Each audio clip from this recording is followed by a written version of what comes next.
What's going on, everybody? Welcome back to another episode of No Neutral, where we discuss all things CPT and Street Fighter related. I'm Brian F., of course, joined here by Hollywood. That was a good one, Brian. Rob TV. What's going on with you, Brian? I'm chilling, man. I had to have you carry that one because my voice, it would not be able to do it justice. So I'm glad you could carry your own mantle there because we're still recovering from one of the most exciting EVOs we've ever had for Street Fighter. With that said, we have a lot more CPT action to discuss coming up in this episode. But before we do that, of course, we want to always give a big shout out to Capcom Fighters Japan and all of our fans in Japan. Thank you so much for tuning in to No Neutral each and every episode. With that said, we have another big update on the World Warrior results. These events have been going on all over the world, and we have 26 regions to cover. So we had another wave of World Warrior events going on. The first events for this regions, which is setting up the stage for who's going to qualify for that final bracket for the region.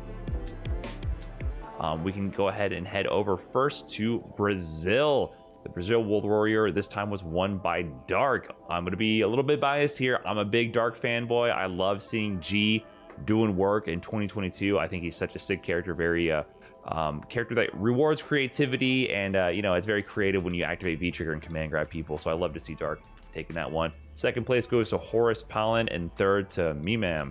So we'll see how this pans out over the rest of the season, but Dark off to a good lead in the Brazil region. And now, Brian, speaking of panning out, we need to make sure we take that camera and pan over to World Warrior Canada East, where my man's none other than Joe Ume Rogan took first place. I mean, how far has this guy grown as of late? I mean, I remember back when he was rocking with that with his Akuma in the earlier stages, all he would do was jump, jump, and jump again. But now you see that he's actually trying to jump into Capcom Cup with the amount of skill that he is displaying right now. Been consistent offline, even, I would say, has some good performances and online as well. Remember, he's another one of those players who was forced in the fires of NLBC Online, man. Got a whole lot stronger from competing in one of the best tournaments in the world, best weekly tournaments in the world.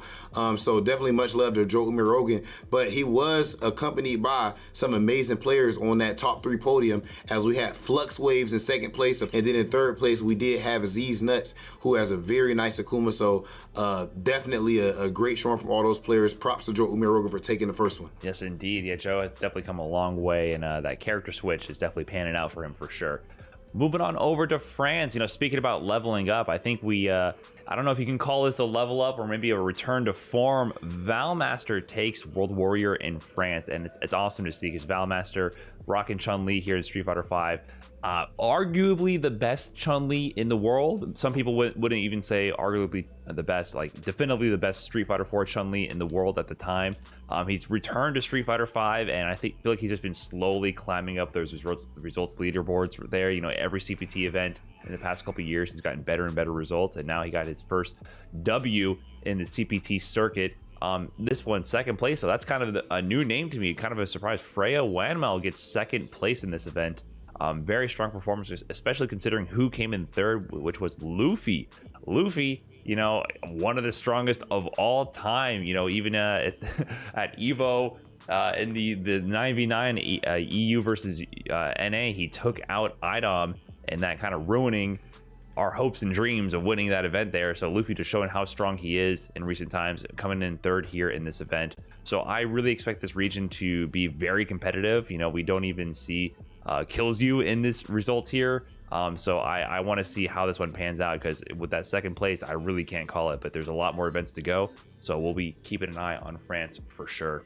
And Brian, a player that we've been keeping our eyes on for quite some time now as far as actual gameplay and his contribution to the content game is none other than Jimmy. So as we look over at World Warrior Germany, it's no surprise that Jimmy goes and takes first place with that ridiculous Ryu of his, putting people on highlight tapes. But he was joined by Volwith and EXE in third place, which, by the way, I feel like the name .exe is so fire.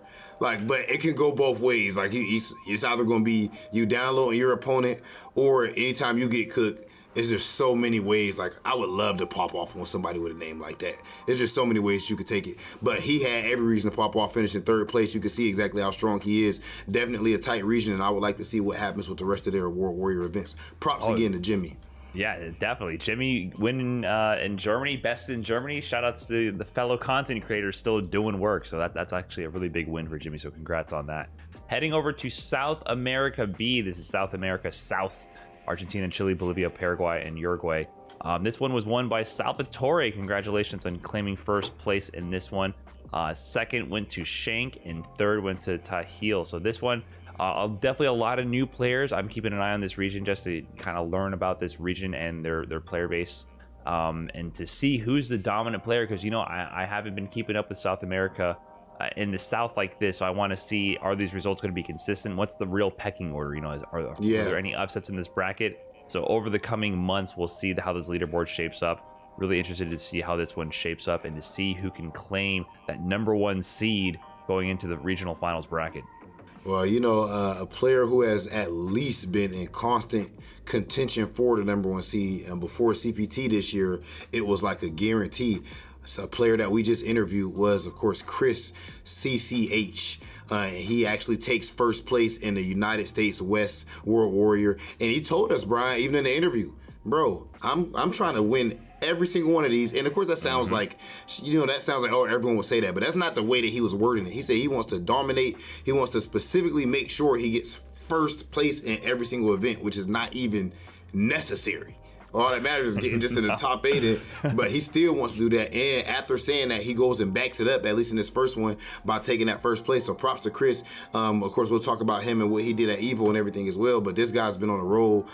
So he takes first place. And then in second place, of course, he has his partner in crime, one of his brothers, Filipino man, who has been just on an absolute tear. And then in third place, we had Prototype, another player who's really dope, unique play style. Much respect to all those players for their great performances, and Chris CCH is trying to keep that throne. If you guys aren't already, make sure you're signing up for your own World Warrior program. These matches have been fire. All of these guys are getting to compete and completely free for entry. If you need to find out where your next World Warrior program or when and where it is, make sure you check out CapcomProTour.com. But Brian, speaking of the Capcom Pro Tour, we had us a little offline action recently, bro. We had us a absolute instant classic when it comes to Street Fighter V at Evo 2022. Man, as far as where to even start with this, I guess I'll let you go first, bro. There's so much I want to say just about my whole overall experience with Evo. Right. I think we can take it chronologically a little bit here. We can get the first one out of the way. NA versus EU. It finally happened. I mean, maybe not under the circumstances that everyone would agree upon, which we can maybe break down a bit. But let's. It finally went down, right? So the teams were put together after a lot of debate and discussion amongst a lot of the parties, us included, of course. It finally went together. The folks at Reversal GG put, their money where their mouth is there and actually made the event happen. Art running the stream, getting the salty sweet action going. I know, Rob, you were there on the mic and not on the sticks. We'll break that down a little bit. But it was really good to see these kind of matches go down. I feel like some classic old school salty sweet action for the FGC, which we haven't had in a long time. And those teams, the teams were definitely stacked, but maybe not what we expected. Yeah, bro. Look, I'm gonna keep it a buck. First and foremost, shout out to my man Samina. Shout out to the whole NA team and all that, like you said, and of course to EU. But this was not the event itself was godlike. Okay, right? Sip your tea, Brian. Sip your coffee, whatever you got to do right now, because it's about that time. Mm-hmm. This was not what was built up as far as NA versus EU. So this thing is just not over. This is not me being salty or, wanting a salty run back or nothing like that. No. In the end of the day, there is absolutely, and I hate to have to do it on our own show, but it's facts, bro. No way that, how do I put this? I shouldn't have been on the mic, bro. It is what it is. Win, lose, or draw. We gotta all understand something. And it was story matters. Everybody on the NA team, nobody on that team made so much as a tweet before talking about NA versus EU. Outside of Minna just at the end saying, hey, I'll step up. Mm-hmm. So what's the point? Like, what is that? Also, the team wasn't created after plenty of debate. What happened is Minna popped up and said, I'll be the captain. And none of us had any type of input on that at all. I think Art just like, okay. And then Minna just entirely chose that whole team on his own, which ended up being pretty much half Latin America, which is NA, by the way. And then we had some USA players. But bro, this thing really primarily was a United States. Brian, the debate was primarily a United States. I think our language is what got us in this trouble. We say NA, but it was USA versus EU. It was. I think the other issue with it was I don't want to harp on the issues because it was still an amazing event. It was great. Super fun to watch. And shout out to Reversal and Art and everybody who actually put in the work to make it happen. So I don't want to rag on it too much because the fact that it happened at all was great for the FGC. Awesome to see. They raised a bunch of money for the players. I contributed to the prize pool as well, supported, of course. But yeah, I agree. I think the plot got lost a little bit because not only was it supposed to be, I agree, it should have been primarily USA versus EU, and the team, it became NA, which, factually, NA is, Central America. So, we had players like Mena was the captain, Mono was on there, Cabo was on there. Totally great to see amazing players, amazing people. But I agree, it was primarily a USA-focused discussion. Also, the EU team wasn't EU, it became EMEA. The moment I saw that Angry Bird and Big Bird were announced for the team, I just thought, come on, what are you doing? Come on, Brian.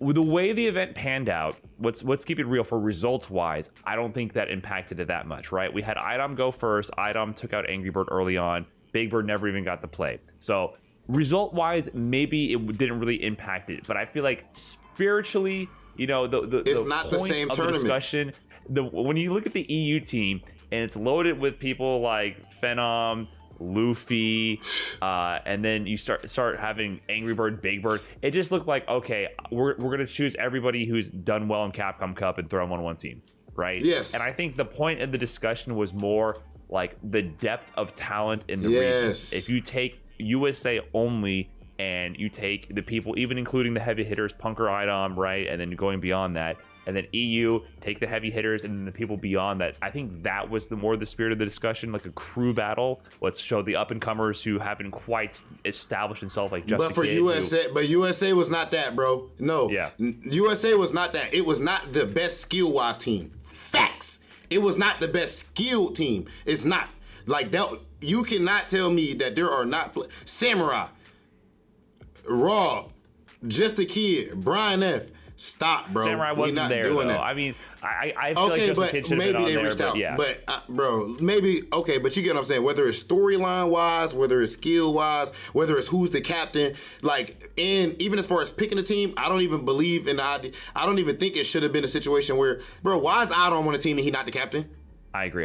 We got to get our final points in here, though, Rob. There's a lot to cover with Evo. There's a lot. I'll get my final point here. I agree with you story-wise that it could have been handled better. However, result-wise with this format, it was Phenom and Luffy OCVing pretty much. They carried the team. I don't know if the results would have changed. That's the problem with this kind of format. Phenom and Luffy can body everyone. Results might have been the same no matter what team we put up. But story-wise, I agree. I feel like it could have been handled a little bit better. That's my final point. What's yours?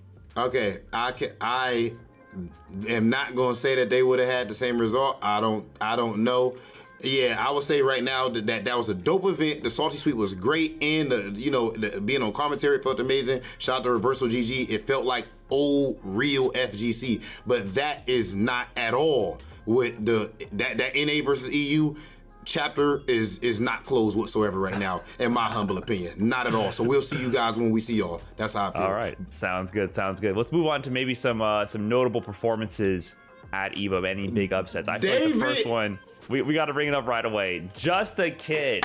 Mid-best. Oh, Midwest we suck, you know what I'm saying? Terrible region. Yep. But we're in top 8. Let's go. Just a Kid qualifies for top 8 at EVO. Man, that was a ridiculous run. I mean, I feel like I got to bring up the list of the killers he got on the way. He did a lot of the heavy lifting off stream. He took out Hot Dog and Pools. I think Hot Dog was the second wave of Pools. He got a win over, I believe, DCQ as well. Urian from China, if I'm not mistaken. So he had a lot of sleeper killers that were in the brackets that I feel like a lot of people might not even know were there at EVO. You got to remember at EVO, 99.999% of the action happens off screen at a random setup with like 40 people huddled around.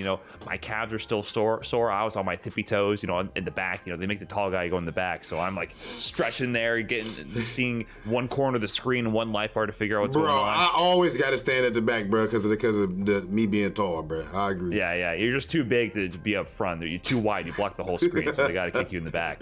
But yeah, David moves all the way to top 8. He was in position to get into top 8 winners as well against Gachi-kun, and he went down 2-1 in a really close match. But the next match after that, in loser side, him versus Chris CCH. Oh my God, my heart was in my throat the entire time. I could not believe how close that match was. Chris CCH was setting the pace every single round, I feel like, and Just a Kid had to clutch out round after round after round, and then it came down to the last interaction between the two. And this is like what's worse to go up against when you both have one hit away? Luke with his fireball and V-trigger 1, or Jury stand medium kick? Those are like the two greatest round ending toolkits in the game, and then both of them are going toe to toe with one hit left to qualify for top 8 at EVO. I mean, I can't, the pressure there is just unreal. And at that point, we were thinking that that's the last EVO of Street Fighter V. Right. Now we got a new big announcement and everything that's not necessarily the case. But yeah, bro, like in general, even if you do go to the other one, which is, we all know now is EVO Japan, there's no guarantee at all that you're going to be in that same spot. So the pressure there is extremely high. And of course, Chris CCH, just overall, I want to make sure we even give a shout out to him. So he's playing amazing. Just signed to TSM, bro. Like, that's huge. That's another one of these points here. That's big for the FGC. TSM, one of the largest esports organizations of all time, picked up Chris CCH leading to this event, which I think is an amazing pick. Like you mentioned, his run, I don't want to undersell it. In losers, he took out Mena, right? He took out Punk. Let's see who else he went through. His run through losers: Mena, Yanu, Punk, Mira, and then it ended by Just a Kid. But man, taking out those heavy hitters like that, like there was a lot of upsets in the bracket, and they were caused by him. Bruh. And when you talk about upsets, Brian, we got to make sure we get to the most important thing at EVO for me. First and foremost, shout out to the champion of EVO, of course, for Street Fighter V, Kawano, who I would say pretty much played perfect, Brian. Right? He played perfect. But what I want to talk about is the fact that then Domination, IDOM, XSET's very own, America's very own, proved us right. Now, I know that there's some people who have a special interest to hate, who want to not admit the truth. I know some of them are going to say, oh, but he didn't get first place. IDOM proved without a shadow of doubt that he is currently, and I'm dead serious, this is not for the sake of dramatic effect or sensationalism of a show, he is the best player in the world in Street Fighter V. Now, before you go just disagreeing and all that, let's move the goalposts a little bit. So I want to get your clear focus on this. Anybody watching who was hating and disagreeing with me or whatever, or who claimed that I was being ethnocentric and, oh, I'm just being biased because it's America and all that stuff, right?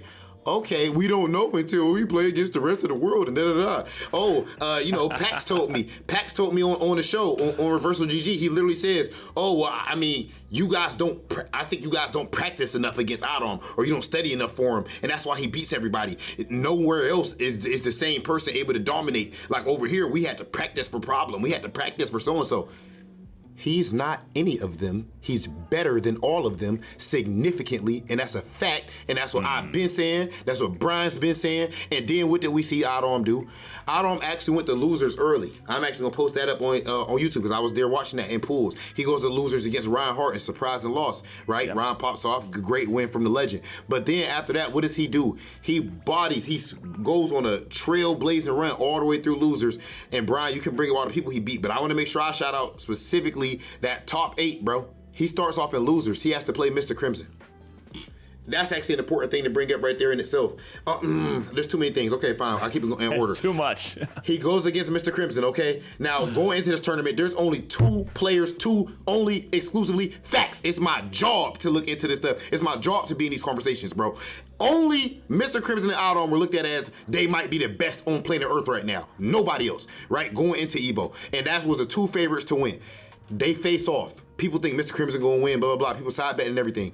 IDOM smokes Mr. Crimson. Respectfully, shout out to Mr. Crimson, amazing. IDOM then goes up against Daigo the Beast immediately after Mr. Crimson. Classic. Great set. Classic set. Daigo's Ume flash kicks were hitting at an incredible rate. What does IDOM do? Wins regardless, clutches out. Then he has to go up against Tokido right after that, Brian. Can't call that one a classic. 3-0 over Tokido, EVO top 8, loser side, 3-0 after I just beat Mr. Crimson and just beat Daigo. Here goes Tokido, 3-0, sorry, bye. Then he plays Gachi-kun, Capcom Cup champ versus Capcom Cup champ, losers finals, beats him too, bro. And then he makes it to grand finals against this dude Kawano is playing perfect. He resets the bracket, he beats him too. He resets the bracket in the first set. And then in grand finals, it comes down to last game, last round. And Kawano, amazing job, closes it out and gets his victory. And he was the better player on that day, respectfully. But as far as Brian, and I'll wrap up, I'm not even gonna say nothing else. I'm gonna just only let you go, because I'm saying a lot.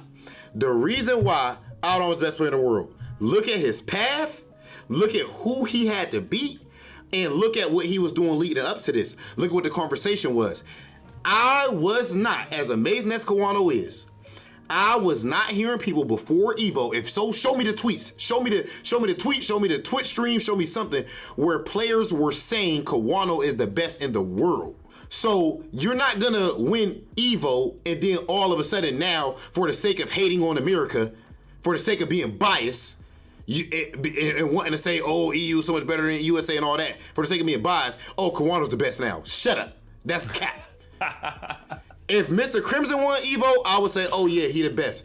Maybe if Problem won, because what he did at Kumite, but he wasn't even that conversation either. But really, if Mr. Crimson won or IDOM won, we seen what IDOM did. We said he was that good. That tournament sure looked like NLBC. And the last thing I'll say is somebody on Twitter literally said, Brian, they literally said on Twitter, it looks like Daigo or Tokido wouldn't be able to win NLBC.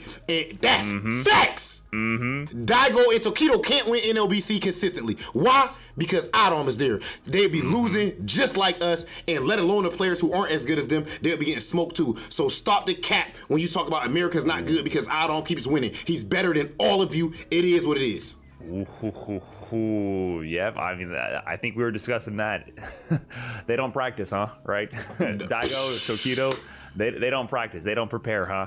Yeah, I mean, what else can I add besides add to the facts of what you said? I'll just run. You got the big points out of the way, so I'll just bring up the run just to kind of send the point home. Idom does go to losers early to Reinhardt. He's the one who made Idom get second. Let's be real. So shout out to Reinhardt for that. I agree. But once Idom goes to losers, here's the run. Dankadius, Terrence, JB, taking on some of America's best. Cien, Angry Bird. Wow. Right? Wow. That's to get into top 8.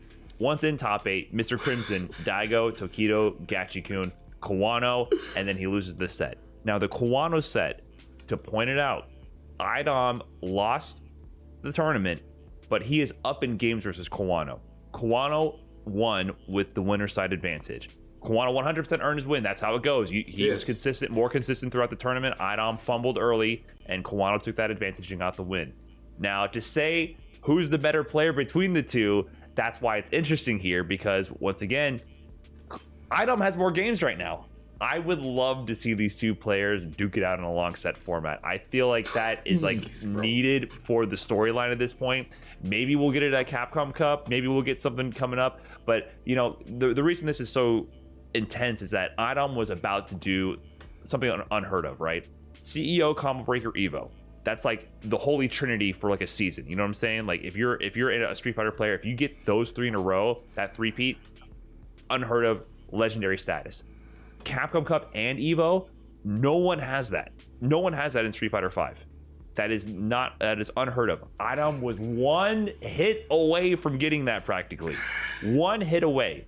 So the fact, if he had landed that hit, there would be no debate, right? It would be almost too boring. I'm sure we'd be popping off, but it would almost be boring at this point because I feel like everyone else would have to close their mouths forever. Like you would have nothing to say. But now there's that little shadow of a doubt that allows to keep things interesting. But I do want to give a big shout out to Kawano and make a point there, because you mentioned how no one was saying like, oh, Kawano's the best. However, I do think that's us being a little like disconnected, and also the online era. Kawano 2021 freed up Japan. He was probably the best. He was probably the best. Freed up Japan. It wasn't until, you know, after the season finals, the latest season, Colleen got a little bit adjusted, right? And then Momochi is the one who claimed the CPT event. Prior to that, Kawano was winning Topanga League, Evo Online, qualified for Capcom Cup, was in grand finals before he qualified a couple times, and always in the top 8, and then won season finals against Daigo in fairly dominant fashion. I think it was a 5-3 set, but it was, you know, Daigo had but Daigo was fighting back at the end, because really he was getting smoked. Daigo was fighting for his life the entire time. You know, Kawano was in the driver's seat that entire set. So Kawano was clearly the best, but I think a conversation there to be had is he was doing a lot of it online. Topanga League was in person, but a lot of this was online, right? So I feel like people, once again, they have this mentality of like, oh, if it's not offline and I can see the players in the seats next to each other, it doesn't matter. Also, Kawano, young player, new generation player, one of the youngest from Japan. I mean, this top 8, the Japanese players are old. They're established veterans. They've been in the game for a long time. The average age is probably at least 35. Kawano's coming in there, I believe he's like 22, 23. Very young player for Japan. Coming from the online era, that's when he got good. People say you can't get good online. He got Evo from playing online. Good point. Good point. He got Evo from playing online. So I feel like this is another one of the storylines. I feel like people weren't talking about Kawano because all this action was happening online. We've been mentioning it for a long time. These people winning these online events, they win it for a reason. And if you can win online, apparently you can win offline and get an Evo championship under your belt. So don't discount, don't discredit.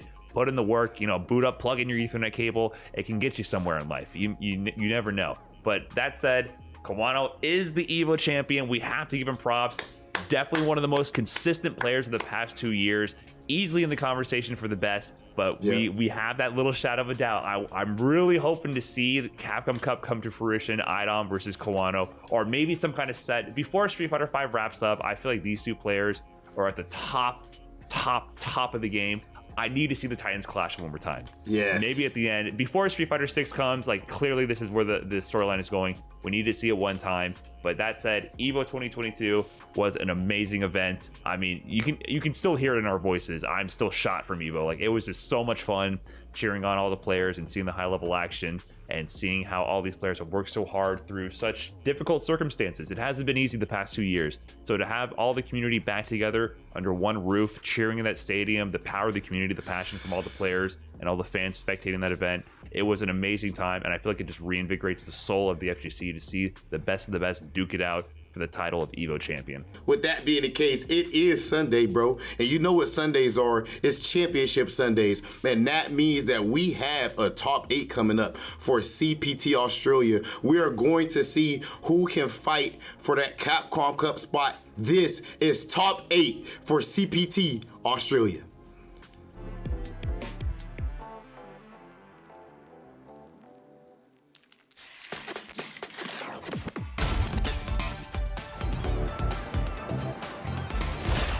You won't know what hit you. Let me have some fun. Let's get this mission started.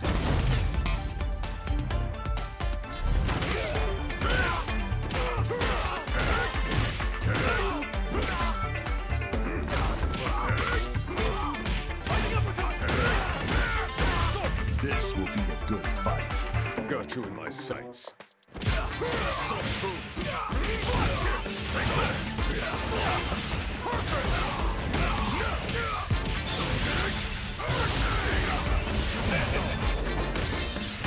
Neutralized. Come on.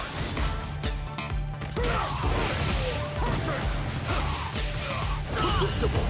Time to end this. Fire. Double.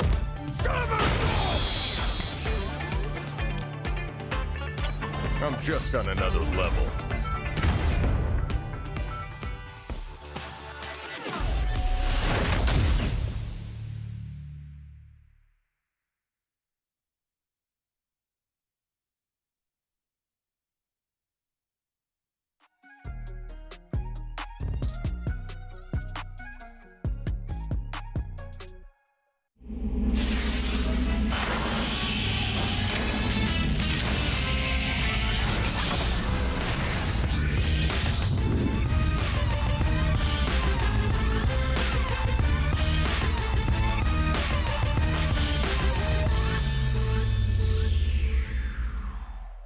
Welcome, everybody, regardless of where you are in the world. We are here late night for us, but, you know, definitely a lot of different times. You guys are all watching from everywhere. We are ready for Street Fighter V Top 8 Australia. Whoa, I'm Top James 8. Chen. And I'm Marine. Guys, we are finally here with Top 8 with the CPT Australia. Yesterday, we did go through Top 16, and wow, there was a lot of matches that we were like, oh, this person's definitely going to win. But no, there was a lot of upsets and just turnarounds. So we're super excited to see how this Top 8 is going to play out. Exactly. And, you know, as Brian and Rob were saying, you know, you can still hear it. Like, our voices are still a little shot my voice is still from shot. Evo. But you know what? Again, the CPT doesn't take a break after that. So we are still going, and the Australian players are in there. And so, yeah, let's take a look at the top 16 brackets and see how everything went down. I mean, I know this is the winner side here, and you'll notice a couple of names that aren't here, which is second place Panda from last year, as well as Insomniac. But we'll see them on the loser side bracket, but that just gives you an idea of how strong the players here in Australia are. Yeah, like we obviously know that Travis Styles is definitely going to make in the winner's side, and he is in top 8. And then Goldie, the next door, is playing Ken. And like, you know, we've seen a lot of really cool stuff coming from Goldie, where he was just confirming a lot out of light kick, probably like 90% of the time. And it's just like, I would never do that because I'm too scared to do anything afterwards.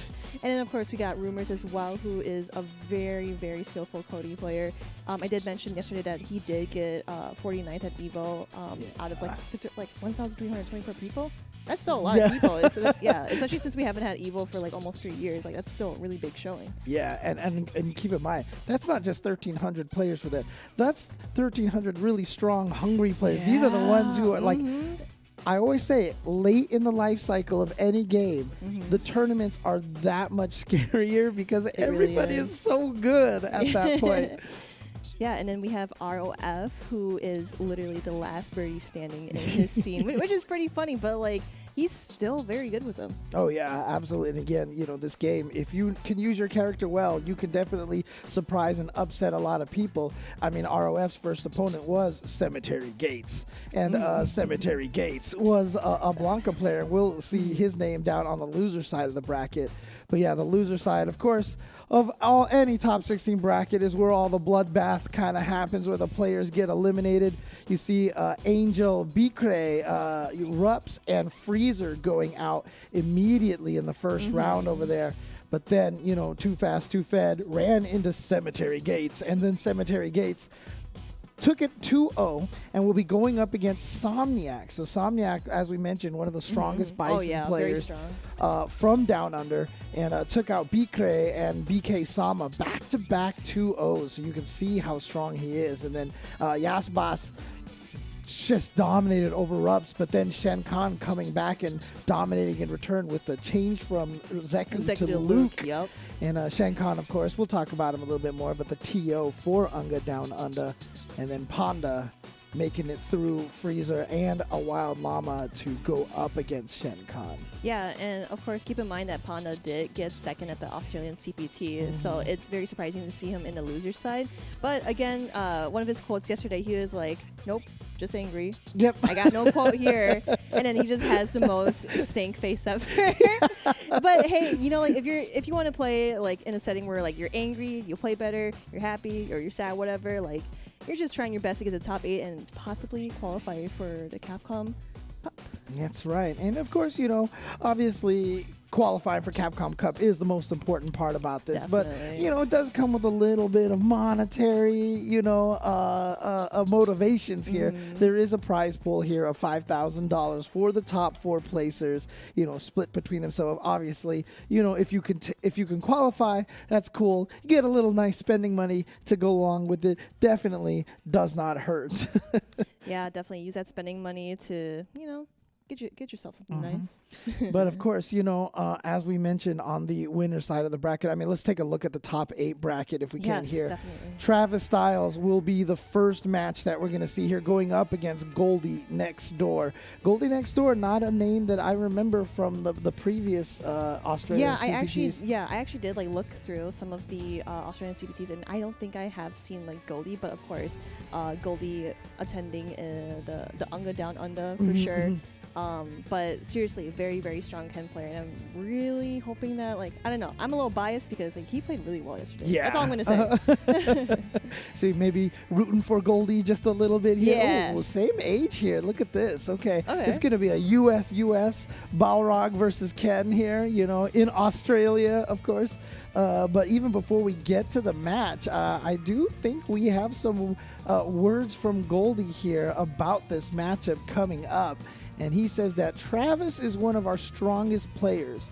And I'm looking forward to seeing my fireballs get V-skilled. No, come on, Goldie. Come on, Goldie. Yeah, he could just literally do like what he just did yesterday, where he just literally stood there, stayed in his place, and tried to keep the ball in his court. So he's just going to try to see what Travis can do. But like Travis, like his offense and defense are just really good. And you know what? That's the bait. Goldie's like, hey, Travis, I'm going to throw lots of fireballs. V-skill them. And then he's going to throw no fireballs. You know? Yeah.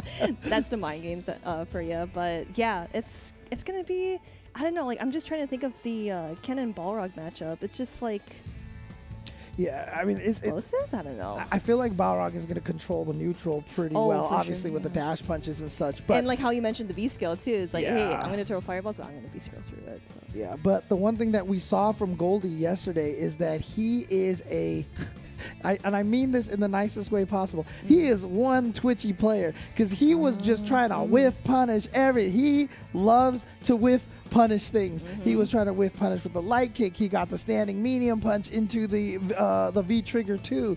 So it's going to be interesting because one of the key ways to beating Balrog is to try to get out of his light dash punch range and whiff punish that, or get close enough so that you can punish just walk and block. Yeah, just walk and block, see what you can do, because that's what he did best. Because like I said yesterday, top 16, he was just doing the same thing against Shen Khan and like everyone else that he went through the losers bracket, or no, winners bracket, sorry. Yeah. So yeah, it's gonna be great. Here we go. Yeah, definitely gonna see. I mean, a key thing right now is we're gonna see is just how Goldie plays the spacing from Balrog. I want to see what his approach is. Is he going to be trying to maintain this with punishing kind of neutral thing, or is he actually going to try to rush Travis Styles down? Travis, of course, he's just going to try to find as many opportunities to land the tap because he just likes to kill people with tap. Yeah, definitely. We always see him like actually land those taps, and they just do a whole lot of damage. Oh, there's we a go. fireball. Yeah, okay. So Goldie is definitely playing with that fireball. You see him moving forward. He's walking and blocking exactly. Like you were saying. Trying to get in that range where the light dash punch is punishable. And Travis is just kind of like standing right next to him so he can like get those hit confirms or like just hitting those attacks. He doesn't want to get whip punished by Goldie because he knows that Goldie will whip punish him. Yeah. Exactly. So Travis, okay, not close enough that Goldie felt like he was comfortable trying to punish that on block. Yeah, look at these like face value fireballs too, because he knows he's getting a V skill, but Travis goes in for an explosive punch. Yeah, this is what Travis wants to do, is just get in there and start rushing down. He's so good at this part of the game. Woo! But here comes Goldie. Oh, challenging. Okay.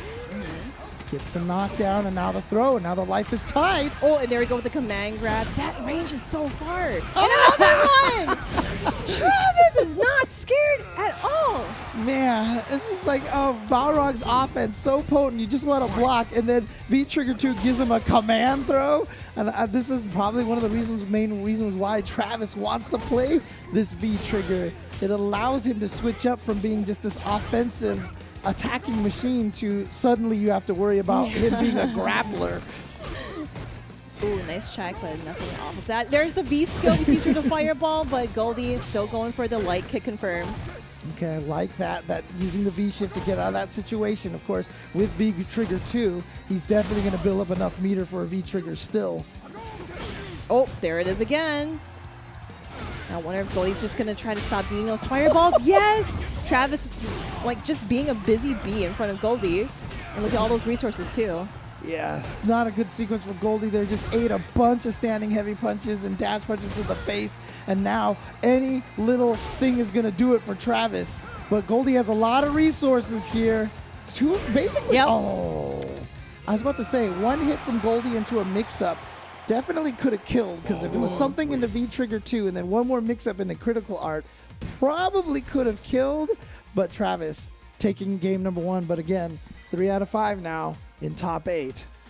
Yeah, no kidding. Because, like, you know, we did see him just trying to, like, literally stay close to him because, like, he knows that if he tries a V-skill, he would get hit by, like the starting frames of it. So, yeah, he's doing a really good job of just trying to keep at him. But, like, wonder if Goldie is going to stop throwing fireballs. Never mind, he's just throwing fireball here. Yeah. Oh, there's the tap. And then into the heavy kick for the crush counter. Oh, Travis, like I said, he loves that tap. Definitely one of his favorite tools to have. Yeah, he's just like, just tapping. Yep, there we go. Oh, no. And here we go, corner position now. Ooh, okay, jump over. Perfect for Goldie. This is where he wants to be, but look at all that health that he has right now. Yeah, it's a little he's taking scary. So much damage. He's need to try to find a way to make the comeback. Spends one of the bars to try to get a knockdown. Ooh, okay. The counter hit to interrupt. All right, he's got that corner position thanks to that one jump. Like you said, it can turn things around. Oh. No, the 3 frames from Travis. Okay, not going to kill. Just one more.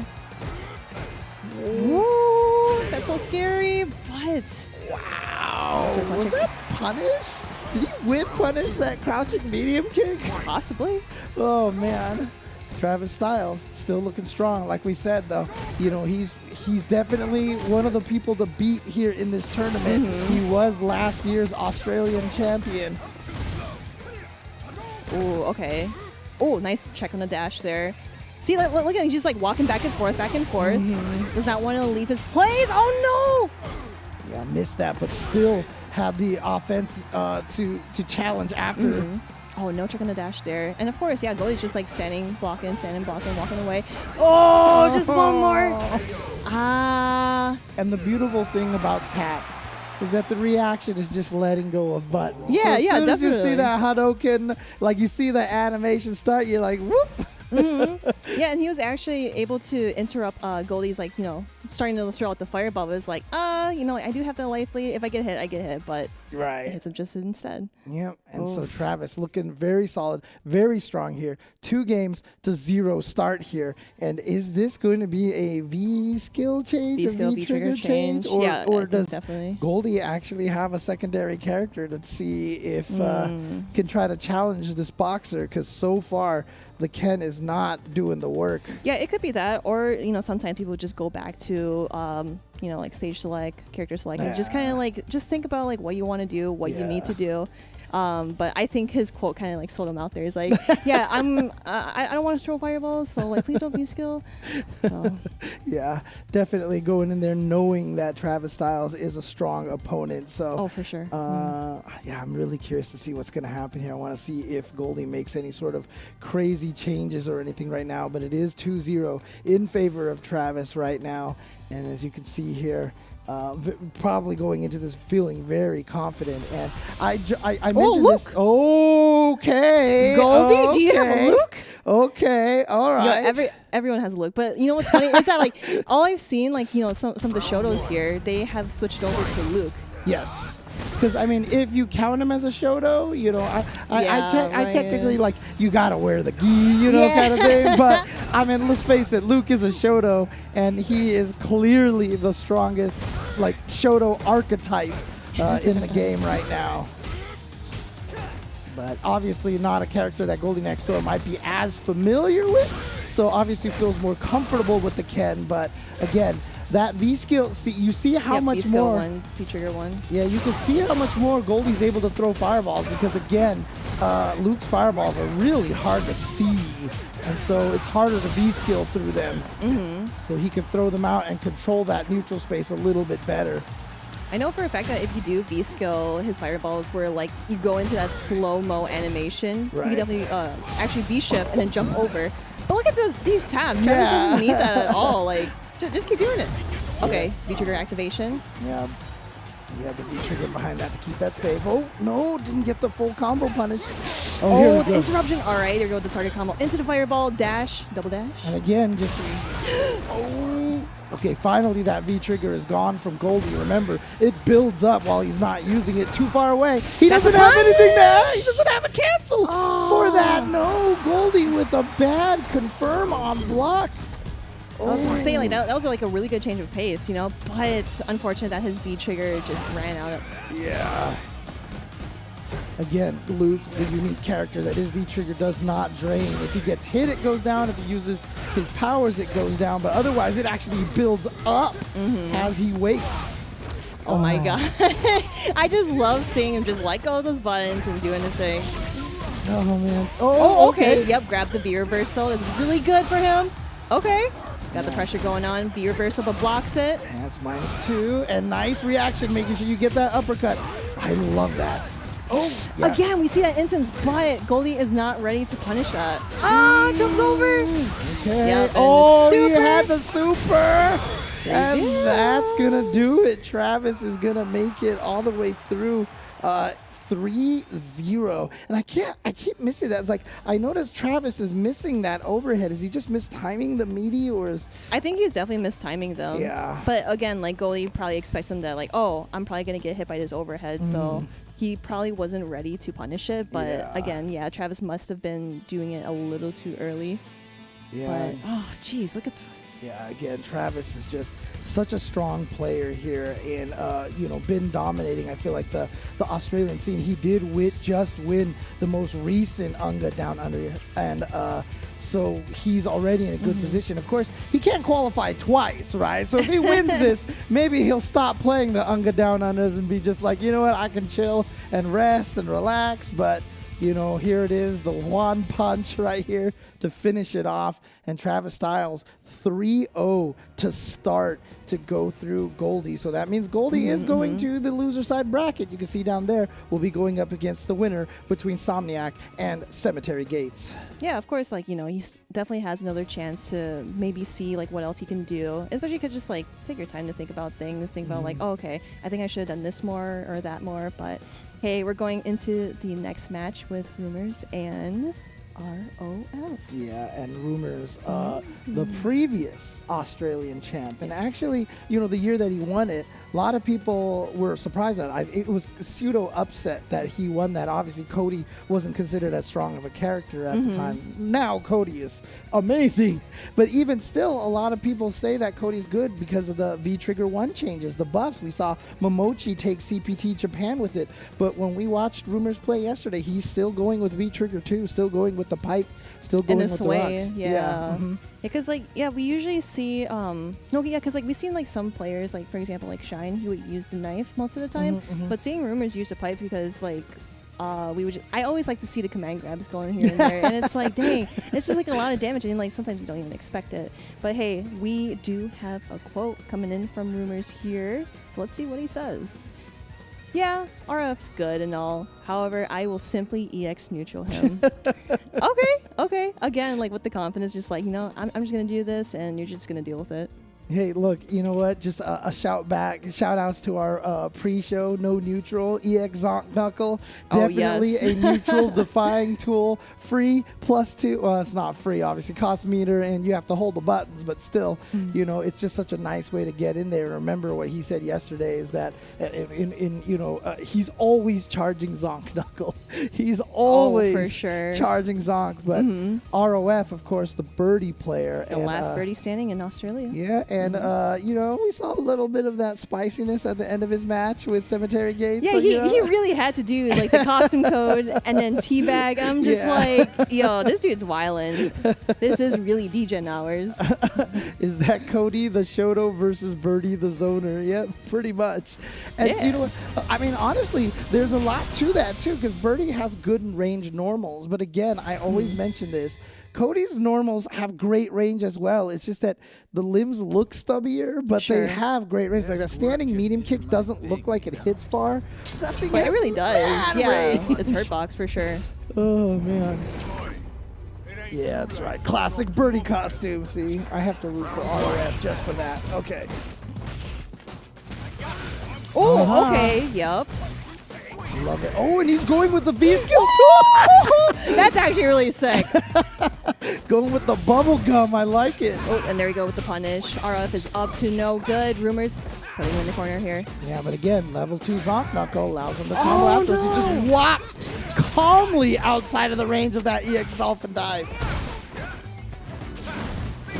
+2, and just goes for the throw. Just one more hit for his stun, or just for kill, really. The sway. Oh, he tried to punish him. Oh my gosh, that hits. And and see, this is what I mean. Like that's what you mentioned earlier. Yeah, all of his moves hit so far. Like crouching light punch definitely didn't look like it was gonna hit, and still was able to connect. All right. Yep, jump over does not want to be in that situation. RF getting all these counter hits. Oh, the frame traps. And now the shimmy. Oh no! That could have been it for his stun, but that's okay. Yeah, he just wants that one hit. But I do like him not being over aggressive in case ROF tries to jump out of there. There's that standing medium kick I was talking about. But yeah, oh, okay. That was really smart to V reversal. Doesn't want him to use his turn. Okay. Now back to this projectile game here. But gotta be careful because the chain can punish a projectile like that. And now we get a command throw here. Oh, yeah, B-shift back into neutral. Rumours just trying to play the fireball game here, but the bubble gun, you really gotta be careful. You don't want that to happen like the first round. Yeah, definitely a very sticky situation when he gets that thing out. Oh, caught him in his legs. And now Rumours. Oh, okay, here we go with the gap closure. Now we come with the bubble gun conversion. Okay. That was sick. B-shift. Oh, no! And he's gonna take it off of the B-shift.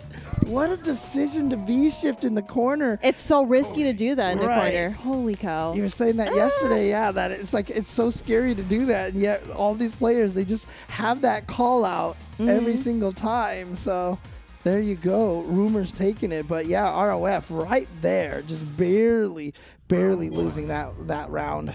Fight. Okay. Okay, nice with the whip punish, just trying to fish things out. Trying to make sure that Rumours doesn't have free reign on this EX neutral, as he calls it. And he tried to connect after that fireball, but it didn't work out in his favor. Oh, yep. And look, I like it because, you know, Rumours said he was going to use EX neutral like that. ROF has been doing the same thing with his EX headbutt. He's like, your quote is also my quote, too. Whoa! Sweep anti-air, just kind of like Daigo doing the sweep anti-air. And nice, using that V-trigger activation as the anti-air like we saw him do against Cemetery Gates yesterday. Oh, too far away for that to hit. But Rumours didn't punish it. Yeah, there you go. Yeah, just don't need to like commit to do any like sort of mix-up because you do have the life lead. And of course, he does have the pipe activated too, so you don't want to get that comeback factor going on you. Yeah, and again, you know, Birdie, one of the best crouching light punches in the game. Just such good range. So hard to deal with a lot of characters. Yep, tech on that. So tech on the plus rate. That is punishable right there. Oh, but the shimmy too, that's gonna hurt. Yeah, and the corner pushes. So I like ROF trying to get out there. Now goes for it again, uses the armor. Crush counter because the jump missed. Yep, the jump missed, but it perfectly pans out for ROF. But V-Ship in the corner, he was wary for that, but it's not going to work out again this time. Rumours is still hitting the buttons. He's like, I don't care if you stop me. Stop my V-Ship. I'm still going to hit light punches. And that's the second overhead that he's blocked this time.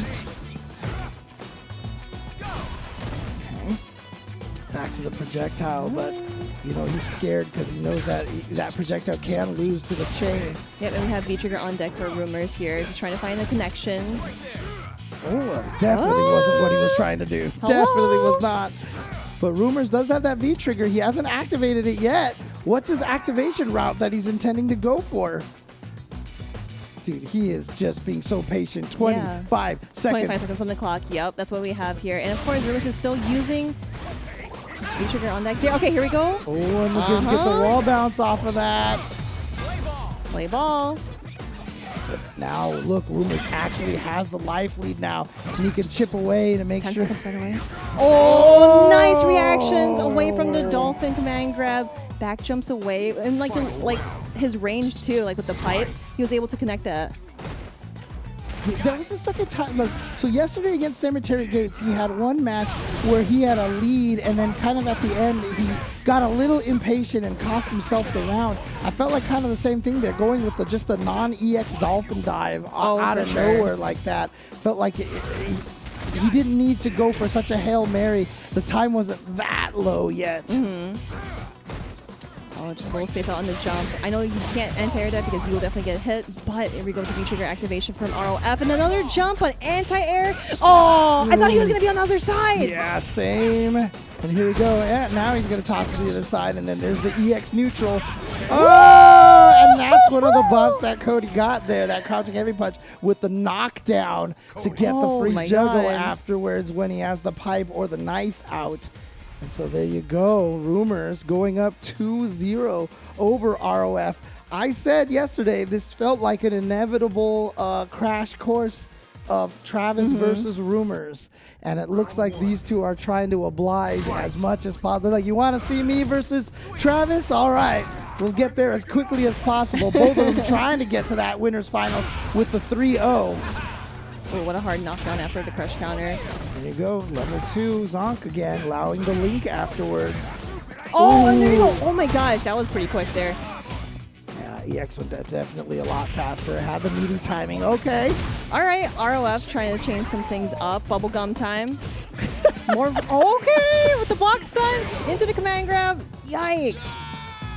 Bubblegum and like Abigail Tyre are like two of my favorite V skills in this game. Because they're so ridiculous, but really I love them. I wonder if ROF would just like stand there and just like flick his booger. Because you know, like, you can get hit by the booger. Yeah. That is so funny to me. It's like if you have him as a training dummy, you'll see yourself, you'll hear yourself get hit, and you're like, wait, what happened? Yeah, what hit me? I don't think we've ever seen an official match end with a booger either, so it's too bad. That'd be awesome. Oh, armor activation as well. Yep, get off of me and trying to fish for a grab. Doesn't work out. Yes, and yeah, there's a little shimmy that he's got there. EX neutral. Oh! Ooh, +5 on whiff. Those throws, man. Oh, he frame trapped him. Okay, so he's going to get the mix-up here. Oh, that's going to get hit. Yeah. Yep, and that's definitely going to stun. Oh. ROF. says, no 3-0s for you, Rumours. Not so fast. I'm still in this. And so let's see if ROF now can take this and shift it to another 2 games in a row and try to win 3-2. Yeah, it's coming by really fast because, you know, he, or like in the first round, he wasn't just kind of like throwing things out randomly. He just kind of like waited to see what Rumours would do. And it's going very, very well for ROF here. Right. You see Rumours trying to be a little more aggressive in the neutral, a lot more standing medium kicks, a lot more heavy kicks as well. Again, level 2 charge on that Zonk. Oh, yep, there's the punish. Rumours tried to do it multiple times, but ROF was able to block just in time. Oh, rook punish. Yeah, that's what's up. Dash. And now he gets the activation here too. So next hit can be a lot of damage. Yeah, Birdies could definitely single hit confirm that stand heavy punch. Oh yeah, he's gonna save it because there was a lot of scaling. So he didn't want to go for the rest of that V trigger. Wanted to save it to see if he could use it here for the neutral as well. Like that. But now no more V trigger. Should be able to build up another one. That is if Rumours doesn't kill him first. Ooh, okay. Yeah, the light kick just kind of, just taking his time. Oh, persistence with the jumping. And now one more mix-up. Yes, and there it is. Look at that. I thought ROF was going for the command throw as well. That's what I was looking for it too, but he just wanted to play it out safe just to see if Rumours would just like do neutral jump or like V-shift in the corner. Yeah, and so I definitely got hit by that meaty light kick too. I was going to be mashing some buttons for sure. All right, anti-air, forced him into the meaty tornado as well. Okay, EX neutral again. Oh, See, yeah, we've seen so many instances where like he tries to anti-air or just like stand there because he knows that if he does, like it's not gonna hit him. yeah, beautiful empty jump from ROF because obviously that heavy punch doesn't have a lot of range. So, okay. Oh, no, okay, not your turn. Okay, activation. Yeah, definitely. Unlike most activations, not plus on that. I think it's even punishable too if you have a move that's far enough. But look at this. Oh, into the command throw setup. And he still got another hit of that chain. Decides to spend it right here. It is minus on block. Oh, Gets the in. EX open time. Just Okay. one more here. Bubblegum time. And hands up for the bubblegum. 2-2. ROF. Oh my god, this dude's crazy. This dude is crazy. I mean, look, I don't blame Rumours at all. He saw he was sitting there. He's like, this is a free zonk. And then the bubble was like, nah, this is what I think of your EX neutral. Oh I've got a bubble gum here. Yeah, he's way, way too close into his comfort circle. So he's just going to throw out that bubble gum right here and right now. Oh my God. That is crazy. Oh my God. Oh my gosh, the conversion too. That was really sick. Oh, interesting. Again, you know, I wonder if they're going back to the lobbies here and see if Rumours maybe goes with a different skill or trigger or something. You know, we'll see. I think that he's probably still going to stick with the same V skill, but maybe he may try the knife. But I feel like the pipe is so good, especially when you're just trying to hit that like gap closure where it's like, oh, I don't think I'm going to hit him with you know, like jumping fear. So if I have the pipe with me, I'll be able to like connect more of like a hitter. But again, 2-2. Yeah, ROF is literally bringing it back up here. Oh, Requiem of Fear. And you know what? If he gets to the point where he has the killing blow, like off of a stun, we're probably going to see more disrespect from, from ROF. But yeah, they are going to be switching sides now. So ROF is definitely on first player side now. Rumours on the second player side. And no, he's sticking with the pipe. He's sticking with the pipe. Okay. So just like a different stage and just kind of figure out like what he wants to do. Because this could be anyone's game here. Yep. Here we go. Final game between these two players to see who gets into winners finals to go up against Travis Styles. I mean, sure, it's nice to be guaranteed into winners finals, but that also guarantees you into the money as well. So you will definitely be getting a part of that prize pool. All right, I like how Rumours just kind of like walked up a little bit because he knew that he was really close to the corner. So now they're back into mid-screen, but cross jump over ROF B trigger. Now here we go. We've got the activation. Hasn't tried to frame trap with it, and Rumours has been pretty good with that anti-air. Oh no, but yeah, it wasn't crouch blocking, so gonna get caught low. There's the crush, and he still got more there. Yeah, and gonna hold on to the rest of that B trigger as a threat. -2. Oh no, that could have been a punishment. I wonder if Rumours wanted to activate V-trigger there, but it didn't work out. Yep, here we go. Pipe time. Activation. And just crazy ROF making this comeback here, down 0-2, and now could plus frames. Oh, and the challenge! ROF is like, there's no leakage here. What are you doing? ROF, here we go. On the verge of a 2-0, down 0-2, comeback. He's one round away. Rumours, can he clutch this one out?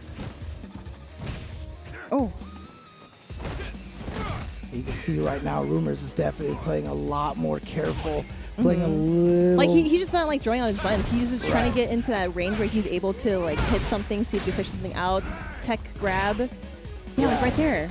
But, I mean, you know, a lot of people... You know, the way that Rumours has been playing after the EX Zonk Knuckle has been so powerful. Oh, this is huge. This is huge for ROF. Oh, and the jump in, and he's going to get... No! Why did that miss? What the...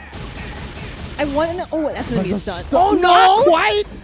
Oh, careful with the bad jump and blocks the overhead. Feature activation. Rumours bringing back the comeback factor, but ROF is putting him back in the corner. Ah! No, the teabag! ROF, you got to cut that out, man. But hey, that's his play style. Totally fine. He wants to get into that top 4, and he did. I can't believe it actually happened. I can't believe he got the stun in the last round and had the opportunity for the disrespect. God. Oh, my. Rumours now in loser's bracket here after a 3-0 comeback, a reverse OCV from ROF. It was looking all Rumours to start, and again, the interesting thing about it, no change in V triggers or V skills, or really just ROF just started playing a lot more solidly. Like I said, Rumours was doing really well with the post EX Zonk. It's +2 on block, and he was really winning that interaction a lot, but it just, in the end, ROF is just going to be able to take it. Yeah, because like ROF has just been playing like just a super basic style, like not going too crazy on the command grabs or like resets or anything. Just play it out really basic, and then you can definitely get that, like the reverse 3-2.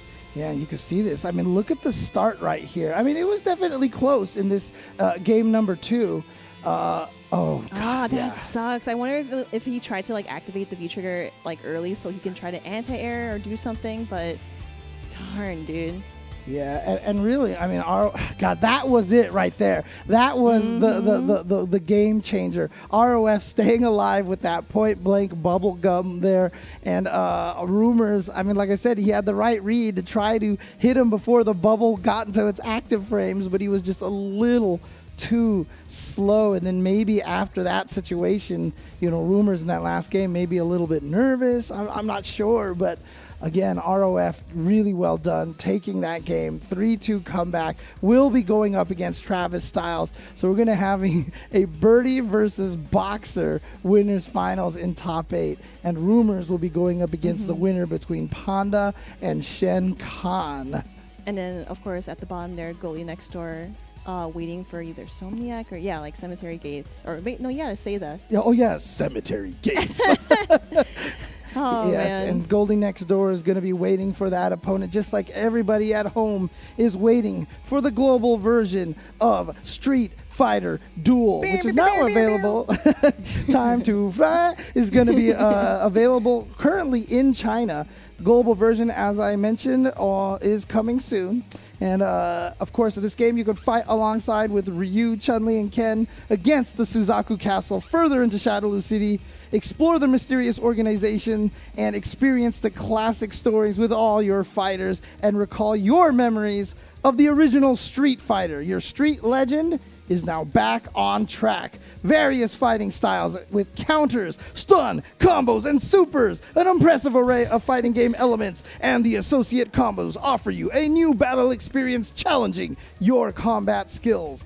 The epic legend is reborn on mobile. Download Street Fighter Duel now, and let's fight for each other and join the journey with millions of players to become the best fighter. We really doing this again, James? Okay. Okay, but hey, you know what else is pretty cool? We got the World Warrior regional events going on as well. So we got 26 different regions here. You know, we did mention Unga down under. You know, we're commentating the Australian CPT. Like, of course, you gotta shout that out. So yeah, definitely check these regionals out because they are super sick. We got some, you know, secret killers in like these local regions because sometimes like they can't come out to, you know, like Combo Breaker, CE or Evo. But if you want to learn more about them, definitely go to the CapcomProTour.com. Which one is the Chicago one? The Super Saturdays. Yes. Okay. And we'll be seeing you at some of those events, correct? Ooh. Or is that a secret? Am I? James, that's kind of a secret. Oh, okay. No, but sorry. anyway, yeah. Cat's on the bag. Yeah, I'll be at Super Saturdays. So. Awesome. All right. So, and you guys are definitely going to want to continue watching this. We're going to be moving to the loser side of the bracket coming up after this break. Do not go anywhere. Cemetery Gates, Insomniac, Shenkan, and Panda coming after this break. Time to fly, time to fly. Never give up, we won't retreat. The ones who stand up turn defeat. So fly, time to fly. Glory waits for those who fight. We unite, we are street fighters.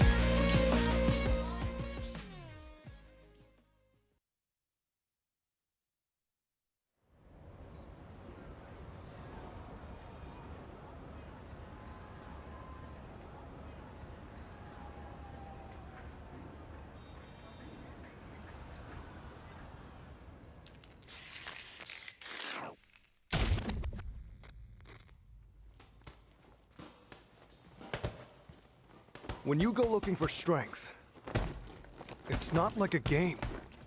This journey doesn't have a real ending. Okay then, hope you're ready to begin. If you want to start off on the right foot in this city, hit the streets. Yeah, hey there, I do this. Never fear losing. And when I get up in the game, y'all be improving. A real problem, but I solve them all facts proof. And if you think I'm going forward, then you talking fool.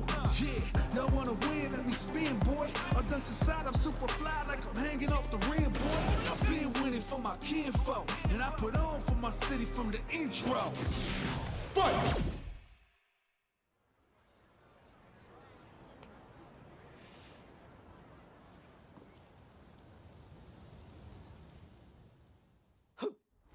It started from the ground up, training getting wound up, channeling it in itself and moving up and down, crossing over, passing around, for the time like I can keep score. Years I never thought it crossed before. When I get tired on my knees, I gotta dig in it deep. I feel like I'm on the left, it really has got me. I stand high, 'cause I was the win, no goodbyes. If you just let it get, I'm out in the skinny, ride around in the dreamy. Once I get the feeling, The top player is here. Let me have some fun. Ready? Then show me. This will be a good fight.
Hello, hello, hello. We are back with Top 8 at CPT Australia. I am here joined with the voice of Street Fighter 6, James Chen. One of many, one of a few. I mean, that's not the only one there. That's so. still really cool, though. Like, I'm sitting next to a guy who's in a video game. Dude, and he's here right now. Trust me, it still hasn't. I feel like at any point in time, Capcom's gonna be like, just kidding, and like, dude, it's just like until it happens, like, I still can't. But they literally showed the trailer of you and TCC. How are they gonna bait everyone? Be like, nah, just kidding, April Fools. You know, it's not April Fools yet. It's just until it happens. Like, I don't think I've processed it yet. But you know what? We're processing through this top 8 Australia bracket here, and we're moving on in the losers side. Over here, as you can see, Panda and Shen Khan, angry Panda with the stink face, going up against Shen Khan. Is he going to be the TO or the player today? Ooh, of course, yes. We saw, as we mentioned before, he is the TO for Unga Down Under, which is one of the World Warrior events. So shout outs to him, and looked super strong against Yaspas yesterday. Played super well with the change to Luke to fight the Dalsum, and there it is. There's the stink face right there from Panda. It's always the stink face. It's like, like I don't know. It's like, did you like smell something nasty or something? Or oh well, but like we were Don't just you smell what the Panda is cooking? I'm angry, but I'm just. I don't know, like I'm kind of looking forward to see like who Shen Khan's gonna play, because you know we did see Luke yesterday, but then he also has a very strong Zeku. But maybe if they want to play, you know, the Luke mirror match, it's gonna be pretty funny, because it's like Luke loves himself so much that he wants to fight himself. But anyway, we got some quotes coming at here. Shen Khan has got a quote here. He says, "Hero time is over." Oh. Well, what does this mean? Okay, There's so many ways to interpret this. I wonder if it's just kind of like an inside joke in the Australian FGC, like some sort of history going down. Right? I don't know what it is, but hero time is over. I mean, I guess. does that mean he's going to be the villain and take out Panda, or does that mean that he's the hero and now he's going to lose the Panda because the hero time is over? Dude, there's so many ways to interpret this. What does this mean, Shen Khan? Yeah, because like I'm just kind of looking over at Panda, is like, nah, he looks like an antagonist for sure. Oh man! All right. Well, again, Panda second place last year to Travis Styles. They did get to fight each other again for the CPT exhibition matches that closed out the year, but he was we actually got to commentate that one together. Unfortunately, Panda did lose to Travis Styles again, and so Panda, you know, when he was fighting, I think it was Freezer, Ken? Wait, what? That's not in my notes. What is this? Okay. Wait a minute.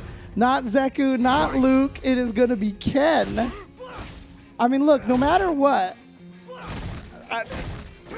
you know what? I don't know. But he's going to be going with the Ken. And so, yeah, here we go. Oh, nice neutral jump. I mean, when we're talking about traditional Shotos, Ken definitely considered the strongest Shoto right now. But we're talking archetype. That is Luke. So, Shen Khan, oh no. A bad confirm right there. Yeah, that's super unfortunate. And Panda, it catches the backdash, but look, you know, we've been seeing all those V shifts coming from Panda, just like out of the blue, just do it. Yeah, Panda definitely uses his V meter a lot for the V shifts. We saw that yesterday. I guess maybe because like Panda is the antagonist as he is, trying to be annoying. All right, well, Shen Khan, I mean, we saw from Goldie, you know, he was going with V-Trigger 2, but Shen Khan here going with the V-Trigger 1 from Ken. Oh, tried to do something in between, maybe tried to go through the fireball, but didn't have any meter for that. Okay, activation, scary situation, not a counter hit. Wasn't a confirm. Oh, what? He blocked the time still. But the crouching medium kick from Panda, gonna take it in a very close first round.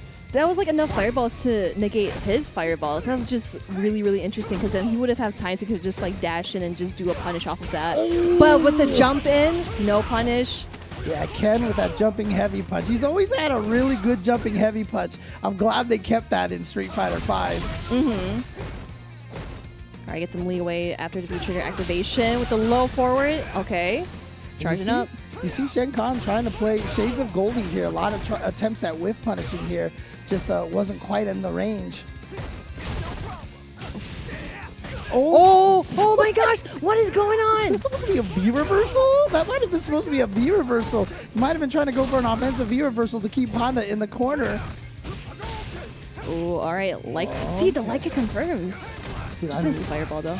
yeah, I like the way that Shenkan is playing this. We saw this against. Oh no, misses the DP. This is gonna be really huge for Panda. That and is he a lot didn't of go into damage. the super. That's because he wants to make sure his combo can kill, and now he has all this resources. Oh! But the auto correct from Shenkan, no fear. Let's go. Yeah, it was starting to look a little sus because like he had the life lead, he had all those meters, and you know Panda tried to turn it around, but it did not work out. Yeah, That's a punish though.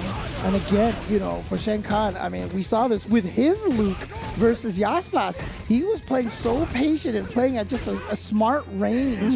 And you can see it right now. He's trying to stay outside of the range of Luke's buttons. And again, Luke has some great normals, so I really like how Shenkan is playing this neutral. Yep, I really like to see all these checks coming from each players. It's just kind of hard to check them just because like their dash speed is just so fast. Whoa, I'm not sure what was going on with Panda there. Dash forward, nothing afterwards, and got the side switch. Here we go, the plus frames on the activation. Yep, just one hit confirm, and he can cancel into critical arts. All right. Yeah. Oh no! But he went for the EX Fireball, so he didn't have that anymore. He did not have the super anymore. No anti-air from Panda, but Panda, no resources. Oh my God! What What? are these 10 tactics? He just like dashed up, did Tatsu, and I'm like, What? I have no words. I have no words at all. What the? I mean, look, if you're going to try to interrupt someone with a 3-frame button like that, I mean, you know, that's 3-frame attack right there on that first hit. So, sure, let's just dash up and Tatsu the opponent, and it worked out and got the confirm and Shenkan with game number 1. Yeah, I just feel like in that situation where it's like, oh, it's really close. It's like down to the wire, so anything can go just like that. You know what? I mean, I'm going to give it to Shen. I'm going to be like, genius. You know, even if he's at home being like, whoops, I'll take it.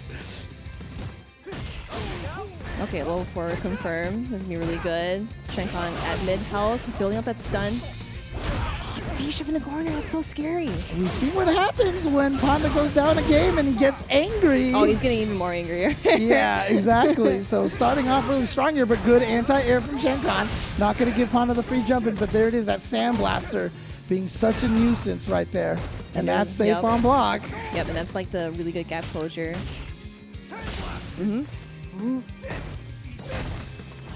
All right, Shenkan, what you gotta do? Here we go, activation.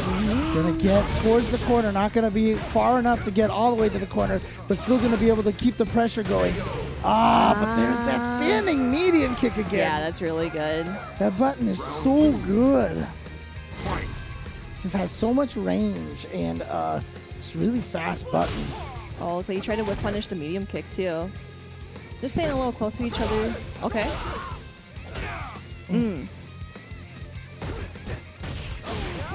Okay. A little small confirm right there, but good enough. And here we go, into the DP to the corner, because he's going to be able to keep the pressure going, but nice check. Shenkan, too light confirm.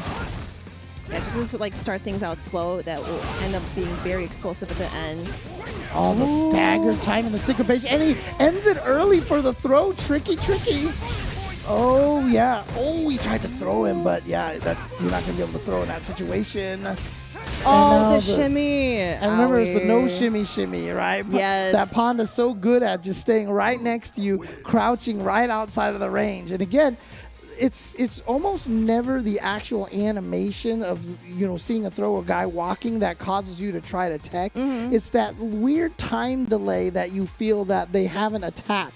And so you're like, they must be going for the throw. And that's why the no shimmy works. We got the no shimmy and the shimmy. Yeah, the shimmy and the no shimmy.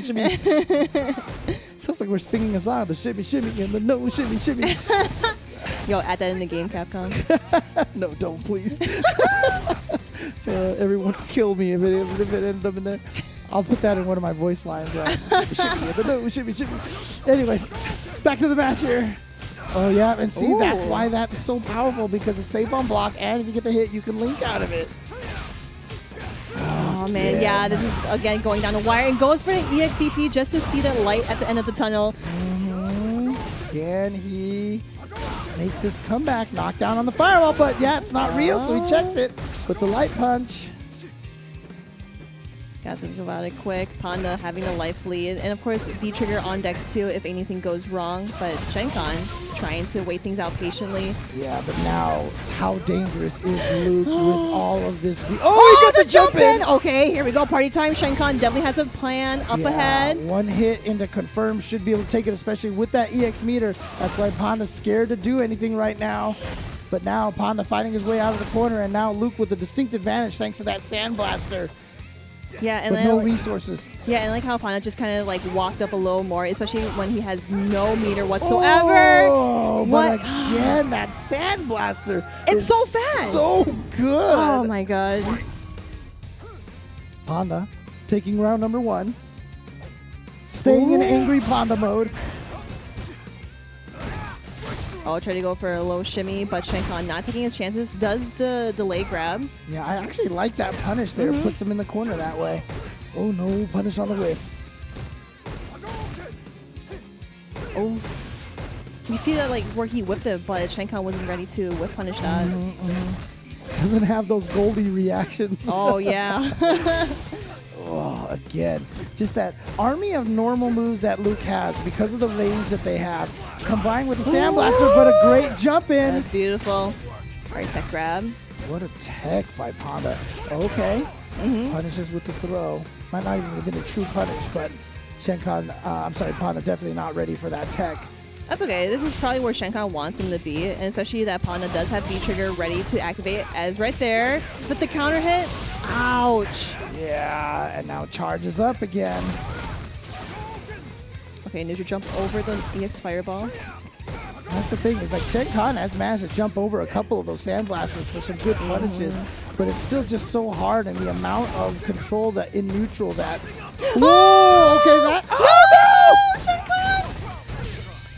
You gotta end this, or Panda is going to end it for you. Yeah, he's gonna go up 2-1. Shenkan needs this comeback there. 10 seconds on the clock though. Dropped a massive opportunity. Oh, the auto okay. correct. Oh, he's going back in though. Oh yeah, now back off. Oh, okay. Yeah, checks a dash. That's totally fine. Oh my gosh. Oh, I was just boy. saying, like, Shenkan, just run away. Don't be near Panda or else he's going to be even more angrier. But he probably is right now. Yeah, Panda. Anger levels rising. Okay. Back to this neutral here. Very neutral heavy match between these two so far. But like I said, Panda definitely, I feel like, has the advantage just because of that Sandblaster. But again, and there we go with those like successful jump-ins too, Yeah. coming from Shenkan. And Panda's just like, oh man, maybe I should just stop throwing those fireballs, especially up that close. yeah, but you know, that's such a powerful tool that he has. Shenkan has managed to get over a bunch of those, hasn't? Oh my god. Okay, look at this damage here. Why does it hurt so much? But it's just so scary trying to jump over those all day. I like the V-reversal option. Does not want to take all those fireball and get the white damage, but there we go with the anti-air from Panda. Yep, try to predict the Sandblaster. Ooh, okay. Knockdown, and that's so powerful from that far away to be able to get that knockdown again. Now a throwaway from death. Oh, and just a little delay there. Are we going to see a little shimmy? Oh, But here we go. Shenkan! Okay, one mix-up now. Goes for the throw, nice. V shift to keep himself safe. Fishing with that towards light punch. Oh my gosh. Oh my god, he threw a fireball. It's so scary. Gotta watch out for the Sandblaster.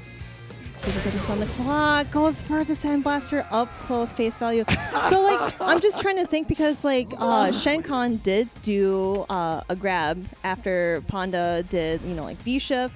I wonder if there was like a button that Ken could do to crush counter that V shift, but maybe like his buttons were maybe like a little like smaller. Cause like, and like coming from experience, whenever I see that, I would just like do fierce because it would connect. But I wonder what Ken could do to punish that V-shift. Heavy kick might be the only thing. That's what that I was thinking too. Might not have been fast enough to chase down that V-shift, to be honest with you. And interesting, is Shenkan maybe going to try to switch to another character? I mean, it's interesting because I feel like his Ken has been doing fantastic. Oh, it's going great, yeah. 2-1 right now, so definitely not in a bad position. But let's see what Shenkan decides to do if he decides to go with the Zeku. right? I mean, that's who he lists his mate. Does he try to go for the Luke mirror? The mirror match. Yeah, Oh. that'd be pretty funny because, it is DGen hours and the Luke mirror match is part of that. Oh, man. Get the Luke matches here. I mean, let's see what happens here. Again, Shen Khan, we see the Ken on the screen here. Production put the Ken up there. But obviously he does have the Zeku, and we did see the Luke as well. He goes, it's a mirror. Here we go. Luke is in the house. Oh, man. Of course, this is predictable. Predictable. Here we go. All right, so of course both players are using V Skill 1, V Trigger 2, or V Trigger 1. You see Shen Khan representing the USA with the USA jersey. Panda going with the classic Luke costume, and Shen Khan going with the basketball jersey outfit. How do you even commentate? Just both Luke players oh, they're beating each other up. Wait, they're the same person.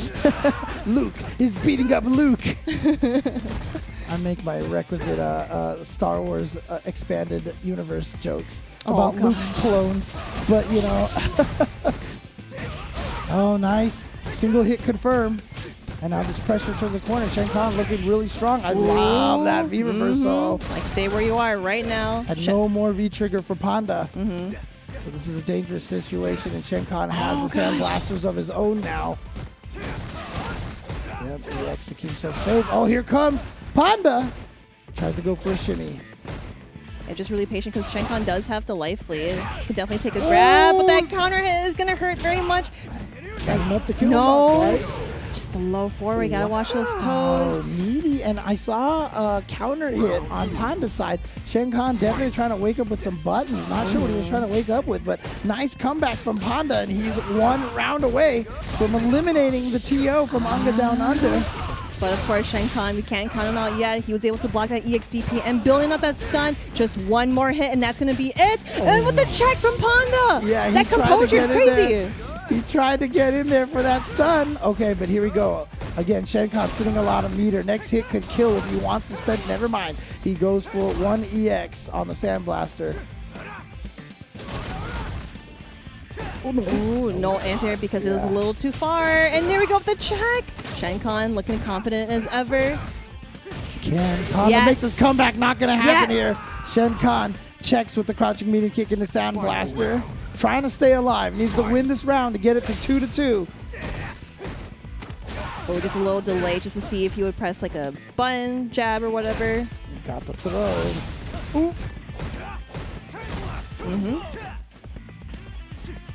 You see, whenever they walk apart, they just try to bait the other one in the Sandblaster. Right? And neither of them wants to press, but Shen Khan, Panda's spending a bunch of that meter for his Sandblasters. Not fast enough for the whip punish there. But kept it safe with the EX Sandblaster. Oh, there we go with the counter hit. This is going to be really good for Panda because he is sitting on match points here. And look at the life lead, too. No activations from Shen Khan. Wow, uses one of his meters for the V-shift. Because we would see him just blatantly use it, but he actually used it at the right moment there. Now, corner position. Panda still no V-trigger available to himself. Shen Khan keeps getting hit, so his V-trigger keeps draining. But now it's building up a little bit. He got the counter hit! Keeps the pressure going. Train kills into the meaty. Jumps away. And of course, he's just trying to drain. Actually, okay. Yeah, just drain it out, but Panda still having that. But both players having critical art on deck too. Let's see who's going to hit someone first. Single hit can lead into the critical art, and that's it. Oh, counter hit, but too far away to link into anything that he specifically wanted for the combo. Yeah, Shen Khan's got to act fast. He spent 1 bar. Gets the knockdown. Here we go. Yep. Okay, this is actually very smart from Panda because he just used all his bar just to throw out the spacing here. Yeah, he could just block. Yep. Oh, unfortunate. Panda just times himself out. With the Luke and Luke mirror match, he just timed himself out. So that is going to be... Wow, that was a 3-1 matchup. Yeah, but nicely done from Shen Khan. I mean, really close matches in basically every single match, even with the Ken as well. But at the end there, you saw Panda with some smart play there, just throwing out those EXs to chip away as much life as possible. And unfortunately, that is going to be the end for Shenkan. And I just have news also, word that Panda is now banned from Unga Down Under. No, just kidding. I was just saying, like, I don't know anything about this, James. But hey, like, definitely a good showing to Shenkan, especially being the TO of Unga Down Under. Like, it's really cool to see that, like, you know, TOs, they're doing their job, and they're also doing their job in the game and getting top 8 against all these, like, top competitors. Like, it's, oh my gosh. Like, when he pulled out the Ken, I was like, wait, no. This wasn't in my notes. What is this? But then when he pulled out the Luke, as we were speculating, it was like, I think this is going to be a messy match. But Panda, of course, being angry as ever, definitely rides his way towards top 8. Or, no, in top 8, but top 4. But continuing forward into round number 2, he will be going up against Rumours next. So Panda versus Rumours. So last year's runner-up and the previous year's champion of the CPT Australia going up against each other in losers semis. As you go, actually, I'm sorry, losers quarters. Losers quarters, my bad. There you go. Ooh, yeah, man. so I am a little excited to see how Insomniac is going to play against Cemetery Gates, because he plays Blanca, and like you know, like not a lot of people kind of like remember the matchup with Blanca, but Insomniac being the strong Bison player, like he played against the Fang player. I forgot his name. BK Sama. Yeah. No, it's not BK Sama. Oh no, you're right. Big Ray. Yeah, right, so like he definitely knew the matchup against him. So maybe we'll see something special between Blanca, who isn't like played a whole lot. Yeah.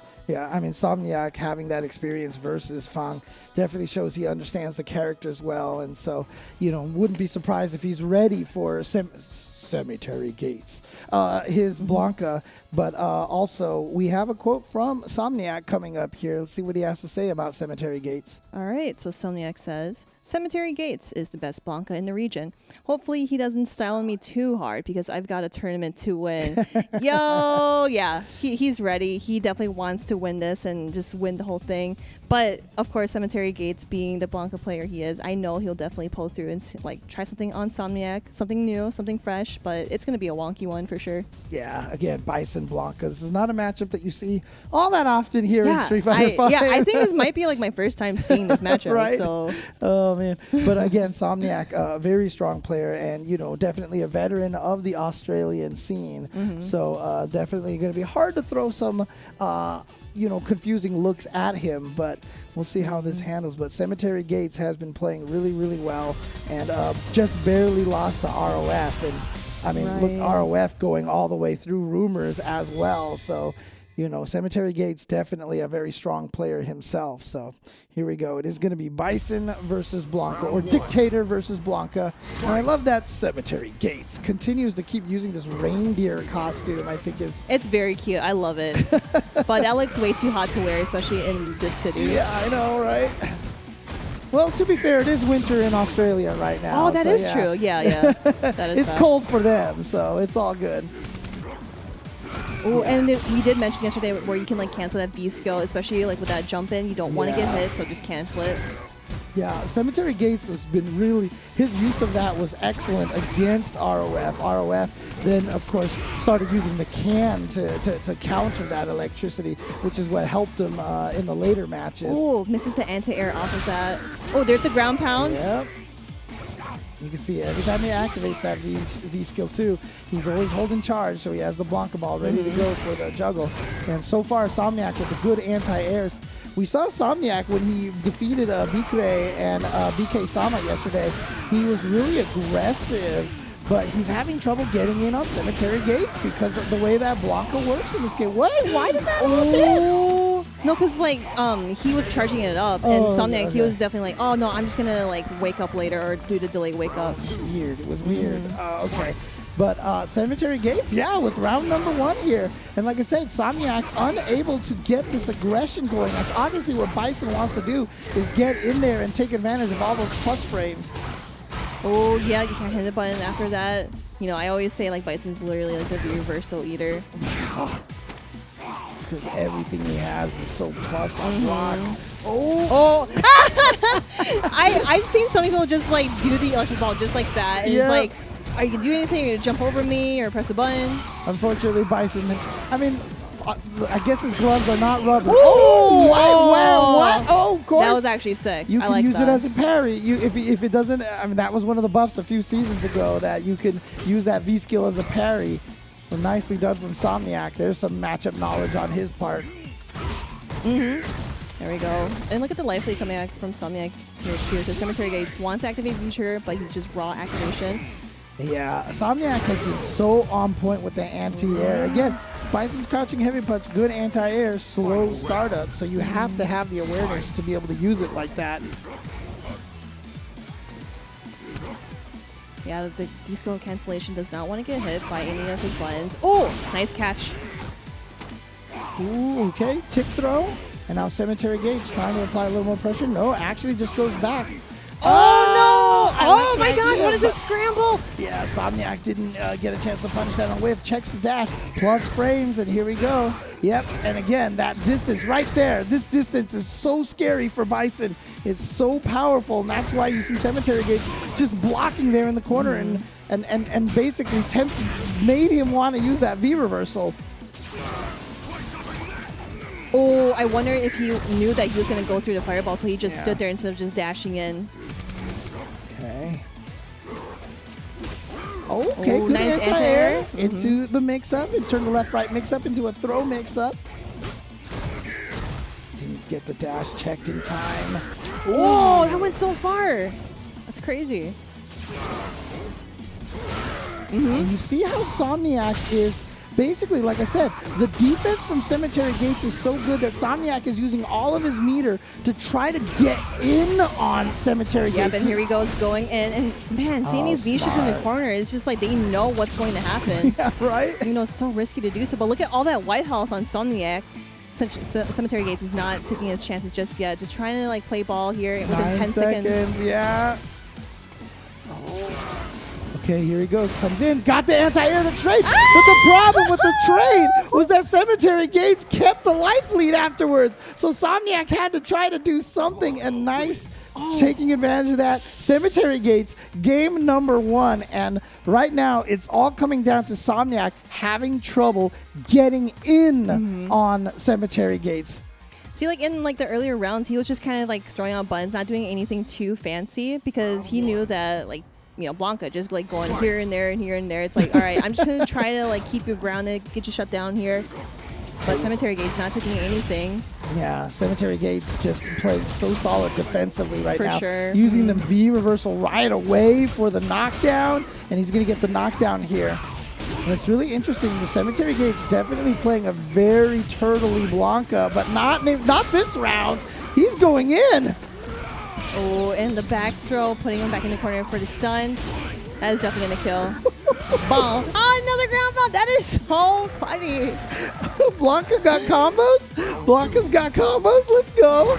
It actually looks pretty funny when he does the ground pound in like that costume. It's like a little kid in their pajamas or Kigurumi. They're like, yeah, it's not my bedtime yet.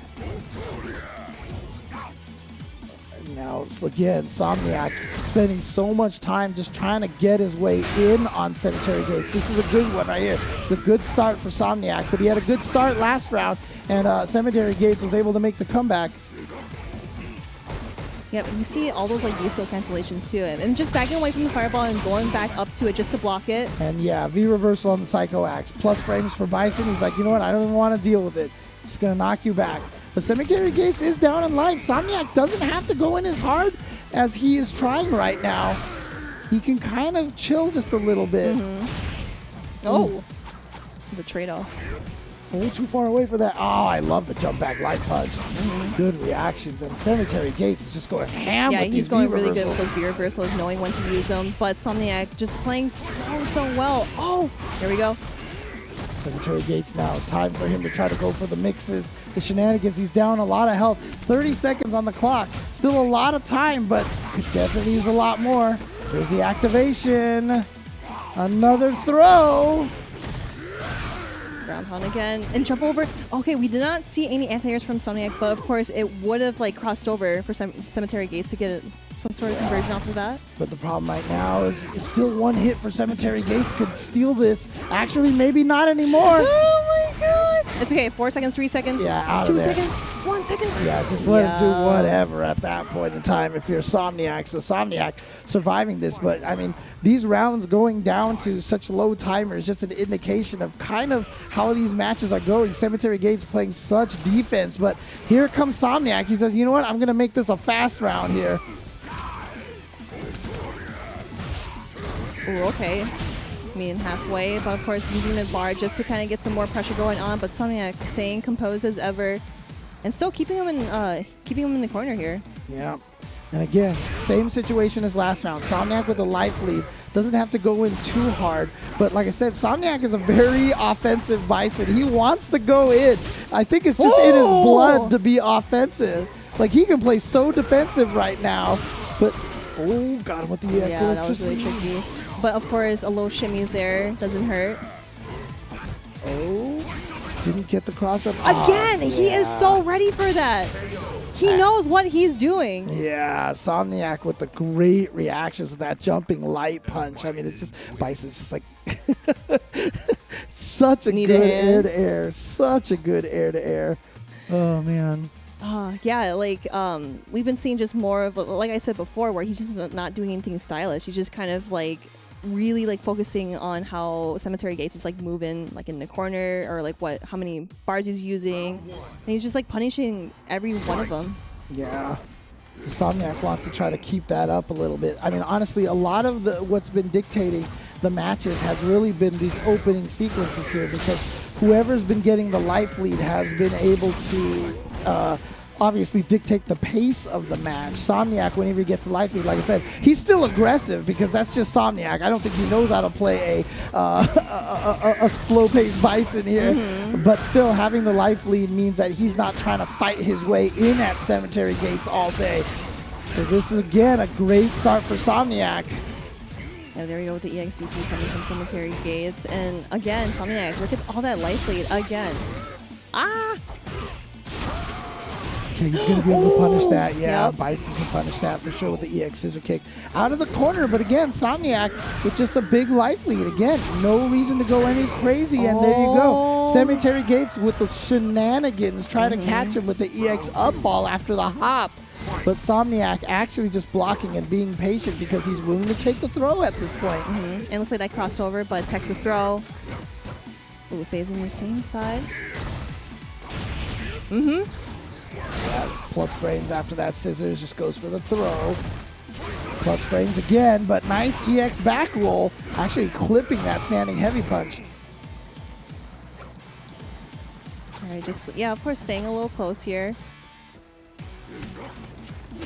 Oh, okay, yep. Good anti-air into the cross-up hop, stays close. And again, tries to go for that jump light punch, but I love that he stayed back. He guided it back and immediately jumped again. And now that's what he's gotten. Cemetery Gates, thanks to that little mix-up, has now managed to drain a bunch of Insomniac's life. Yeah, just one more hit. That's definitely going to be stun. And definitely build up the meter that you can. Yeah, all right. Again, that all came down to him doing the EX Beast roll. And then he held it back so that Insomniac's jumping light punch missed, and Cemetery Gates actually jumped immediately again. And Insomniac was still landing from his jump, so he could not anti-air it. Yeah, and look how Insomniac is just so ready to punish those rainbow balls too, just like back jump in. But of course, knowing when to anti-air. Oh, again, but trades. Yeah. Cemetery Gates using that opportunity to charge. Wow, that actually got, but he blocked the ball too early. It actually just missed. I do like the attempt though, because I thought that would have like absorbed the ground pound, but it did not work out. Right. Trying to walk him to the corners is important for Insomniac. Again, I talked about, you know, in the whiff punish matches from Goldie next door earlier, walk him to the corner just a little bit. That's what Insomniac is doing here. He's walking Cemetery Gates to the corner. So I do like Insomniac playing a little more slowly here and trying to walk Cemetery Gates back. But now he needs to get back in there again because he's down in life, and it's 40 seconds left on the clock. Still about half the round left. Yeah, and Insomniac doesn't want Cemetery Gates to, you know, charge up the ground pound here. Oh, there we go. Back jump again. Not a lot of damage, but it's adding up. Whoa! Had a little bit of that info on the transition. Oh, the V-shift, I kind of like that because you don't want to deal with any more shenanigans that Cemetery Gates has in his pocket, but we have V-trigger on deck. We'll see what we have here. He's got the jump in, and now the throw. He still needs to try to get this life lead, but look at this Insomniac.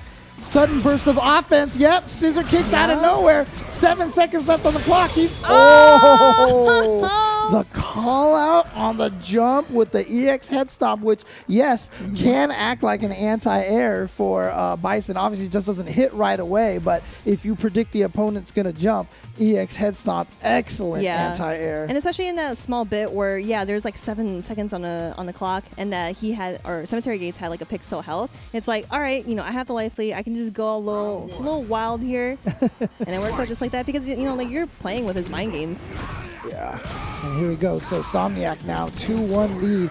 Definitely not an easy 2-1 lead. He has been working hard, but wow, what a slide. It's the first time we've seen him try to punish something from downtown like that. And Cemetery Gates back to his V reversal ways. Oh, air to air heavy kick. Oh, what a perfect answer coming from Insomniac. Cemetery Gates just walks away from the grab, but nothing here. We have this corner pressure now. This is what Insomniac thrives on, is that corner pressure, but interesting that he backs off now, realizes he has a life lead, doesn't need to put himself at that much of a risk. That was definitely minus, and so he's going to take a good chunk of damage thanks to that throw. Yep, just take the throw, just take the throw. But then again, you got to be mindful of your stun here. But Insomniac, okay, we're getting a little out of the corner.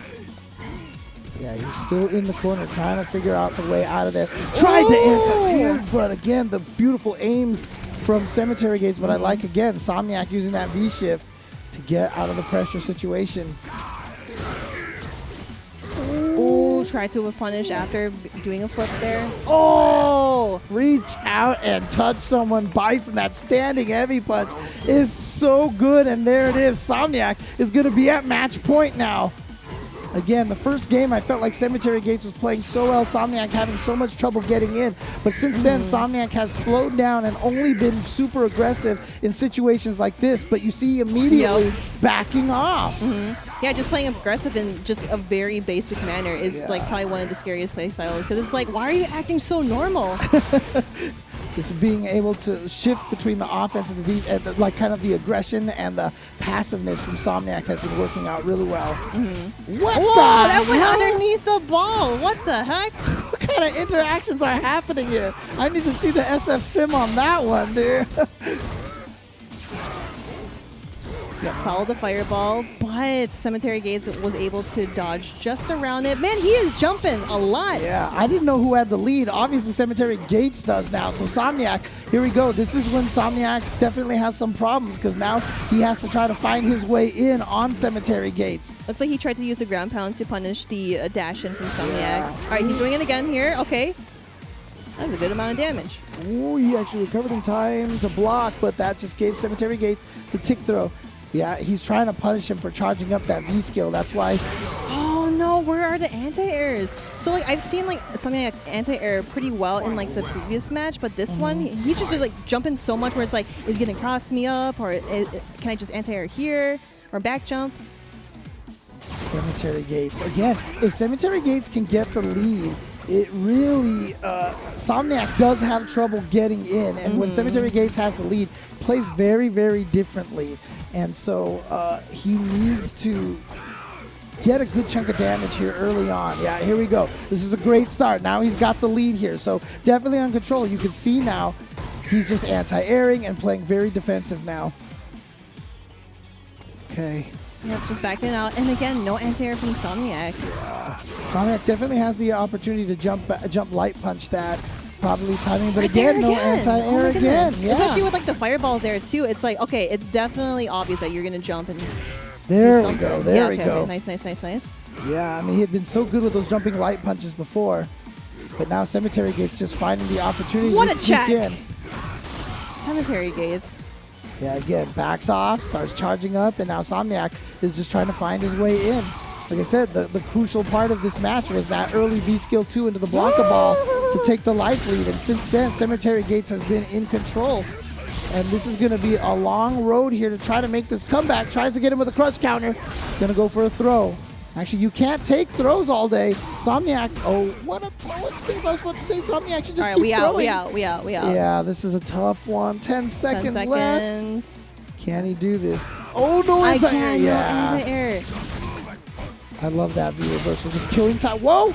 Wait. Oh, he didn't have enough time. He didn't have enough time. Cemetery Gates ties it up 2-2. Dude, like I said, that round right there was won at the very beginning when Cemetery Gates landed V-skill in the Blanca ball and got the life lead. It's just all come down to that right now. It's the first 10 seconds, the first 15 seconds of the round are the most crucial period of these fights so far. Whoever gets the life lead really has such a distinct advantage. And so right now, Cemetery Gates definitely has a distinct advantage over Insomniac. It just really sucks to see that, like, you know, Insomniac definitely has it in his grasp because, like, he's not anti-airing any of Cemetery's jump ins. But here we go with the crossover. That's totally fine. You can definitely block it, but there are so many instances that Cemetery Gates got in for free. Yeah, one of the tricky things about that is because he's trying to get in on Cemetery Gates so much, his mental stack is so focused on trying to approach that he's not ready for the jump-ins right now. Oh, no! Okay, so Cemetery Gates still with the life lead. Oh, beautiful aims with that. That would have been sick if he was able to punish it, like, just as Insomniac landed back into the corner here. Here we go again. No anti-airs again from Insomniac, but this is huge for Insomniac. Now he's got the life lead. This is huge. Things are different now, but Insomniac is still being very aggressive. Oh, I see right there. He just kind of like stopped right there because he thought that he was going to jump over and he was ready for anti-air. But Cemetery Gates is still playing a little lame. Totally fine. Yeah, but Cemetery Gates is down in life, but just a tiny bit. Not anymore. Actually, I don't know who's, well, for sure. Okay, yeah, all right, Cemetery Gates, definitely in a life lead here. This is the problem now, 20 seconds left. Oh, okay, there we go with the punish, but nothing else after that. Can Insomniac find his way in against Cemetery Gates? Oh, it will! He got the hit, but it wasn't a counter hit, so it wasn't a combo. He needs to get in now. Oh, good block. He grabbed the V reversal. Back away. He chipped him. Yeah, you chipped him. That was sick. That was sick. Enough. All right, oh my let's God. go. Oh Insomniac sitting in match point here, Cemetery Gates. You gotta think of something here. All right, we're going to low forward into the X move. This is really important for Cemetery Gates to get this lead again. Nice. Oh, this is a bad round for Insomniac. Oh no, now. another crush counter. This is not looking too hot. Cemetery Gates definitely felt that burn in the last round. He's like, I am not gonna let you win this. Oh man, and Cemetery Gates with a domination round to send it to final game, final round. These first 5 seconds, these next 5 seconds, next 10 seconds, so important. Here comes Insomniac, tries to get in there. Oh, no whiff punish. They're so even in life right now, just chipping away at each other. Insomniac a little down, so both of them, you can tell both of them playing very carefully here. Oh, dashes away after charging up for the ground pound.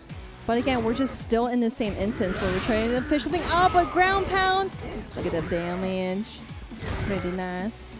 Yeah, and it's really crucial for Cemetery Gates to maintain this life lead because it just forces Insomniac into a kind of game that Cemetery Gates can play against a lot more efficiently. I mean, we have been seeing a lot of successful V reverses coming from Cemetery Gates because he wants to go back into the neutral and just try something wacky. But like, as you can see here, he's playing very, very still. But this is what he wants. This is like the final match between these two. Yep.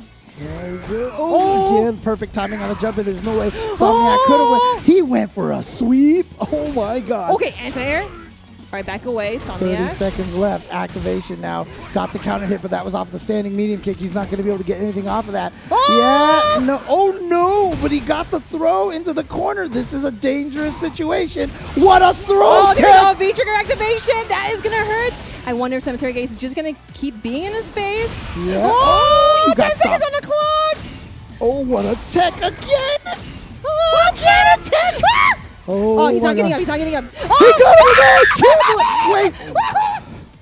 Oh my God. Oh, every single one of those rounds down to the very end. And Insomniac somehow ekes his way out in one of the craziest scramble closes that I have seen. Every single round coming down almost to the last 10 seconds. Every single time. The kind of match that these two had to fight. Oh, man. And you know both of these... They are both like, they both fell on the floor. They're both lying on the floor right now like, oh my God. See, and like, you know, we were talking about how like Cemetery Gates was definitely playing with Insomniac's mental because he was just doing a lot of like jump-ins, wacky mix-ups, and just kind of like playing like a wild card. But then Insomniac was like, okay, maybe like I am not, you know, anti-airing, of course, but I'm literally just standing here just trying to find an opening. And he did at the very, very last bit of that match. Yeah, what honestly, the heck, dude? Cemetery Gates at the very end, playing a little bit panicking, a little bit scared, got caught by the heavy kick, which gave Insomniac the combo. But again, you know, that match, that match. Yeah, like right there. Yeah. That really sucks because like Cemetery Gates definitely had the life lead there. But he got thrown, he got hit. Yeah. That's definitely got a sting, but hey, Insomniac definitely advances into the losers quarterfinal, and Cemetery Gates is unfortunately burying himself in his own grave. This is, oh man, this is such a heartbreaker. Whoever lost that one was definitely going to be a heartbreaker. Coming down to the final game, final round. Great match here in the loser side of top 8. Unfortunately, that means Cemetery Gates is out. We will be moving to the losers quarterfinal, but before we do that, just want to remind everyone that SF Duel will be available globally very, very soon for everybody. Currently available to download in China. So if you're watching this from China now and you haven't downloaded Street Fighter Duel yet, I don't know what you're doing. Download it now. The epic legend is reborn on mobile, so download Street Fighter Duel and let's fight for each other and join the journey with millions of players to become the best fighter. The fighter. But hey, you can also be a fighter if you check out the Central America West. We have another dope tournament coming through August 20th to August 21st. I always say, like, you know, there are players in this region that are just like super, super strong, and I always love watching them because it's like, yo, who is this guy? Who's this like really sick Nash player? But hey, tune in to this and check it out at CapcomProTour.com. Yeah, a lot of strong players there. A lot of strong players all around the world. You can see the close matches that we're dealing with, but you can also see schedule coming up.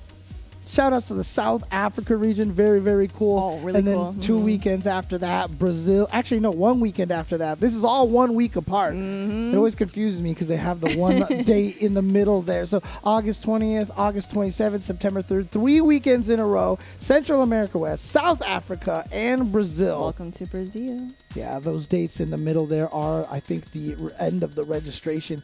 So make sure you register by August 22nd for South Africa, by August 29th for Brazil. But again, yeah, that's the first round of Australia. We're going to be moving to the second round of the losers bracket, but we'll be doing that on the other side of this break. Don't go anywhere. More nail-biting, down-to-the-wire Street Fighter V action coming after this. Time to fight, time to fight.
time to play.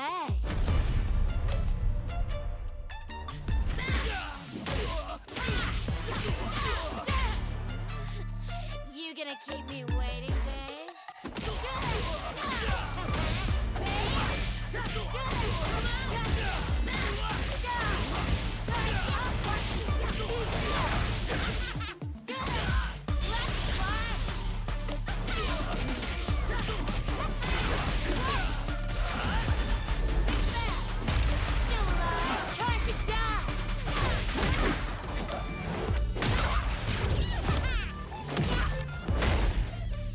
Such a lovely face. Stop, kid. You're killing me here. And only one of us is allowed to do the killing.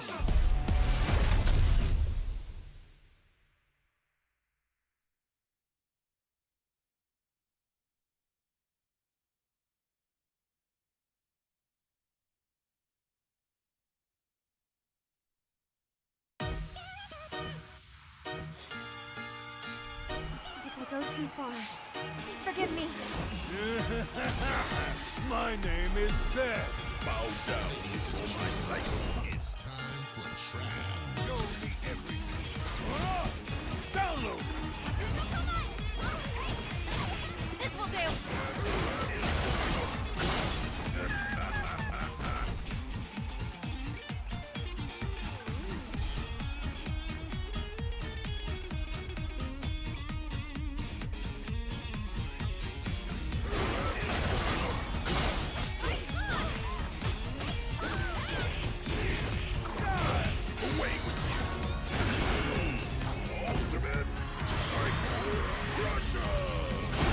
See what I'm really made of. I'll settle this. It's the end. Let's go.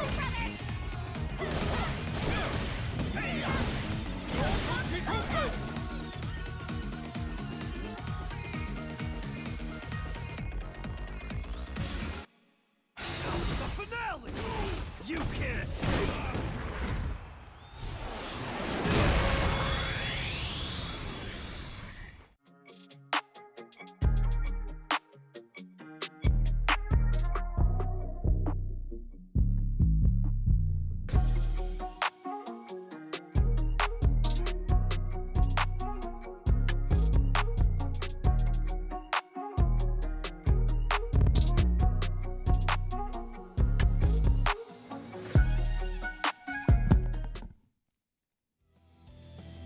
Welcome back, everybody, to the Capcom Pro Tour Australia edition. Hope you were around to watch that nail biter of a match between Cemetery Gates and Insomniac, because that was absolutely insane. It definitely woke us up. Yeah. Holy cow.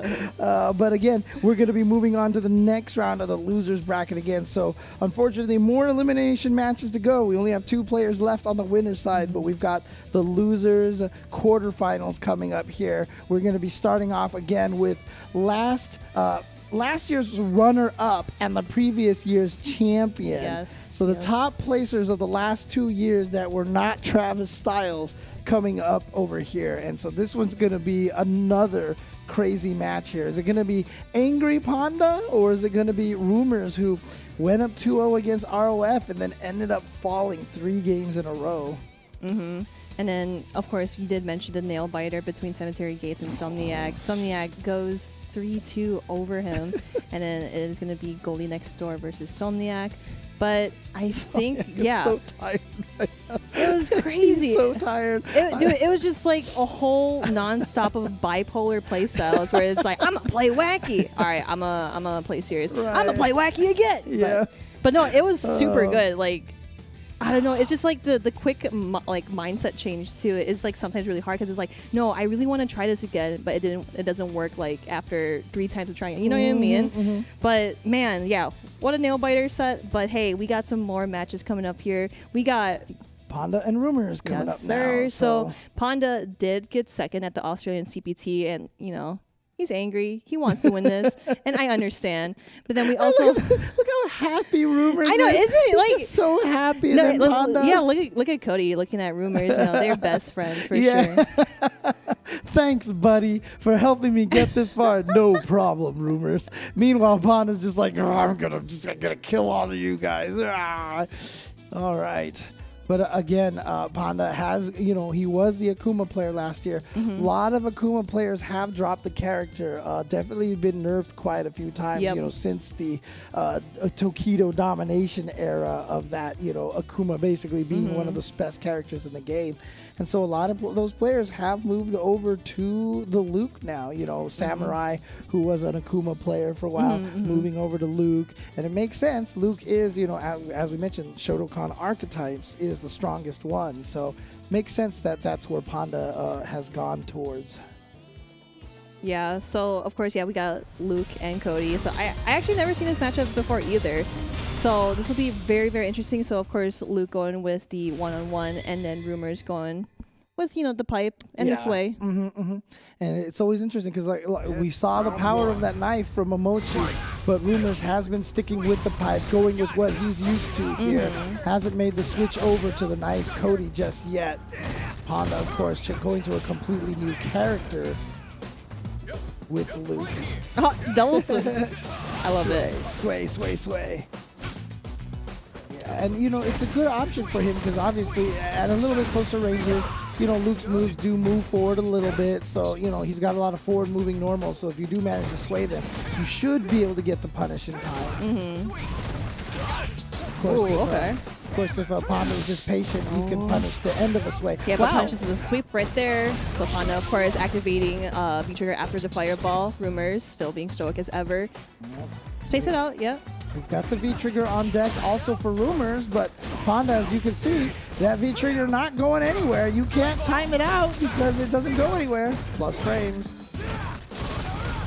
I think he might have even been plus. I don't even think he needed to. Look at that. He just used up the rest of that V-trigger, so no more V-trigger. Oh, yeah, there you go with the trade, the rock and the sandblast. Yeah, but you see the sandblast is so fast that Rumours is kind of pressured to swing a little earlier. Yeah, that's what I was thinking. I was like, I'm pretty sure you could swing that sandblast for sure, but it's just going to be like really hard to do so because it's so fast. What the heck? Oh no, I don't think Rumours wanted that. No, he was definitely walking back and forth and tried to hit a button to attack it. It came out as the command throw somehow. It wasn't even the regular throw because he was whipping that throw for a long old time. Oh, God, see, there you go. Those forward-moving buttons that Luke has. So good at whiff punishing. Oh, catches with the hopping knee, but Rumours still trying to, like, walk and block. Oh, no, the whiff punish. Same whiff punish against that crouching heavy punch, but finally Rumours getting his way out of there with that level 2 zonk as well. Play ball, V-shift out of there, because you don't want to get grabbed by the pipe. But he knew that it wasn't a true V block string, so he actually found that V-shift in between. Good patience from Panda. Level 2 zonk again. Just zoning with that standing medium kick. Oh, with the rock. But it goes for the trade, though. Yeah, that's actually a great trade for Panda. Oh, no. Yeah, there's the dash. I was waiting for that, but no. It's not frame perfect, though. Yeah, didn't get the home run swing. No more pipe. Yeah, doesn't want to deal with those plus frames. He has the life lead, so yes, just spend it on that. Don't let him get that EX neutral zonk. Oh man, 30 seconds on the clock here. Panda is just trying to play things out slow because he could definitely close it out on Rumours, but Rumours still alive. Trying to find something to connect here. Ooh. Yeah, if he could find one hit into this level 2 EX zonk, he could probably kill from here. But Panda, you can tell. Oh, yep, here we go. There it is. Yeah. Oh, and that did kill. That's crazy. I was thinking, okay, Rumours wants to land this EX zonk, so he's going to try to find the confirm into it. No, just throw it out in neutral. Catch Panda walking forward. And like I said, definitely could get the kill off of the wall bounce, and there it was. Yeah, just like walk underneath the jump there. Does not want to get hit by anything. But Panda still pressing buttons and does get a hit. He's got to watch out. He's gotten whip punished for swinging that a bunch of times, but not this time. And there it is again, the level 2. V-shift into V-break. Oh, that wasn't fast enough. I thought that was going to get the hit for sure. A nice single hit confirmed to the EX to be able to push towards the corner now. Crossover back into the corner, but Rumours did try to backdash, but gets a flip out of that instead. Really close to stun, but of course really close to kill as well. Yeah, activation time. Oh, that was smart. Especially how Panda does uses V-Shift all the time, but like that's actually like the first V-Shift that's kind of like more of like, nah, I'm just gonna use it. I'm just gonna use it. You know what I mean? I mean, honestly, again, the reason why V-Shift has been such a powerful tool is because, especially even against like command grab characters, the hit throw mix up from command grabs are nulled by V-Shift because V-Shift will generally avoid both of them. Now, on regular throws, you can recover in time to punish the V-Shift, but very difficult to do when you're not in the corner like we saw with Shen Khan versus Panda. Oh, okay, with the trade there. Swinging. But of course, they both have the right idea. Whoa, the swing! There's the dodge. And now there's the V-Shift. You know, Panda's like, hey, I've got a dodge too. You know, there's this universal mechanic that they added. And it's so good. V-Shift, chef's kiss. Really great addition in terms of mechanics. They're not going for command throw this time. Oh, yeah, no, there you go, the dash into the command throw, but again, no misses perfect again, frame. Yeah. A little bit nervous, perhaps, timing that a little incorrectly. A lot of time left on that. Oh, that could have been a whip punish. Yeah, and he gets knocked down. Oh yeah, V reversal. Doesn't want to deal with that mixer, but that means he's got no activation now. So the comeback is going to be, I mean, not that much of what Luke does is honest, but still, it's got to be an honest comeback here. Oh, just chucked the pipe! That is so funny. He's like, I don't need this anymore because I don't have V-Trigger. You can have it, Panda. Nice buff that they gave to Cody. Able to use that as a projectile instead of, you know, getting stuck with it trying to find the hit. Now he can just chuck it like that. Oh, and tries to go for the wake-up sand hit there, but it doesn't work out. Panda trying to work for perfect. Oh my god, you just did the EXDP. And yeah, you got the perfect. Perfect. Okay, and there's the power of Luke right there. That was a very Luke round.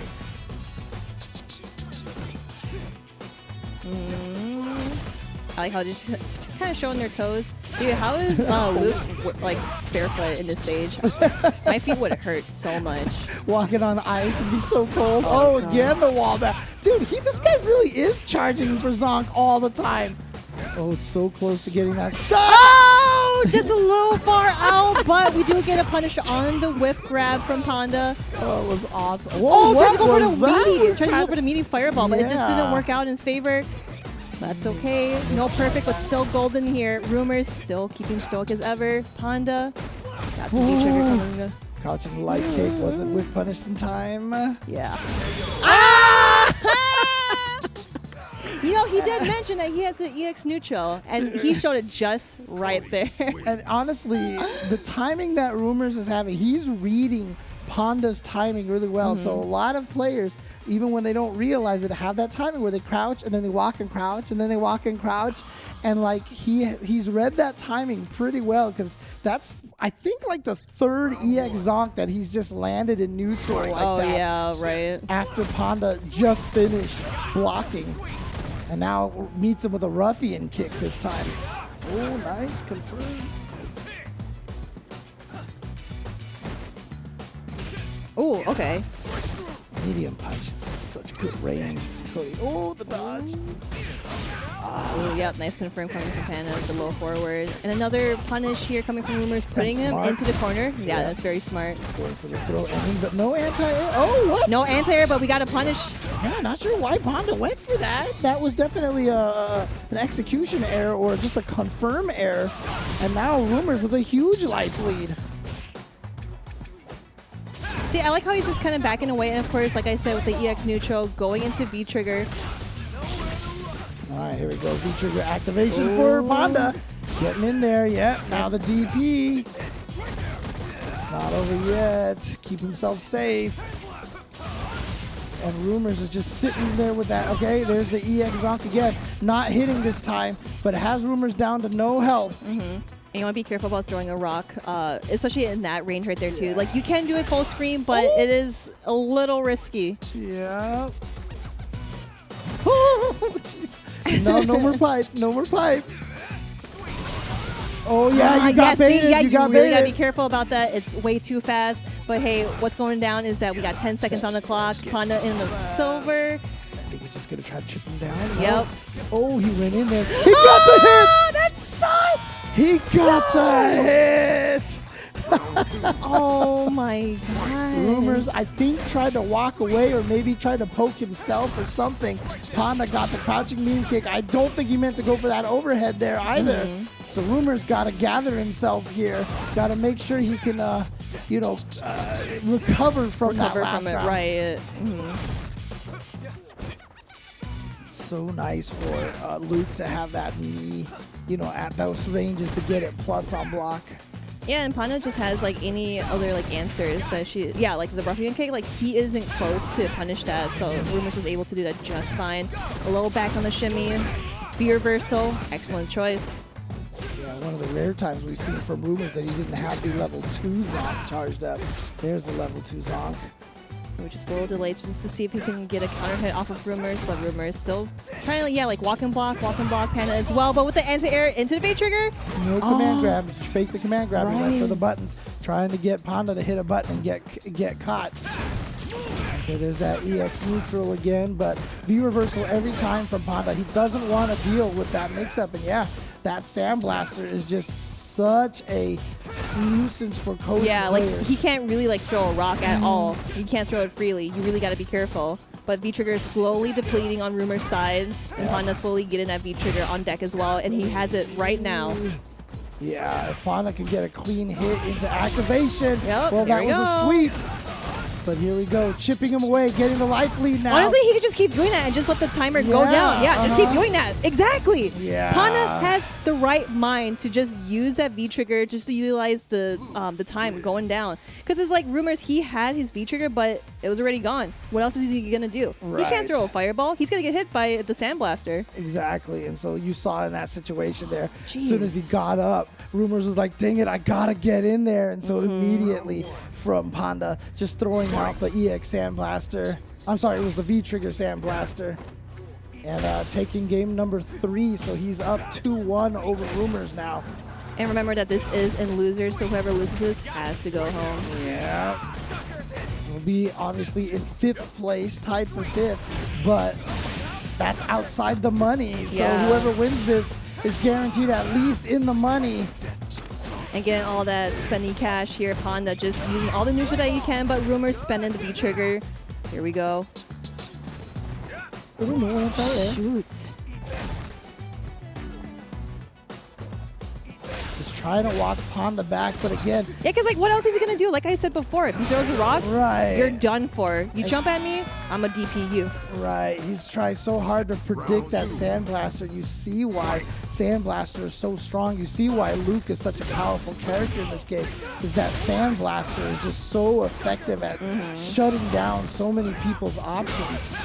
All right, here we go. Big opportunity for Rumours after the crush counter. I wonder why that hit is odd.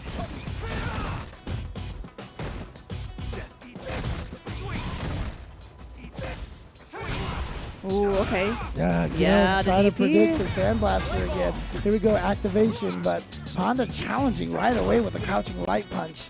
She don't know if Cody's plus or minus off of sweeping to activate. Thought he would be close.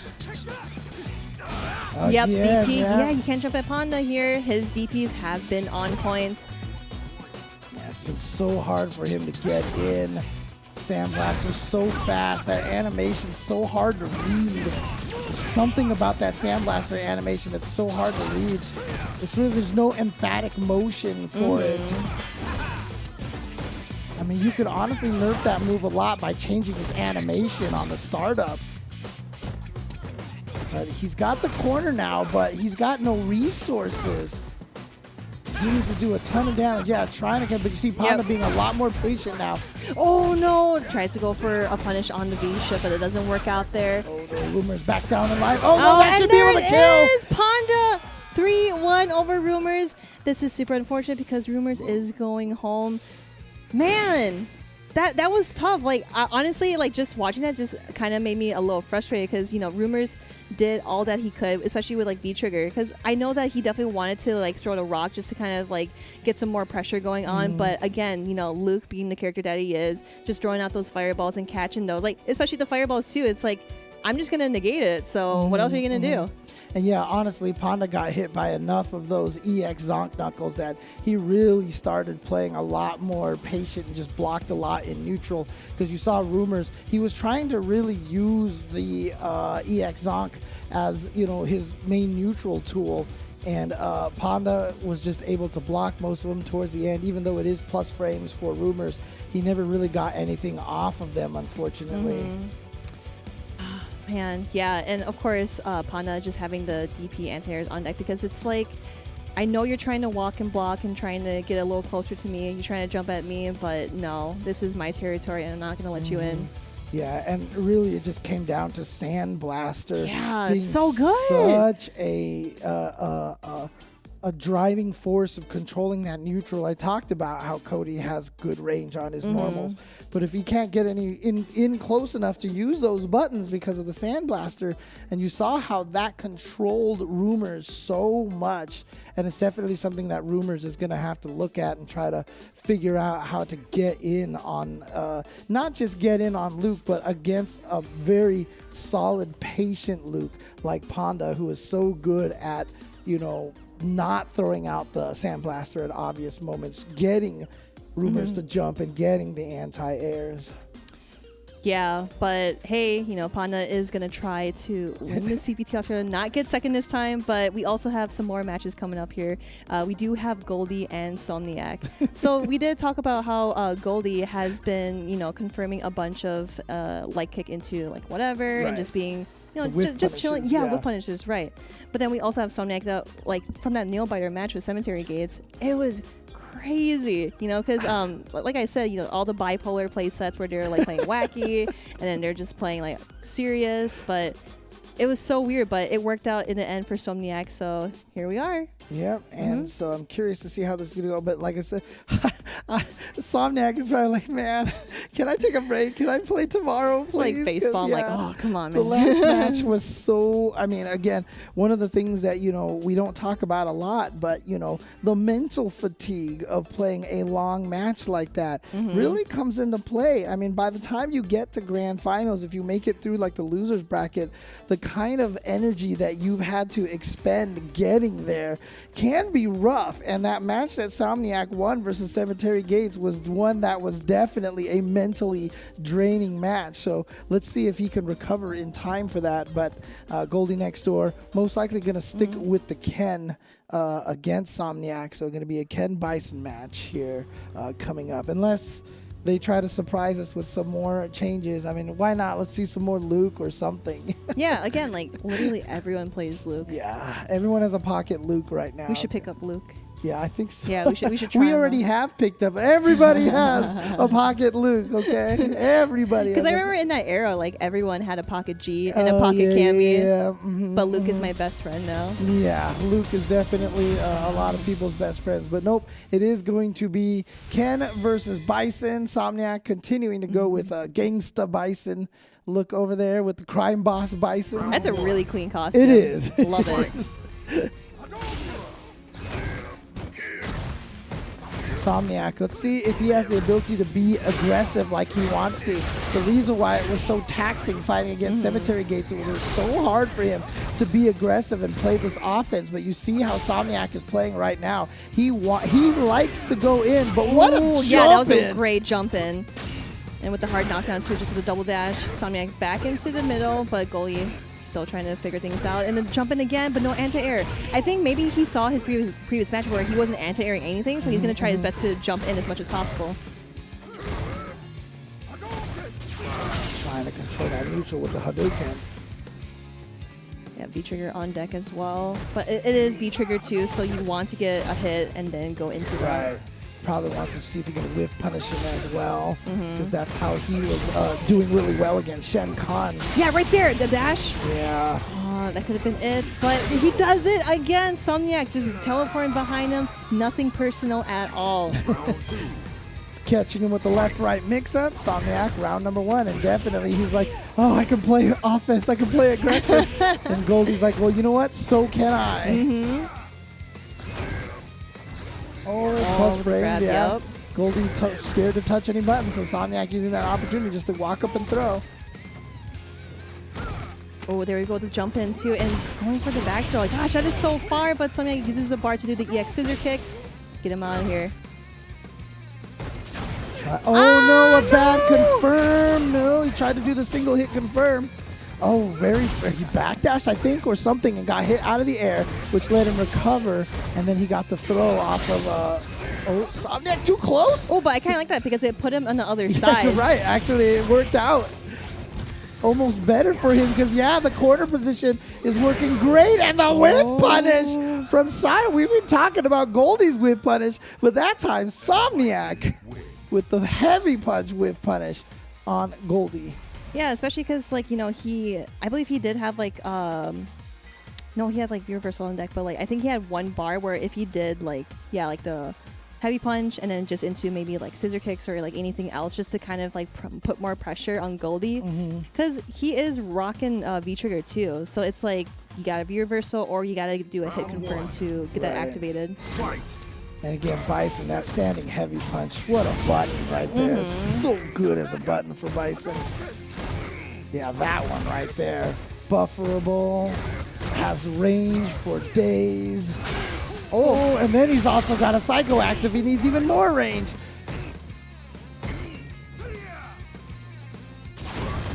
EX plus frames, yep. And then just checks him with the standing light kick. Like I said, just putting in more pressure here.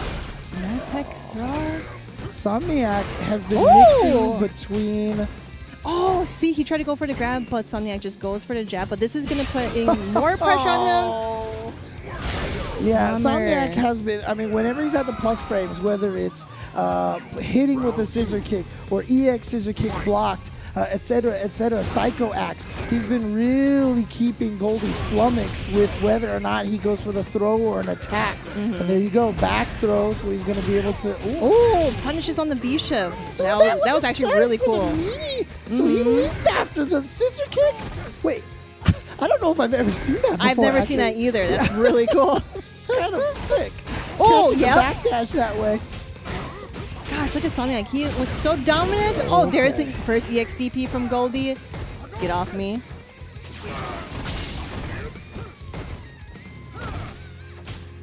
He's trying to find a hit. Like I said, just trying to find something to activate it at V-trigger too. Yeah, and you can see Insomniac again, kind of learning from his match at Cemetery Gates. And you know what? I don't need to go crazy. And it looked like he was playing super patient, and then that's why the dash out of nowhere caught Goldie off guard.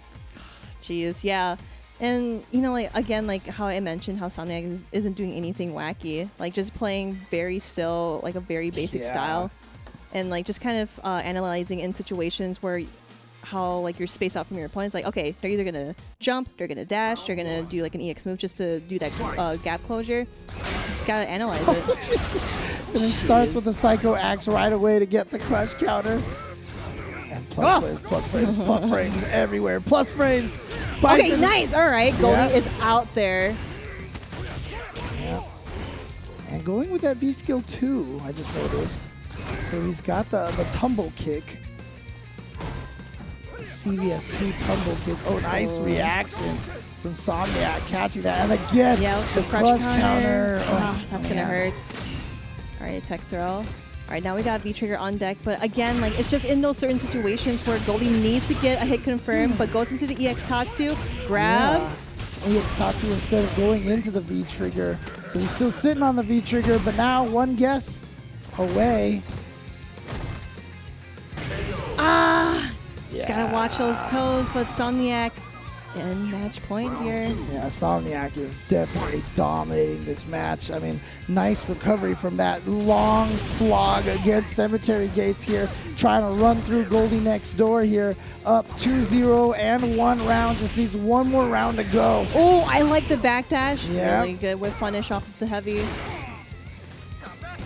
Oh, too far for the throw. And there again is that standing heavy punch. And the Insomniac Psycho axes have been money. I mean, literally, you hear the... we've been seeing all of those buttons hit, just all the crush counter. Yeah. Definitely music to Insomniac's ear, but Goldie needs to figure something out, but I don't think that's what he wants, though. That was an STDP, dude. Just DP in neutral like no that. Way. Oh my gosh. Oh, the same thing, and it was a counter hit. So the Goldie next door definitely trying to poke here, but at the end there, it really looked like Goldie. I mean, just looked like he was lost. He didn't know what to do at the end there. And Insomniac would just had his way in neutral. And Bison will do that to you, right? Bison, the range that he has, Psycho Axe, standing heavy punch, standing medium kick, light scissor kick, crouching medium kick. All these tools that he has is that magical distance for Bison. If you stand at max range of standing heavy punch, Bison is such a terrifying character, and that is where you want to be the majority of the time, and that is where Insomniac was able to be. Goldie could not get that distance away from Insomniac.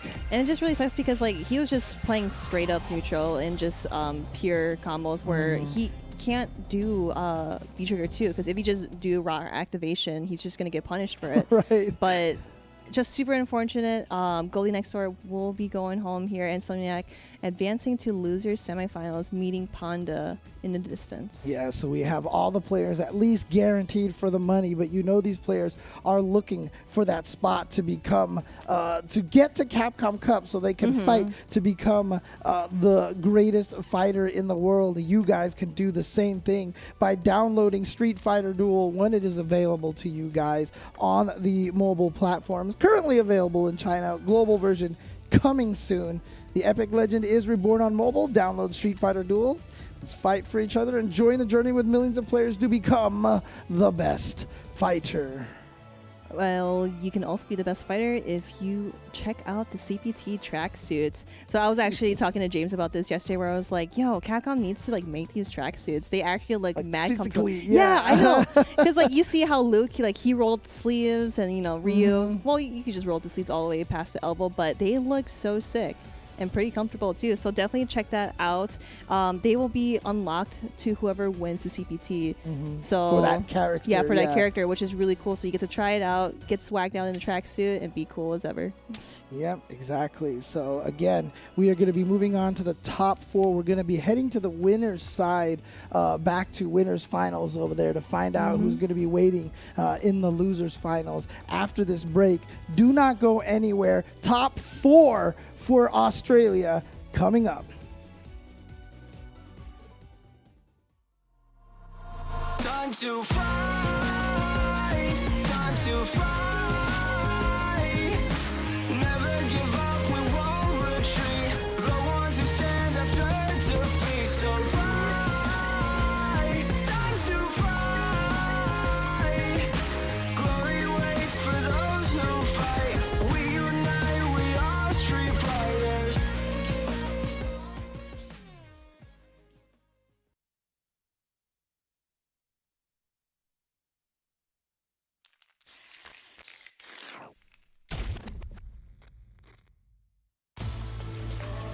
No, I got you. Let's go. We're just getting started here. We'll take control. And just bets it all on the drive rush. Solid anti-air.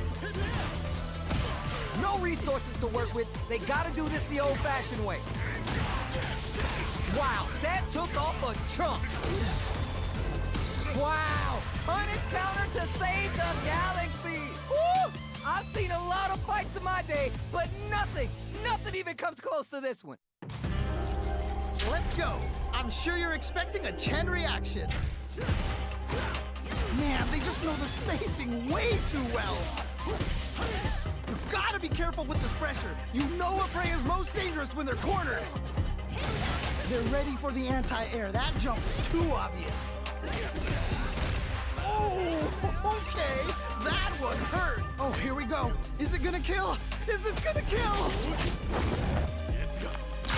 I cannot believe they pulled that off. That That was crazy! That was a solid win. Give me your takeaways on what we just saw. There is nothing more amazing than playing a close match with someone down to the wire like that. Yo, I can't argue with you. What a game.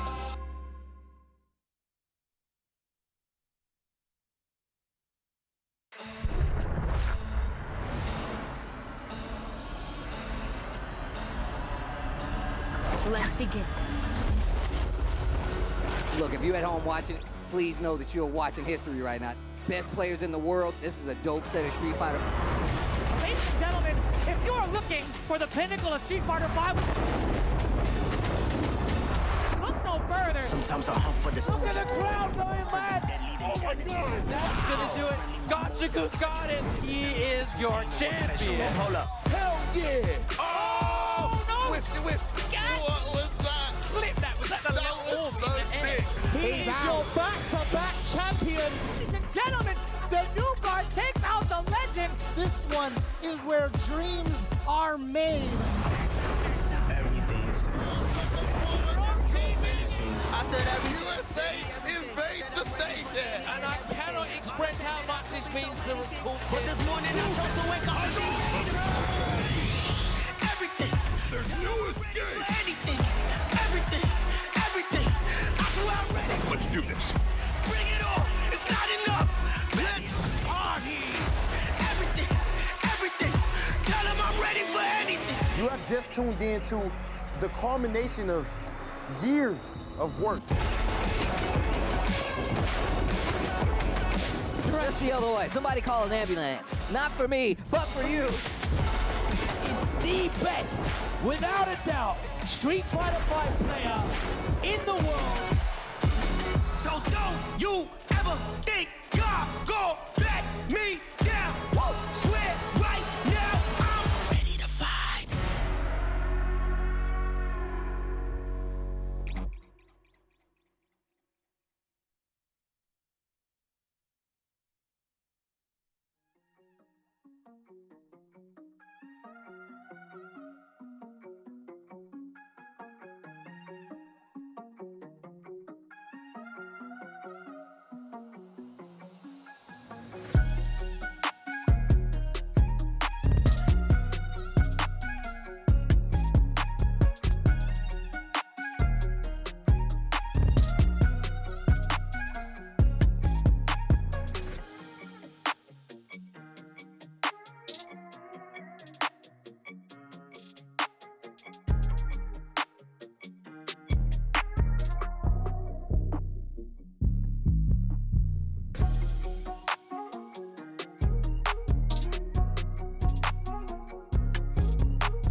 Hello. We are back with top 8, or actually, I would probably say top 4. You know, we are actually getting there. Man, James. Yes. We're almost there. We're almost there to there. the finish line. And I feel like we're actually not that tired from like yesterday, because we were like, man, I'm just not used to it because I'm from Midwest and I'm so kind of in like the central time zone. But I don't know how you do it, James. I don't know how you could like stay up past midnight. D-Gen hours, it just happens. Maybe man. I'm actually the one that's getting old and you're just getting younger. You know, this is a weird thing is they say when you get old, you can't stay up anymore. That has not happened to me at all. You're just okay? built different. That's it. I can't. It's right. It's right. I'm built. It's a good thing that I can stay. Anyways, we are going to be heading to the winner's side of this. It is going to be Travis Styles going up against ROF. Travis Styles, a lot of people probably picked. Like I said, it felt like an inevitable match between Travis Styles and Rumours, but no. ROF playing spoiler to that, coming back after being down 0-2 versus Rumours to win it 3-2 for his chance to try to take down Travis Styles next in the winner's side. However, Travis has just been playing amazing all weekend long. Yeah, and also I want to highlight that these two, like, I always see these two together. Like, I've met them at EVO, and they're always, like, holding hands. You know, they're best friends. But, like, these two, they know how each other play. Okay, so, like, we'll okay. definitely see some sort of formality of, like, oh, I know that ROF is going to do headbutt here. Right. Oh, I know Travis is going to do a tap because he's, like, widescreen or whatever. But this is going to be more of like a friendly rival match, if I were to put it. Yeah. Yeah, it's one of those situations where when two people know each other so well, the decisions that they make are not going to make sense. Yeah. But it's because they've already gone through the cycle of, well, Yep. you did this, so I'm going to do this. You get to do, and they're already at like chapter 19 while we're expecting chapter 1 and 2. You know. So let's see how this match goes. Again, Travis Styles, last year's champion, looking almost unstoppable so far. Yeah, first place from Australia last year. Going up against ROF, but ROF has got that birdie, the best birdie in Australia, definitely. The best and the last. Yeah. Throwing everybody for the loop, and I still love the fact that he's using that classic costume for birdie, so let's go. I was going to say, take it off. Take it off, but he's going to give it off. He can take it off still. He can still hold the button right now. If you can hear me, take off the jacket. No, it's going to be regular. Here we go. So one of the nice things about Birdie, obviously, is that he's got the range on the buttons. But nice thing about Balrog is that Balrog can punish a lot of those things with dash punches. And again, you know, just like every match right here, he tries to go for answer, but it does not work out. But goes for the command grab. That's the first command grab of the match. Oh, the shimmy into command grab. Second command grab. Third command grab. Do it fourth one. You won't. You won't. Okay. Oh, he went for the regular throw. And there's a stun still. Okay, now he goes for the fourth command grab. Here, let's go. I'm surprised there wasn't a little bit of extra spiciness in there. Spicy. So spicy. Ooh. Crush counter to the face. Again. Okay. All right. This is now turned into a real slug match here. Oh, no. Tries to go for a grab, but ROF grabs him. How many rounds have we seen Mena RD turn around with a nice back throw with Birdie? But Travis does make it out of there. Gonna block that in time. That's minus. Yep. Oh, but the armor come through this time. Yep, just putting him back in the same situation that Travis is in, but activates V trigger, gets him out of there. Tried to set up the mix up after the KKB punch. Ooh. Oh, that could have been a whip punish. Wasn't quite ready for it. Oh God, they're just jabbing each other all day. Yeah. Oh! Okay. All right, both again, mutual hold. Too far away for the punish, but again, the duff to the face. Just a standing heavy punch for Travis. He landed like 4 crush counter fierces that round. Oh, and then I see like RLF just jumped over the top there, but no. Nice auto, kind of spacing trap auto whiff punches. Right there from Travis. Usually you see that from Birdie, but Travis doing it. Nice armor. Perfect timing. Okay, got the anti-air. Oh, yep, V reversal. Yep, just back to neutral and tries to go for the overhead too, but of course it's range, so he won't be able to punish it. Yeah, you can see ROF really wants to try to put Travis in the corner, but Travis doing a great job not giving him that space. Yeah. Plus frames on the EX dash punch. Checks with the standing light kick afterwards, the 3-framer. Standard follow-up.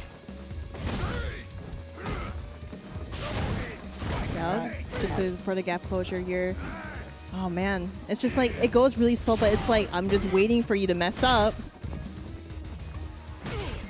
Man, these two are playing such focused neutral right now. We haven't seen any jumps. We haven't seen any crazy chains. We haven't seen anything wild from these two. They're playing such patient neutral, and I love the V reversal from ROF. Yeah, 20 seconds. Just try to buy this time, but he's got no resources. Actually, neither of them with any resources. Travis just getting an EX meter.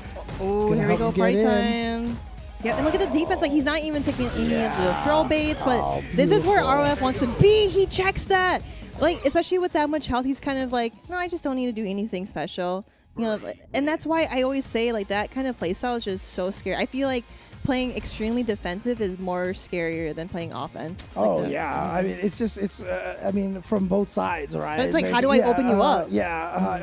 For the person trying to get in, it's super frustrating, but at the same time, when you're the defensive character, when the other guy does get in, you're like, ah! It's like terrifying. But for sure, ROF was taking advantage of the clock over there. You can see what Travis wants to do. He wants to get the death. Too early on the throw. Too early. Travis wants to hit fast and hit hard, and ROF wants to make this a slow one. Oh, Good blocks the block. overhead. Yep, RF is so ready for that. Oh, It's a no, banana. no cans or bananas. Ooh! For you. And now the corner position for ROF. Ooh, the back throw, the reset into the back throw, too far away. And that was a command throw, but Travis not getting much off of that.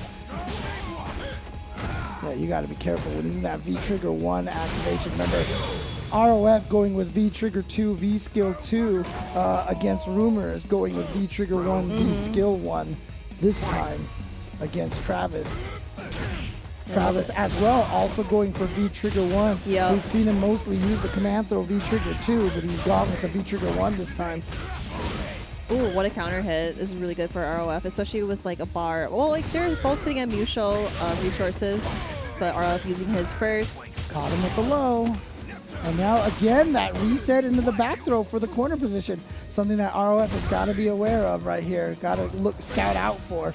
And there we go, Travis again, fishing with standing heavy punch. Minus, oh no, that's V-Trigger 1, I'm sorry. If it was V-Trigger 2, it would have been minus, so my bad. It's V-Trigger 1. Oh, great anti-air. This is where Travis wants on the beat. There's the EX Dolphin Dive. Out of nowhere. Oh! He woke up with a jab that recovered in time.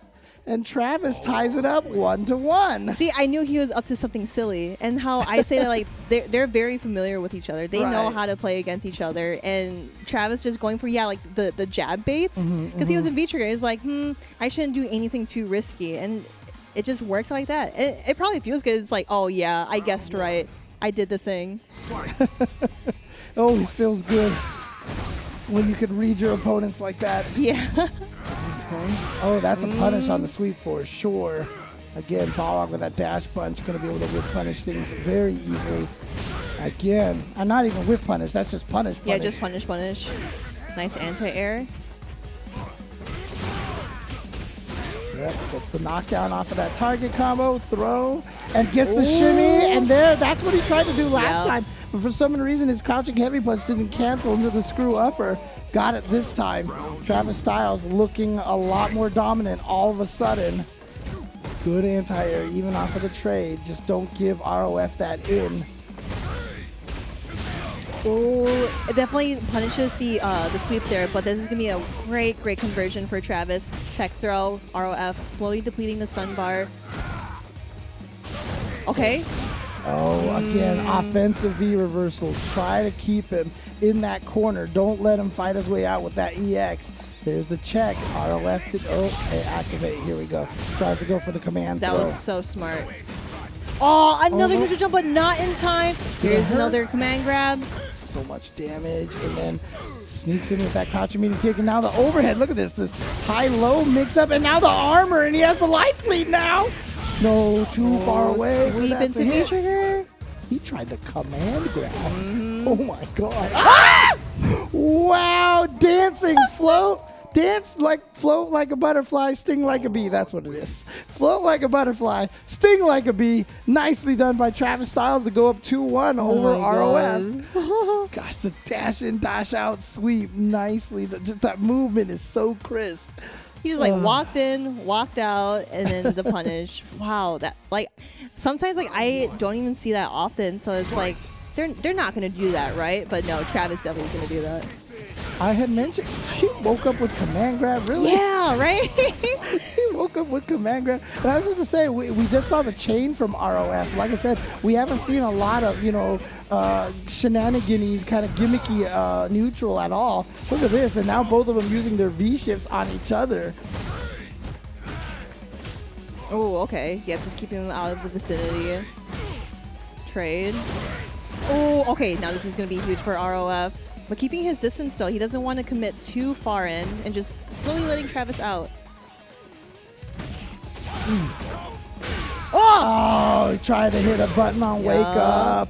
Got crushed. Travis Styles at match point. ROF looking like he was doing a great job going toe-to-toe with Travis Styles in game number 1. But then Travis just turned it up here, turned it on, and look at this. Not 5 seconds. Another one, but no conversion off the combo there. Just one more hit, but RF is not going to fall for that any longer. Yep. Nice patience. Oh my goodness. Yep, Okay. anti-air. Yeah, Travis now sitting pretty here. Oh, V reversal gonna knock him down. Yeah, again, just not gonna give him a chance. He has such a life lead. Figures he doesn't need his V trigger at this point in time. Just wants to prevent ROF from getting any pressure, but the EX Dolphin. It's the unexpected that you least expect it. Mm-hmm. Anti-air. I like the V shift because he just wants to get out of there. Yeah. He has V trigger on active here, so you don't want to deal with that at all. See, no anti-air, because if you try to anti-air, it would have been an empty jump and punish there. By RF getting a great jump in here. Ah! Oh, nice. Taking advantage of those. Oh, oh, no! what? He's still teching what he didn't punish the throw with. Oh, he tried the anti-air, but fortunes of all fortunes for Travis Styles, he still somehow manages to trade with Birdie's crouching medium punch, one of the better anti-airs in the game. And Travis is now in grand finals where, you know, he definitely knows what it feels like to be here. This is definitely a home that he feels like he's very comfortable in. Travis Styles poised to try to be once again the champion of Australia. Yeah, and like just that very last bit where Travis did just do neutral jump. RF had the right idea of just trying to just anti-air that, but it unfortunately traded, and that just made me really sad because it's like, oh no, he definitely had it. But dang, yeah, Travis Styles being in grand finals, like, I mean, it's like, I don't want to say like it's expected, but like we've seen him in multiple grand finals, right? Exactly. Getting top 8 all the time, being such a top competitor. So we'll be seeing some more ball action for that. Yeah, again, to say that Travis was the favorite to take this. Yeah, I mean, it's not a disrespect to everyone else, obviously, but Travis very strong. But I mean, you can see the road that he's had. I mean, if we go back to top 16, he's lost very few games, and so he is poised now in grand finals. But Panda and Insomniac now have to go against each other in loser semifinals. Angry Panda versus Insomniac, who had the, you know, the drag out slugfest with Cemetery Gates, then just dominated over Goldie next door. So he's had 2 wins, one at the longest you can possibly go, and one at the quickest you can possibly go. Let's see what he can do against Panda, who is hopefully still very angry. Yeah, he's angry because like he got second at the Australian CPT. He wants to get it first. Obviously, yeah, like it is something to be angry about, but he is back to show some action and trying to get that first place here at the Australian CPT. But yeah, this is going to be a really good match. Insomniac, Bison, Panda, Luke. Yeah, exactly. So, again, I'm curious to see how this match is going to go out. Now, I'm pretty sure Bison can absorb the Sandblaster as a projectile. But again, it's so hard to see Sandblaster at any point. It's hard to react to Sandblaster. Yeah, because it's like you can't like take it away because he could just do another fireball afterwards. So yeah, that Sandblaster is top notch. It's something that you want to abuse to especially like play to neutral or just kind of like space things out. But then again, we do have like the double reverse coming from Insomniac as Bison, so we'll see if he can close that gap. And actually, he's going with V skill too. So if he does predict the Sandblaster, he may try to just teleport and hit him from the other side. Oh, yeah, that is right. Yeah. So he can try to go for that. And of course, it is plus on block too. But if Panda does not commit to it, then he can easily just punish it after it finishes teleporting. Yeah, there's a fireball. Get off of me. Jump. Oh, that was definitely an execution error right there. Insomniac back to his consistent anti-air ways. But Panda just busting out there. I like it. Yeah, just do it. Now again, having something like the Psycho Axe is such a powerful tool because he doesn't need EX meter. Nice. He doesn't need the EX meter like Rumours needed for the EX Zonk, right? So Insomniac, if he wants to get in, he can definitely Psycho Axe his way in to get plus frames. But this back throw from Panda, very important. Yep, he's just working his way around. Insomniac, of course, goes for the counter hit. Nice, confirmed. Yeah, counter hit combos off of that crouching light punch. Insomniac up 1 round. Again, super sick background. I love this background. Yeah, I love this stage too. You can actually see like the original, the intro of those guys like in yeah. Super That's right, Turbo. yeah. Yeah, I'm like, wow, it's them. They're 3D modeled. Alright. Dash is in there. Oh yeah, he tried to interrupt that. Yeah, got frame trapped and trying to bait maybe a DP out of Panda. See how he's gonna try to get in. That's that's a heavy one. Yeah, it's a heavy one. Yeah, -2. Panda didn't get a punish off of that from a jab. Oh, okay. That one, okay. Was that a punish? I didn't see which version of scissor kick that Insomniac went for. Oh, no was punished there, but a beautiful V reversal again. We see this from Panda. He's so willing to use all of his V gauge for V shifts, V reversals, and just all the defensive options. He plays such a defensive Luke. No anti-air from But that Insomniac. crossed up though, because he knew that was going to cross up. Good block! Oh, that was a really good V reversal, especially Insomniac using a bar. Now it's been wasted. So now he has to figure out how can he get through this. With 2 bars, actually. Okay, here we go. But no more V trigger. Yeah, that V should finish it off right there. So Panda taking the next round, and like I said, doing it very defensively, using that V gauge almost exclusively for for reversals and for V shifts. I really like how he did the EX scissor kicks just to interrupt the fireball, just to get him in here. Okay, crossover, grab into the corner, tech throw. Good tech throw. Actually ended up being Insomniac who was teching, but they were definitely baits out, crush. Here we go, big damage off of this. Just press the buttons on his wake up here. Activation, caught him out of the back dash, so it was an airborne hit. That is so smart. I really like how Insomniac was just kind of backing out because he knew that Panda doesn't have any bar resources, but he did activate V-Trigger. So it's like, he can't do anything. And plus, yeah, the life lead too. Yeah, he had such a huge life lead at that point in time, so nothing to be really that scared of. And so Insomniac taking game number 1 over Panda. But again, how many of these matches has Panda lost the first game and gone into angry Panda mode and just come back and just dominate the opponents? So, I feel like Panda's lost the first game against Shen Khan. I think he lost the first game against Rumours. He lost the first game against Freezer yesterday as well. So losing the first game is nothing outside of Panda's wheelhouse, and so you can't feel comfortable just taking a single game lead against him. Yeah, he's just building up that climax where he's like, man, am I truly angry? But this match will determine whether he will either go home or proceed to fight ROF in the loser side. And again, all of these players are in the money, but it's really that birth into the Capcom Cup that they're looking for. That is what they want. So it looks like we just got a quick stage select, but again, need that time to just like think about what you want to do, some leg room. Take it like a breather. All right, plus frames again, and you see Insomniac, taking those plus frames with the light kick and just, going with the normal option, but he's establishing that now, so he can get perhaps the throws in later. Back throw. It's okay, because he thought that it was gonna tech grab. Right, it was a defensive throw right there. Yeah, but maybe this may work in Panda's favor because he's trying to put him back into the corner. Here we go.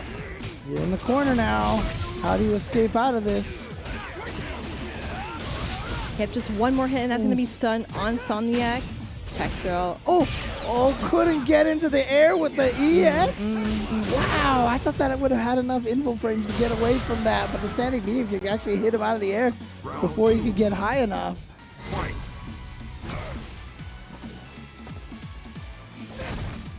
Gosh, a Sandblaster, especially that close, just so good. But hey, that EX scissor kick is also good too. What a V shift! Oh, that was so nice. With that Luke animation too, it's just so cool looking.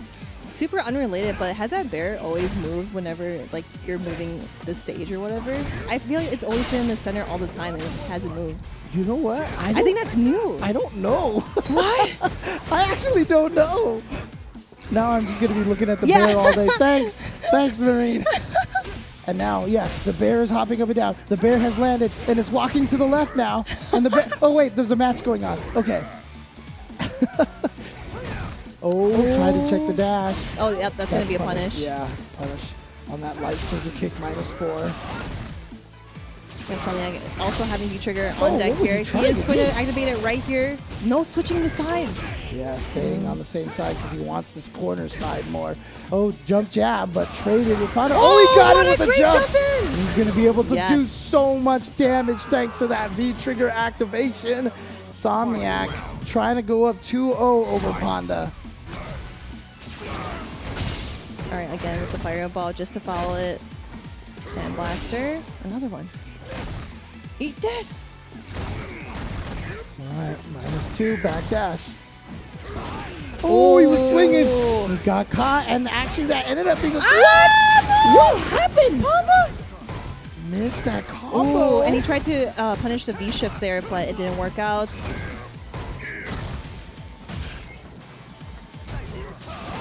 Yeah, again with the V-shift that Panda always does, just to get back that neutral.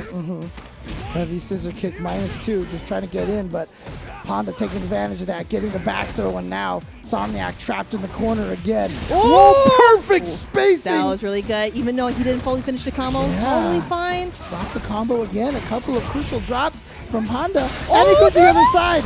Okay, EX, he still has some of that trigger left. Instead, goes for the throw! And Insomniac going up 2-0, trying to defuse angry Panda and turn him into sad Panda. Gosh, yeah, like, you know, Panda did take Insomniac in the corner, and even though like he didn't finish that combo, I was like, okay, that's fine. You didn't finish the combo, but you still have him in a really good situation. But Insomniac, like, that dude is just playing so calm. I don't know how you do it. I mean, look, we were both amazed that he started as top 16 in the loser's side in the first place, and he's made it through most of his opponents, and he had a really terrifying scare against Cemetery Gates. And honestly, I mean, how different would this bracket be right now if Cemetery Gates had defeated Insomniac? Because Insomniac then ran through Goldie next door. Yeah, I can really see how big brain Insomniac is, especially going 2-0 over Panda in the top 4 too. Ooh, he tried to get away from there, not fast enough. Surprisingly, just like maybe trying to V-skill away from there. Oh, I think he tried to punish that Panda. It doesn't work out. He does have V-trigger. Okay, but uses V-reversal. That's totally fine because that was a lot of pressure going on him. Oh, nice! DP underneath the fireball, super smart. Yeah, the check. Checks on the forward dash. Oh no! Plus frames, yeah, just totally stole a turn with that Psycho Axe. Oh, that was a lot of gray health gone, but it wasn't enough to kill, but that DP is. He did V-shift, dash back in, saw him do a neutral jump, and does a DP. That was pretty tight. All right, Panda trying to get on the board here, trying to get at least a game in here to perhaps start the comeback against Insomniac. Eat this? Insomniac right now, playing very solidly, very strong. Oh, with the counter hit too, that's gonna be really good. See, this is what he does all the time. He just wants to like, just stagger, just dance, see what he can get. Yeah, we're like right here. That's what I'm talking about. Just checking all day. Oh, no, confirmed. Oh my gosh. Yo, Panda is turning things around. Insomniac just struggling to find a way. Does the EX fire? Dude, that's crazy. So, like, Panda, like, he knows. He definitely knows because he's like, oh, you're throwing a fireball? I'm going to do a DP right under that. The projectile invoke DP is just like, you know what? Yeah, no, you can't dash forward here. Yeah, and even if Insomniac did block it, Panda would still have the life lead. So it's okay. Like, he can just risk it just fine. Just test the waters. But, man. Maybe it took 2 losses this time to get Panda really angry. Because that last game was brutal. All right. So now it's up to Insomniac here to try to defuse this a little bit. Gets in with that scissor kick. Again, plus frames all day. Oh my gosh. Yeah, see, Panda, dude, just do it. Mash it out. Dude, wasn't even an EX, dude. But going with the strike invul, I think. Oh, no, he's going to land on that. Yep, yeah, he's going to get dunked. Oh, trade, but that's a great trade for Panda. He got the knockdown, so he got to dash a little bit out of the corner.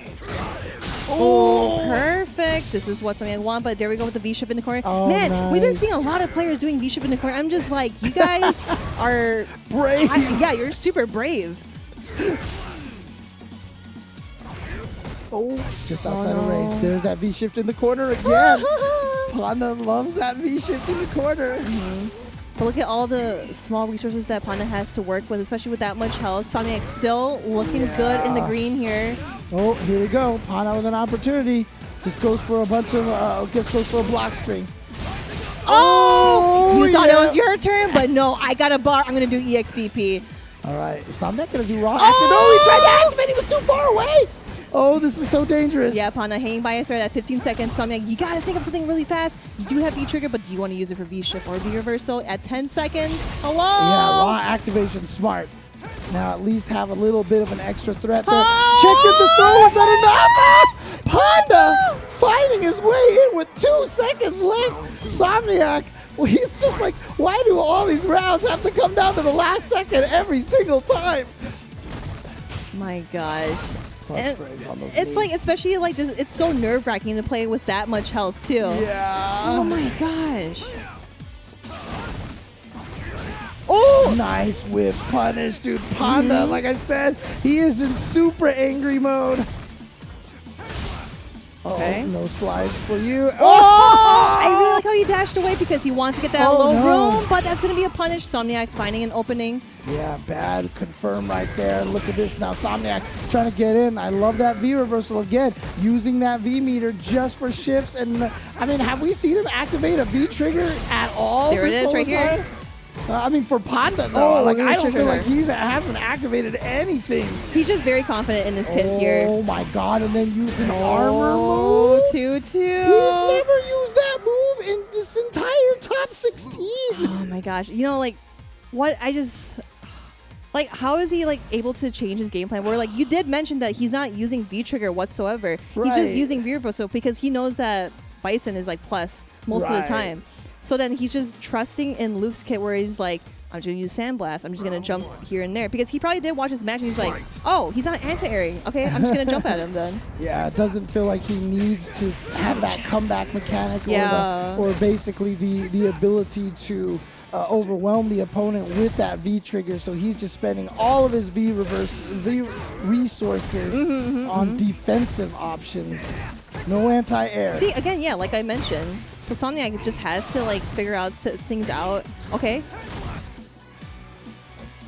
Again, that Sandblaster controlling. Remember how Cemetery Gates was able to give Insomniac a lot of problems by playing with the V-Skill 2 from Blanca? Sandblaster is doing a lot of very, very similar things. Insomniac having a lot of trouble when the opponent's defense is this solid. It really causes Insomniac a lot of problems. And Panda coming back There we down go, from nice. 0-2. Love to see the anti-air from Insomniac. Just a huge change for that. But Panda, of course, staying with his game plan, just throwing out the fireballs. Was he punished? No, it was actually a counter hit. I'm surprised that Panda didn't even backdash and then do the DP because he did that the first time, but I think he just wanted to try to just do the DP there. Yeah. Oh, he reached out, caught him with the standing heavy punch. Ooh. And yeah, here we go. Some good damage off of this. Yes. Baits out the DP. Insomniac. And Insomniac finds a way to pull out round number 1. He's at match point over Panda. Panda. Wake up.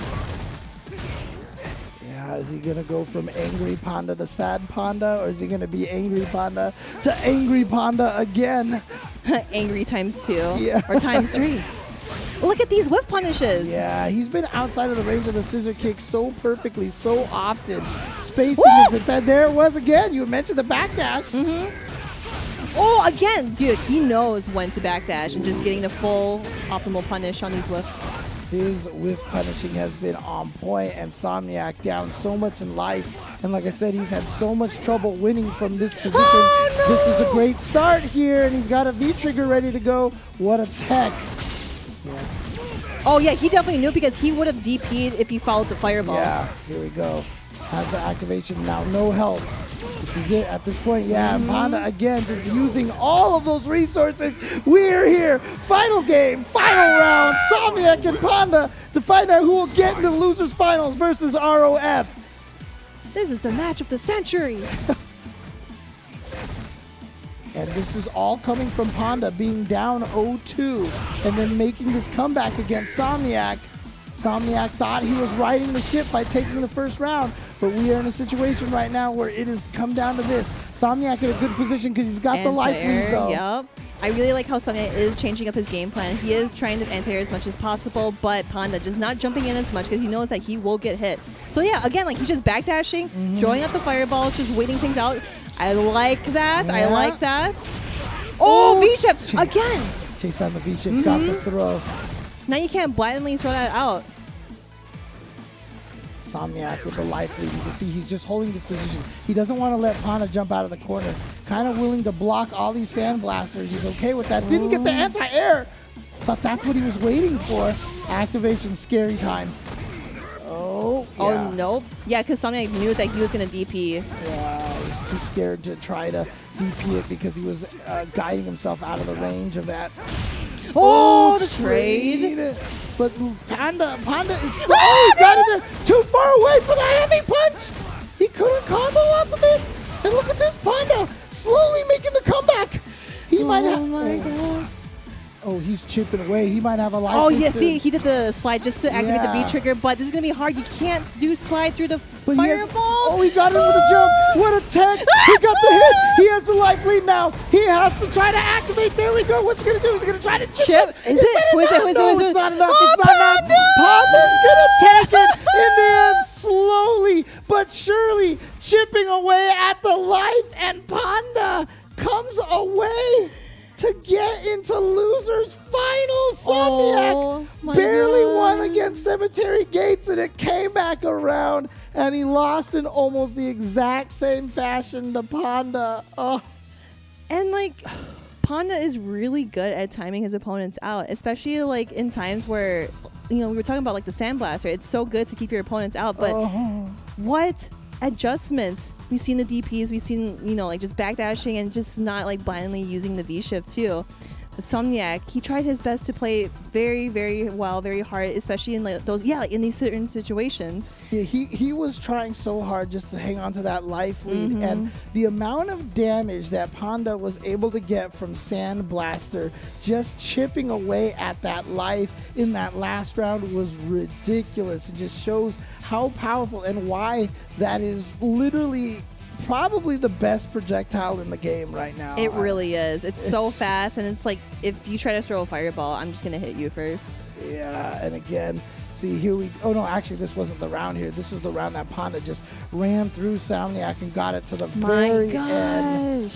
And there you go. Panda takes it over Insomniac to get into losers finals to go up against ROF. And you got to imagine if you're ROF, you're like, oh man, would you have wanted to fight Bison, or would you have wanted to fight angry Panda Luke here that has just been timing everybody out and playing so patiently and so slowly? Oof. Yeah, seriously, that's going to sting. But, you know, we did have a very unique top four here where Insomniac, Bison, Panda, Luke, ROF, Birdie, and Travis Balrog. So it's really nice to see a whole lot of diversity. But again, you know, like everyone has a secondary Luke, right? Exactly. And everyone should also own a copy of Street Fighter Duel on their phone as soon as it comes out in the global version. It's currently available in China, so keep an eye out for Street Fighter Duels. You can see beautiful artwork there. Got the QR code down there that you can use to check out more information about Street Fighter Duel. When this game comes out, grab it. It is an officially authorized mobile game, so check it out and join the journey with millions of players to become the best fighter. But you could also be the best world warrior as well. If you check out these awesome locals, you could tune into the CapcomProTour.com. We have 26 regional tournaments here. And, you know, I always say, like, we're literally commentating the Australian CPT. Check out Anga Down Under. So, yeah, there's a lot of great locals here. And it's just really nice to see because, again, like I've mentioned, you know, we have a lot of these, like, secret killers in these locals. And they have been doing work. So definitely check it out. Yeah, absolutely. So many strong players from all around the world. These matches here from Australia have just been absolute nail biters. And I gotta say, man, Insomniac being involved in 2 matches, going to the final game, final round, to the final second. Oh, I mean, honestly, great job to Insomniac. Unfortunately, he's out of the tournament in 4th place. He does get a little money for that. But we are now down to our top 3. So one more break, and then we find out who is the Australia representative for the Capcom Pro Tour. Stay tuned. Time to fly, time to fly. Never give up, we won't retreat. The ones who stand have turned to feast. So fly, time to fly. Glory waits for those who fight. We unite, we are street fighters.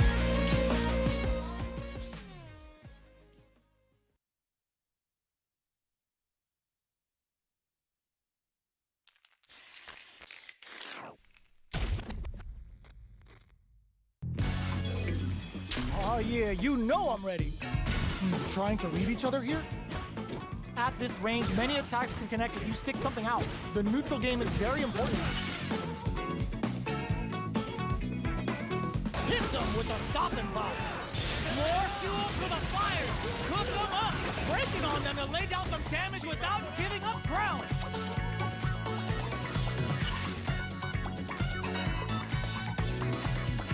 Drops them. Perfect parries. They got a feast on this chance. What now? They think this time to bust this out?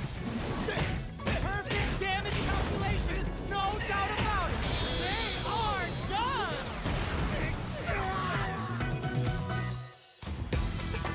いってみましょう。地上技で差し合う距離、リーチの差を生かすか、それを手玉に取るか。よく見ていた。さあ飛びはしっかりジャストで受け止めていく。体力はわずか、ゲージ差はある。ここはどう出る。インパクトは受け止めた。主導権の奪い合い、どちらが仕掛けるか。受け止めている。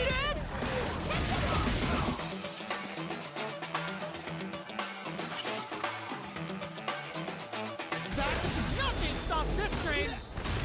Ooh, the drive impact hits for a punish. Player 1 can't win this without pulling the trigger. Noticeable life lead. 受け止めながら。ここは出し惜しみはなし。出血大サービスだ。ダメージ計算、ゲージ管理バッチリ。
And it is down to 3. We have 3 competitors left here. It is Travis Styles waiting in grand finals to find out who he faces up against, and ROF and Panda in the losers side, in the losers finals.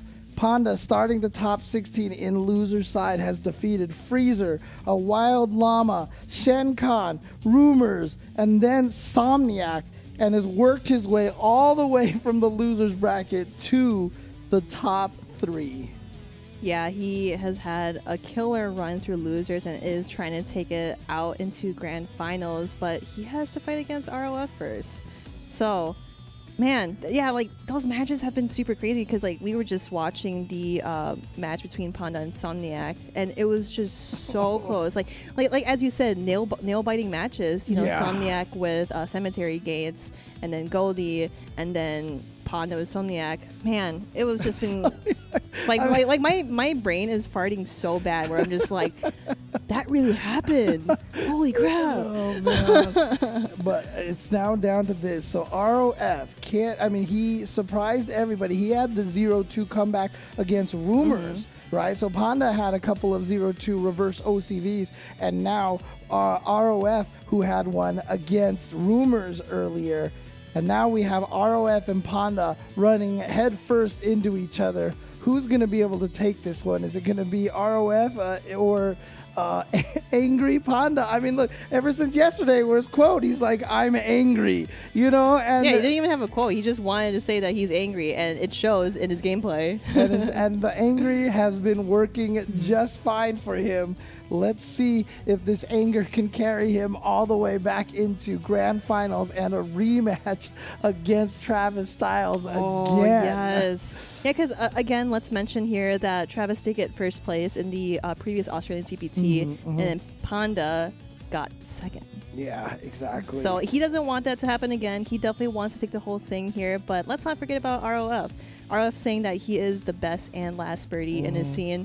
So he can take it, Panda can take it, but Travis is patiently waiting to see who will face next.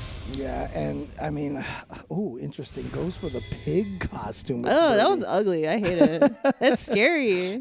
Makes me think of something out of like one of those Batman Arkham Asylum games. But anyway, here we go. Panda, ROF. How does ROF deal with Sandblaster? So far, Panda's use of Sandblaster has been basically the key factor in all of these matches, and there's a start right there. Oh, the bubble's gonna prevent you from jumping away. That was really, really tricky, but it's better to get hit by the bubble than to get the full grab there. Oh, that's a punish. Yeah. Oh, yeah, that's going to be a punish, but ROF activating V-trigger. Not a huge punish, though. I mean, that was just light into special right there. ROF definitely could have got a lot more than that. Okay. Oh, yeah, nice confirm from Panda. All right, so Panda here starting off pretty strong. Like I said, he's lost the first game in just about every set we've seen him play. Can Panda actually win the first game? And if he does that diffuse the anger a little bit? I mean, is that part of the formula for him, though? Is he supposed to lose the first game? Oh, multiple hits just flowing through that armor. Oh, gosh, I had range on that. Yeah. It's like, I don't want you to throw any more Sandblasters, but he's going to keep doing it. He can't stop me. I'm going to call them Sandblasters. I'm going to call them Panda Blasters at this point in time. Because the way that he's been using those Sandblasters has been ridiculous. We've got, no, not fast enough for the whiff punish. Yeah, it's going to be minus. Okay, yep, there's a single confirm. He's going to spend the whole thing. No, going to keep the second half so he has more for another. He doesn't even need the rest of that V-trigger. Taking round number 2. And like I said, if he wins this next round and goes up 1-0, that might just be playing right into Panda's hands. Ooh, yeah, that sucks. Yeah, it was just a little far too. Unfortunate, but ROF just back into the neutral. Panda, of course, just drawing out those Sandblasters. Yeah, so many characters can't whip punish that at that range, but because Luke has those forward moving lights like that, he can definitely whip punish. And like ROF, he can't throw his chain out like that. But here is a solution. What a reaction to get that armor through the Sandblaster. Oh, I wonder if he tried to check in the dash there, but Panda spaces out perfectly. Nope. Yep, that is going to be a punish. Ow. Oof. No punish on that. Oh, gosh. Yeah, see, and then you're just kind of playing keep away, and RF is getting those free walk-ins here. Yeah, there's that Sam, and then just meets him moving forward afterwards. Oh! Yeah, so look, ROF has been trying to get in, and so, you know, he's blocking the Sandblaster. As soon as he blocked the Sandblaster, of course he's going to walk forward again because he's trying to get in. And so Panda did Sandblaster and immediately did towards medium punch, and ROF just ended up walking right into it. Just a really good understanding of the, just like the frustration of the opponent. All right, so I think first time we've seen Panda win the first game in this top 16. Yeah, see, like, I like how RF is just kind of like dashing in again, but just, it's really hard to wait. But he's able to get that space out sweep and get a knockdown. Panda coming through with the counter hit, and this is a target combo. Right. And keeping out again with those Sandblasters. And yep, see, you try to jump over those Sandblasters, and he's just got the DPs all ready to go. And also a little space out as a V-trigger activation on the first hit. Ooh, all right, okay. Oh, it gets hit by the overhead. But of course, Panda is just waiting to throw out those Sandblasters. Oh, good jump, good jump. But wasn't in time to punish. He's still down in life. Needs to find a way to get in.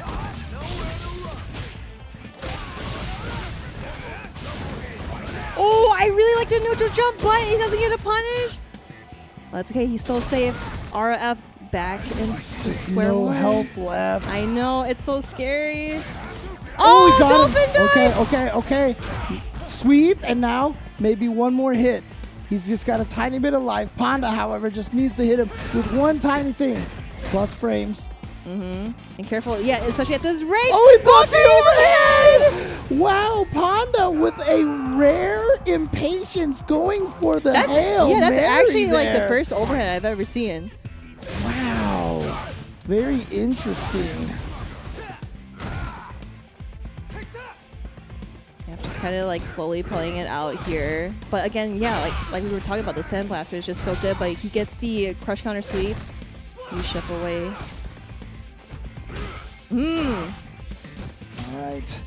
But the nice thing right now for RF is he has the life lead, and now he has his corner position here. So Panda's got to find a way, but Panda has managed some of these comebacks. You see the V shift right there, so no V trigger activation for Panda anytime soon.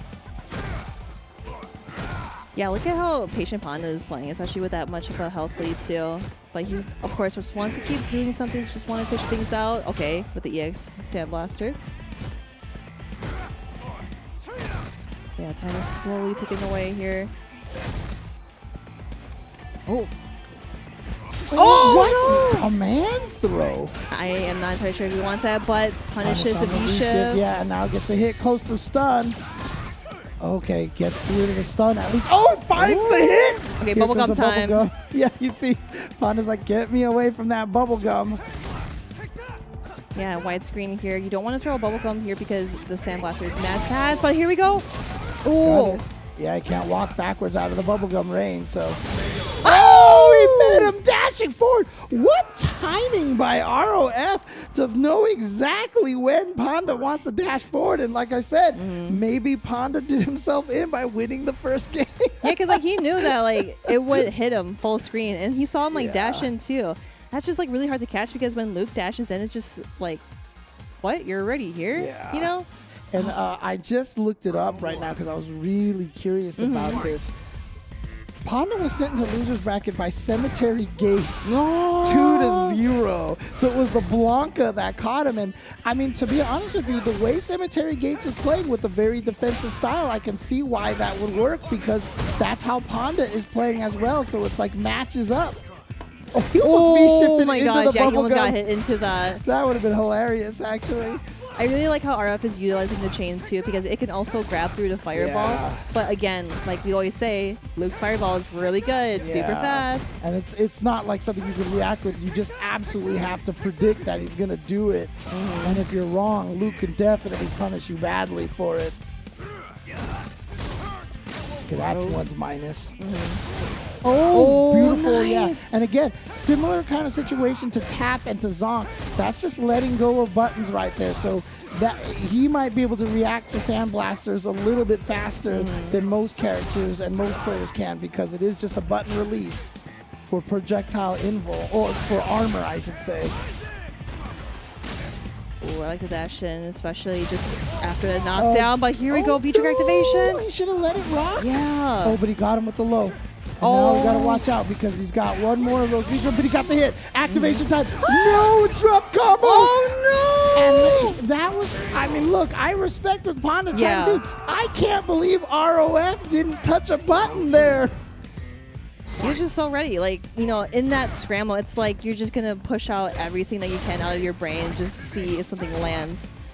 But ROF prepared as always. Yeah, see, I like how RF is just like slowly walking in, like in the range where he is able to like punish that. Yeah, like right there. Oh, he has found so many of those timings for that EX headbutt right there.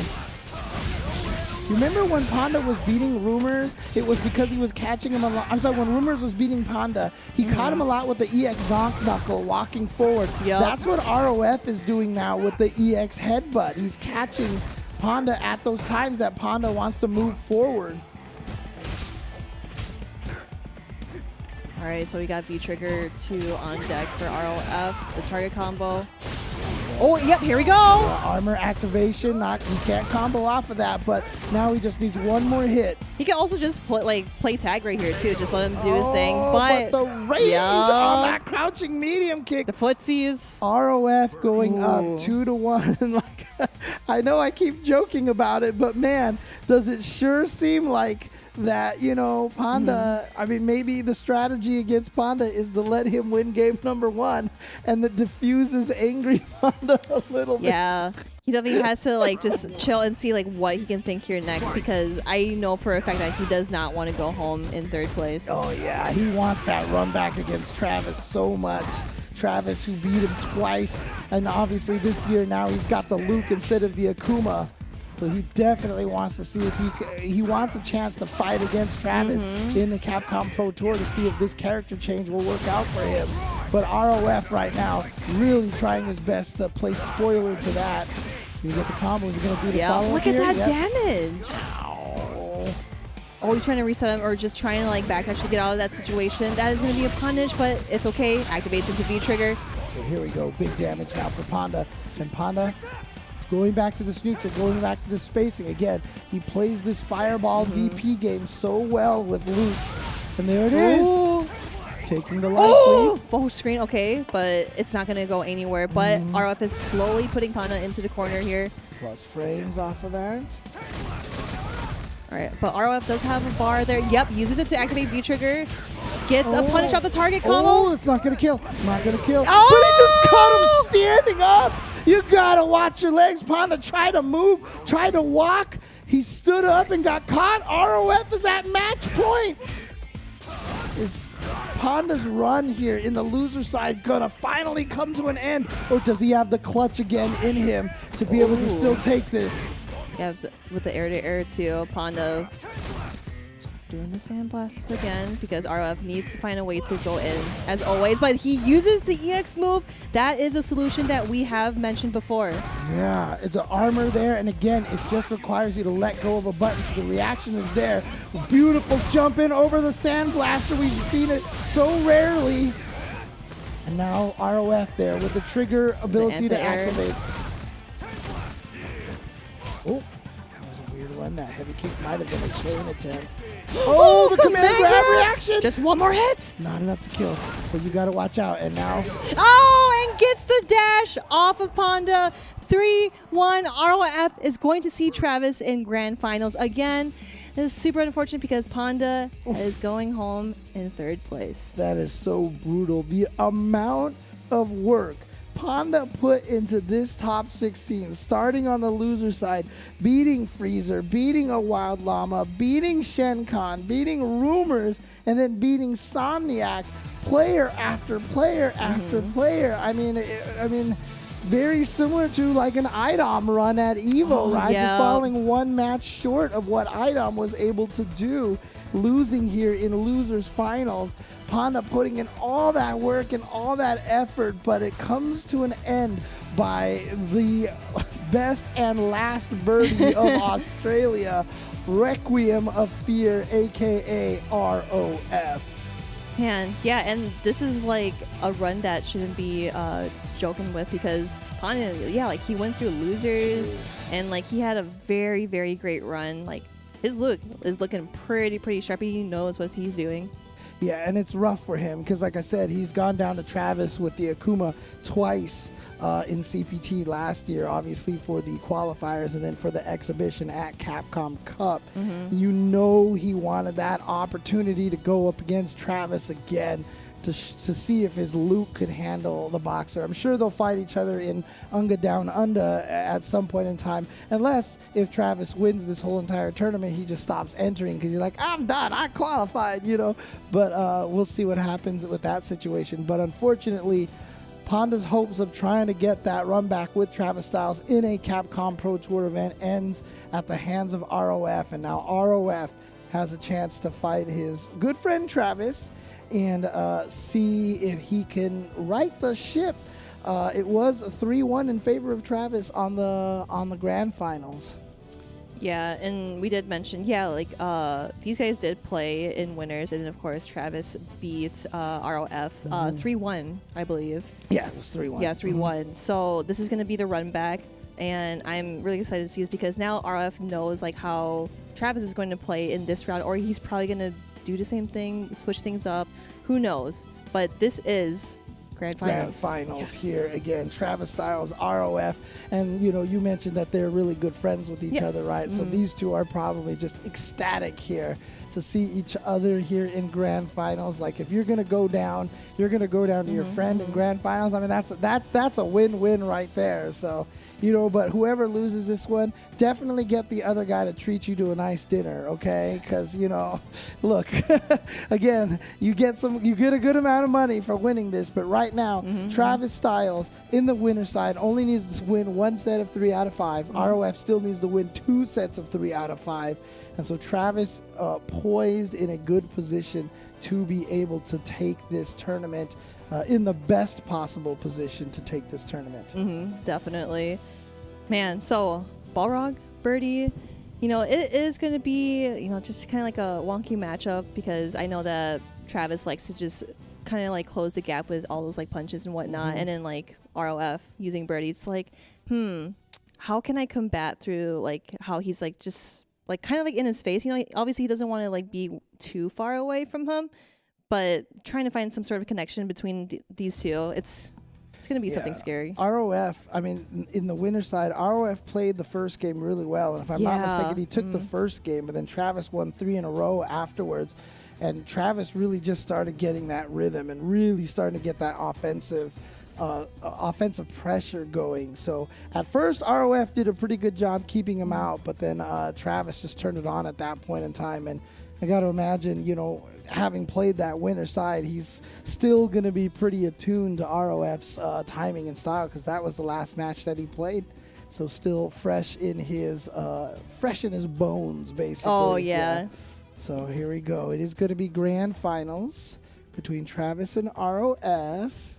See these players trying to get themselves ready here. Yeah, and I was just thinking, like, if one of them gets like second place of this event, you know, they do have like their logos that I have mentioned, like, you know, Unga Down Under, like being the World Warrior, you can still compete to become a competitor at Capcom Cup. Absolutely. So it's still not over yet for them. And here we go, ROF continuing with the pig costume here, going up against Boxer. Le Boxer. As we mentioned, Travis just looking so strong in this tournament right now. Oh yeah, that's gonna be a punish.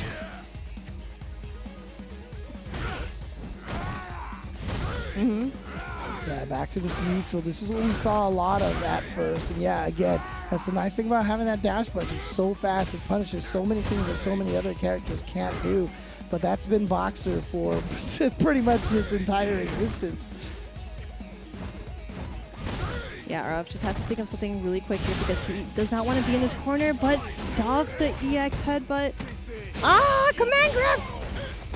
He responds with command grabs in so many situations to steal turns, basically. I wonder if it's just like pure luck or just reads here. Oh, that's definitely reads for him. Because he's done it so consistent. I mean, he woke up with a command grab one time. Oh, God, that neutral jumping heavy punch reaches so far. Oh. Travis Styles starting off exactly where he left.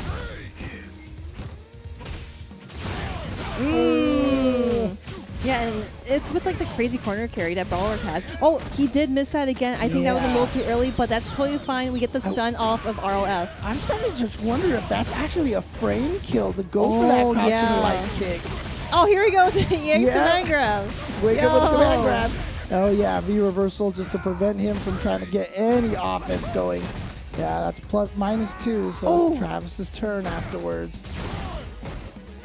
Plus, again, after that EX dash punch, has the anti-air ready to go. Yeah, at that range too, because like I said before, once you like space it out, it's like, okay, here are some options. He's gonna jump at me, he's gonna dash at me, he's gonna have like resources to activate V-trigger off of it. What are my options? But as he jumped at him, he's like, yeah, I think anti-air is the best choice here. Yeah, definitely had that ready to go. And so here we go. Travis Styles, 2 games away from becoming once again the 2-time Australia champion and qualifying for the Capcom Cup.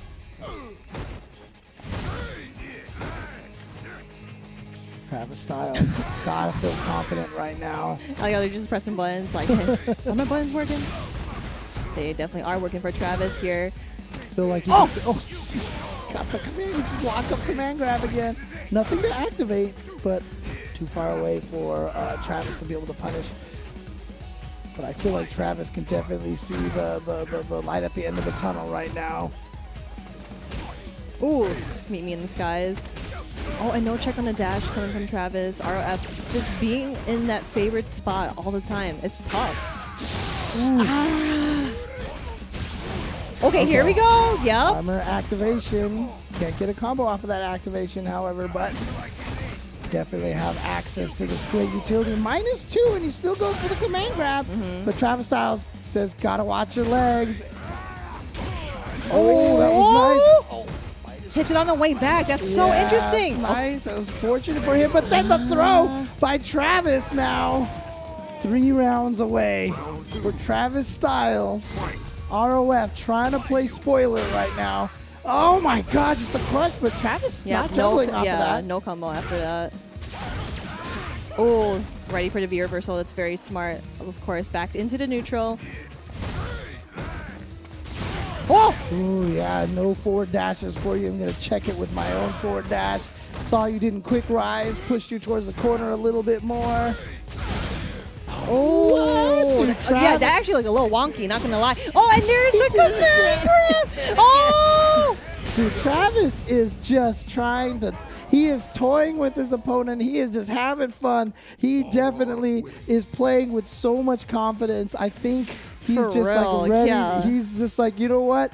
Give me the medal right now. Give me the money right now. It's like, do I really have to go through this? I know I'm already the winner, but ROF, he still needs to figure some things out though, because it's just really hard.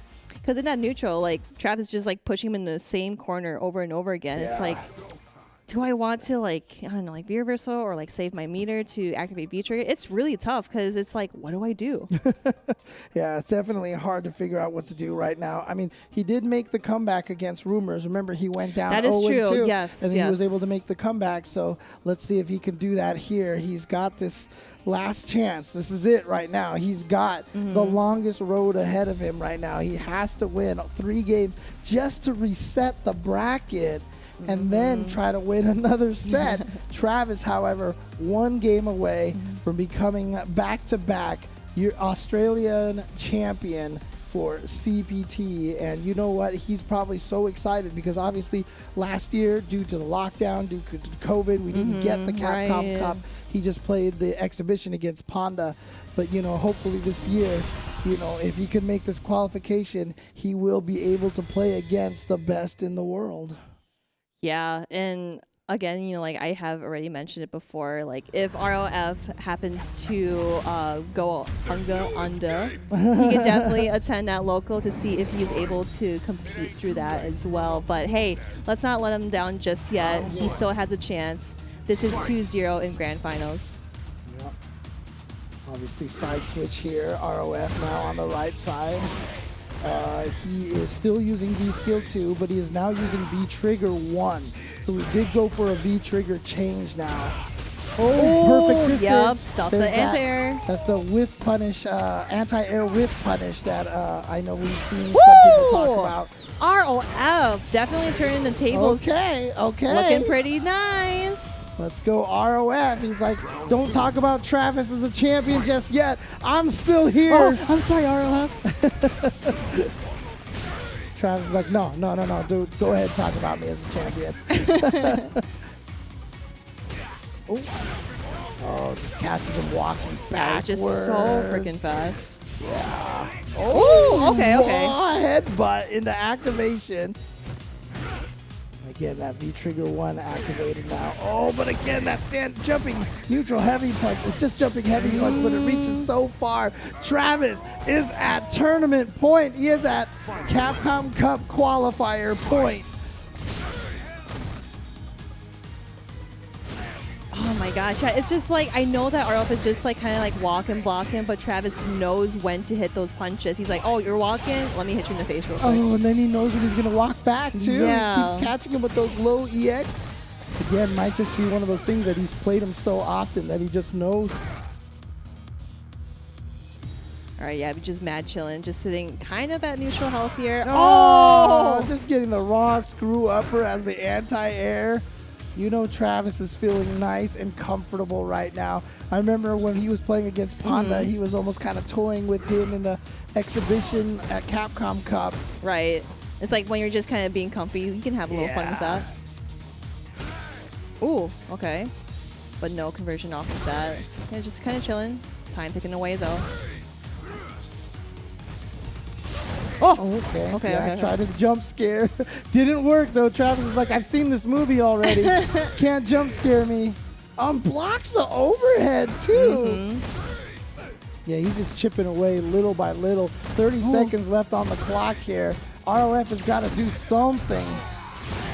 Oh, what a decision there. The V shift into the EX dash punch to get the combo and the knockdown. But here comes ROF. Tries to build up some more of that V gauge with the bubble gum. Gets it, activation, but he's going to get knocked back. Smart decision by Travis. Yeah, so smart. Oh my gosh. Trying to finish it off. And here we go. He's just blocking. Another one. He was hoping that he would just fish something out, but Travis is your champion for Australian CPT 2022. He goes 3-0 over ROF.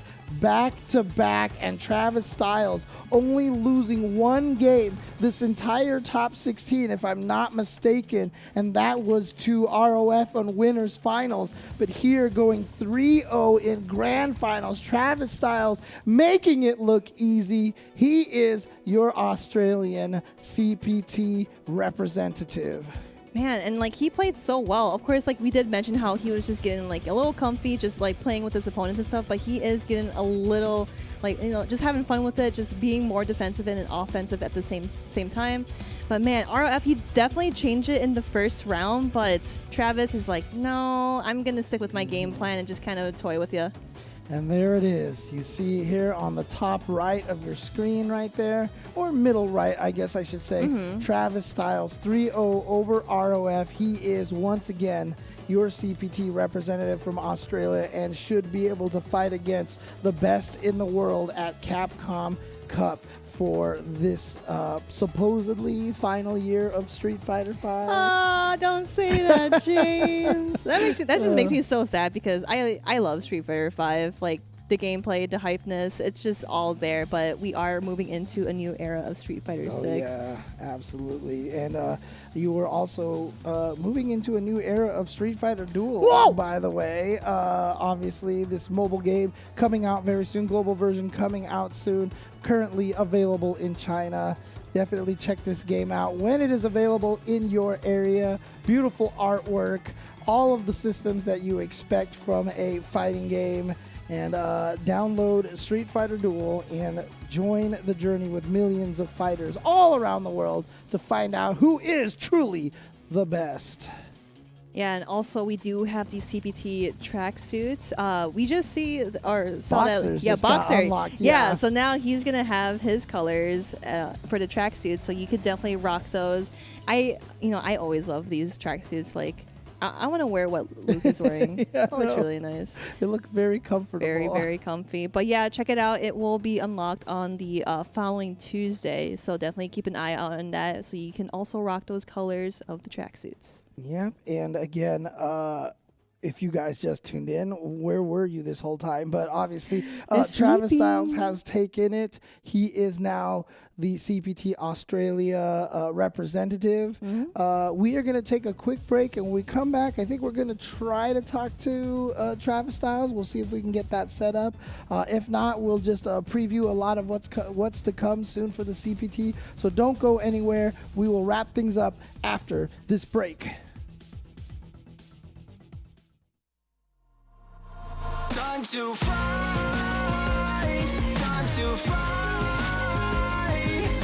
Never give up, we won't retreat. The ones who stand have turned to feast. So fly, time to fly. Glory waits for those who fight. We unite, we are street fighters.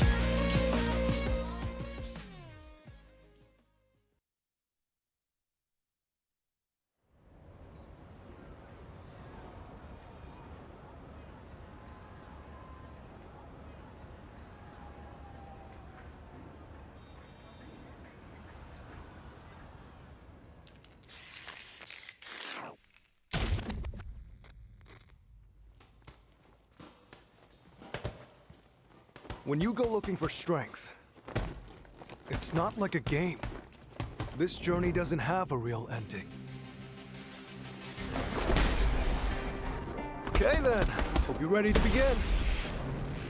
If you want to start off on the right foot in this city, hit the streets. Yeah, hey there, I do this. Never fear losing. And when I get up in the game, y'all be improved. A real problem, but I solve them all facts proof. And if you think I'm going forward, then you talking fool. Yeah, y'all wanna win, let me spin, boy. Or dunks aside, I'm super fly like I'm hanging off the rim, boy. I've been winning for my kinfolk, and I put on for my city from the intro. Fight!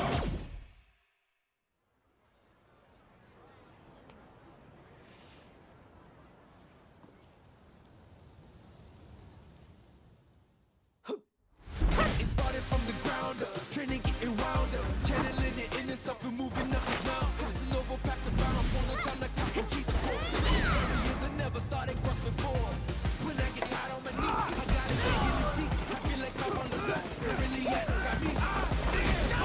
Since I went to win, no goodbyes, if you just do it again. I'm out in the scheming, right around and dreaming. Once I get the feeling, The top player is here. Let me have some fun. Ready? Then show me. This will be a good fight. if you wanna come and stand up to me, pull up on me now. If you wanna challenge, tell me what you wanna call me now. I'm on the road to the top and I'm not looking back. I'm on the road to the top and I'm not looking back. Never back.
Welcome back to the Australian CPT 2022.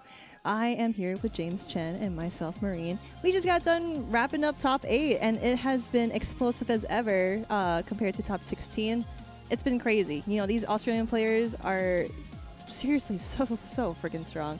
But yeah, so can you give us a little more info of like what happened? Who is our grand champion of this TPT? I mean, again, coming into this top 16 and just judging from, you know, the results from last year, you would imagine that Travis Styles was probably the favorite coming into this, and you can see why here. He is the official qualifier for the CPT 2 years running again. But I mean, talking about the amazing run that Panda had through losers bracket, starting top 16 in loser side. We don't see it here on this one because this is just the top 8, but yesterday he defeated Freezer and a Wild Llama to start things off, and then just these crazy matches versus Shen Khan and Rumours, Insomniac coming down literally to the last game, last round, last second, finally falling to ROF. And ROF, you know, making the 0-2 comeback against Rumours as well. So that result right there changed a lot of things as well, because, you know, ROF might have run into Panda a little bit earlier had it been the other way. And who knows what could have happened. But it didn't matter to Travis Styles because he was just like, you know what? I'm just going to coast through the winner side. No problem. Easy peasy. And once again, your Australian representative for the Capcom Pro Tour. Yeah, definitely. I was also going to mention that like his run where you see 3 O's, 3 1s, and 3 zeros, and especially in top 16, just clean 2 O's. So he's just been really consistent and just knowing like what to do in every match. So of course, the top contender of the Australian FGC, of course, being in the Capcom Cup. That's so cool, dude. That's awesome. Seriously, so consistent. I think we're going to try to speak to Travis. I'm not sure if we have that quite set up yet. I'll see from home base, mother base over there, what the word is on the Travis Styles interview at this point in time. See if we can get him ready to go. We try to set that up for you guys. All right, so I think we do have Travis on the line, so let's see if we can bring him on over here. Mr. Travis Styles, two-time Australian Capcom Pro Tour champion. Marine and James. I mean, look. How you guys going? Thank you. I'm going well. Good. I'm going well. It's late there, right? Yeah, like it's 3 super a.m.? late here. So thanks for keeping us up. Sorry. I'll be quick. He did his job. He ran through everybody as quickly as possible. Oh, yeah, no, that's true. Here. That's true. So, I mean, look, not to ask the generic question here, but, I mean, how are you feeling right now? How does it feel to be the two-time Australian back-to-back representative? It feels good. Yeah. I'm just sad. I'm sad that I had to beat like ROF, but I know that like in the Western Warrior that he'll come through that to take the second CPT spot. So like it's like I think that would be like a good way to send off like Street Fighter V. It's because like we're no longer teammates, but you know we still have that like camaraderie. Right. So like I really want him to win the next one when we go to Capcom Cup. So that is it's a good question here. So now that you've qualified here, are you going to continue to play in the Unga Down Under? Hell yeah! Oh, yeah. Are you going to gatekeep? They pay. There's like that's wild, bro. Tournament. Apparently, there's like I don't know. There's like a prize for maybe the top on the leaderboard. Okay. Oh, Fair enough. Yeah. You're just there to collect now. Yeah, I'm just there to collect. And now I have like there's no pressure on me because I've already secured the spot. So I can just do what I want and like I can go crazy and like you're a free man. You do your thing. Well, now that you have qualified for Capcom Cup, is there any way that you're going to like train to, you know, compete against like one of the top players in all the different regions that are going to be there? Is there some sort of like special training, or are you just gonna like chill and just like hang out, see what you can do? Probably chill. I don't know. Okay. Sure. Yeah, that works too. That I was gonna be like practicing a lot. I don't know. I'm quite busy with uni and like. Oh, sure. I think as it comes to it, then I'll start practicing. But like, I don't think like you really need to practice Street Fighter V much, like mechanically. I feel like it's more like a mental game than a physical game. especially so many years in. So it's more like studying the player habits, like having good risk reward strategy, and just having like a good mindset going into the tournament. Like I think maybe the favorite to win this tournament was maybe Shenkan. Oh yeah, definitely. I think he overthought like the tournament, and then it got in his head. I know that's how I felt in 2020 when I lost. Like I was so sure that I was gonna win the tournament, and then I got pieced out by Insomniac. I mean, Thank God, Panda eliminated him. Well, I mean, speaking of Panda here, now obviously you got to play him twice, once in grand finals last year and this year as well. And he's obviously switched to the Luke. I'm sure he really wanted to fight you again. Have you two sparred a lot with the Balrog versus the Luke matchup? And how does that usually go between you two? I've actually played his Luke one time ever in a tournament, and I lost, but I was sandbagging. So it doesn't really, it was like the last tournament before this tournament. Oh, so like I was just like, yeah, sure, Travis, sure. I wasn't really. I was serving. His name is Travis Styles. He's styling on them. Okay. Lull them into a trap, like get them to do stuff that's unsafe. Like, they really know. Yeah, I'm a sneaky man. That's how you get the W without practicing. You be super sneaky. Well, I guess I have just one fun question. So, if well, I know Balrog might be in like Street Fighter 6, but are there any other characters that you're looking forward to in Street Fighter 6 and that you want to try? The characters I like Chun-Li. I like Juri. Juri looks really. Oh yeah, she looks sick. Yeah. I think that Chinese lady, I think she's Chinese. She's like female Fong. She looks really cool. Aki. Yeah. Well, I don't know what character you're talking about. Right? We have no idea. Maybe it was a dream. We have no idea. What do you guys? You're making stuff up. No. All he said was Chun-Li looks great, Juri looks great, everyone looks great so far. So that's pretty cool. I'll probably play like a degenerate charge character. Probably, nice and easy, No, I mean, my opponent walks forward for a second, they get hit by a random move. Now, you said though, that you felt like Shen Khan was the favorite coming into this. I mean, I felt like you just kind of ran through a lot of your opponents over here. Do you consider yourself the best in Australia right now? I mean, 100%, yeah. Let's go. This is like the last tournament for the SF5, right? So yeah. I think I'm the GOAT of OCE SF5. I'm just gonna claim that title as mine. Yeah, there you go. Yup. Yeah, and it's gonna be really exciting to see you go up against everybody at the Capcom Cup. I mean, I guess the only thing, do you have any other questions or anything like that, or? No, like just keep kicking butt, Travis. Like you're definitely like one of my favorite Balrog players, and I really am gonna root for you at Capcom Cup. Yeah, I mean, do you have anyone to shout out yourself? Plug your own streams and stuff like that, so people know where to see the most beautiful man in fighting games, right? So I'm blushing. I don't stream. I have a Twitch. It's just Travis Styles. I have a Twitter, Travis_Styles_. What else? I'm unsponsored actually, and I think this is a good opportunity. Yeah, shout out. Free agent. Yeah. And if anyone wants to sponsor me, I'm the CPT champion. Going to Capcom Cup. Oh, yeah. 2 years running now. Nudge.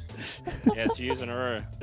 Yeah, get me for Street Fighter 6, please. Yeah. Oh yeah, that's gonna be fun. Yeah, that's all. Awesome. And shout out to Anga running World Warrior, Shenkan. Yeah, of course. So yeah, Couch Warriors running a league for Street Fighter 5 as well. Yeah, so I mean, honestly, congratulations. Really, really awesome performance. I mean, super dominating. Obviously, you're looking so strong here in the Australian region. And I'm sure everybody in Australia is going to be rooting so hard for you at the Capcom Cup to do some damage and just upset as many players as you possibly can. So it's going to be really good. I can't wait for that. So congratulations again. You guys want to go to sleep now? Yeah, just about. Hit the thank dusty you. old trail. We got permission from Travis, so good night here. No, Farewell. Awesome. Right. Well, thanks for the interview, guys. Yeah, no problem, and congratulations again. Congratulations. Thanks so much. Peace out. Thanks, everyone. Bye. All right, so there it is, Travis, and like I said, gonna look forward to see him doing as much damage at Capcom yeah, Cup. I actually can't wait because like just after that interview, he's just like super confident and he knows that he's the best in Australia. So let's see if he'll be the best in the world. Yeah, exactly, dude, it's gonna be so awesome because I'm super excited for Capcom Cup because we have a lot of really good players coming through here, and yeah, it's like, who knows who you're going to go against, really? We haven't had an official Capcom Cup since 2019. It's been so long, and so I'm so excited for this. And again, you know, Travis qualified last year. He should have been busting heads, you know, at Capcom Cup this year or earlier this year as well. And now hopefully he will get his opportunity at Capcom Cup coming this year. And I'm so excited to see him and how well he'll perform there. So. Yeah, so, well, it looks like we finally reached the finish line here. Yeah, but I mean, for Capcom Pro Tour, it's not quite done yeah, yet. but here at the Australian CPT, guys, like, thank you so much for tuning in, especially like hanging out with us late here in the US. Actually, I know that it's probably like 5 or 6. I can't remember what time it is in Australia, but. Again, like, thank you so much for tuning in. We love you guys so much for just watching Street Fighter V action, of course, like getting hype with us for Street Fighter VI too. But yeah, again, hope you guys are out there safe, well hydrated, and just still being you and kicking butt in Street Fighter. Yeah, and of course, next week will be Central America, for CPT, Central America West. So going to be a lot of strong players here as well. Always a lot of strong players from the Central America and just from South America as well. So shout outs to all the players from this region. Make sure you register for this. It closes August 15th and we'll be streaming next weekend. And after that, I mean, there's 2 weekends in a row. 3 weekends in a row, I should say. There. Central America West, South Africa, Brazil. So the action never stops here for the Capcom Pro Tour. Make sure you check that out. And if you're in those areas, make sure you register on time. Don't miss that registration Don't do period, it. Don't sleep. So that you can also face off against Travis Styles at the Capcom Cup by qualifying as well. Well, I think it is time. I think that's it here. Any final thoughts on this tournament here, Marine? No, it was super fun. Like, of course, me being like kind of still like a new-ish commentator, like especially at this time, it definitely has put me to the test. But you've always been awake like before or no, after midnight. DGen hours, baby. Let's go. I'm like half DGen, but then I'm just like, do I want to be DGen today? Not really. It's still pretty late. I'm still pretty tired. I'm not gonna lie. But hey, you got some Red Bull though. Yeah, exactly. And I'm sure all you guys at home, you know, watching this, if it is late night for you guys are tired as well. We're not gonna keep you here any longer. Thank you guys for watching this CPT Australia event, and we'll catch you next week for Central America West. Peace out. Bye.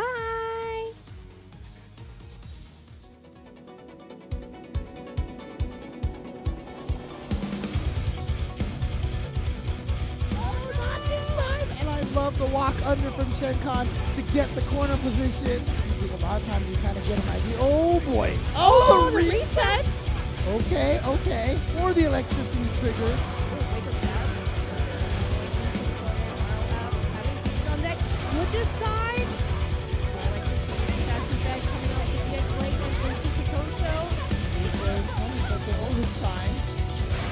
Oh, plus counter off to the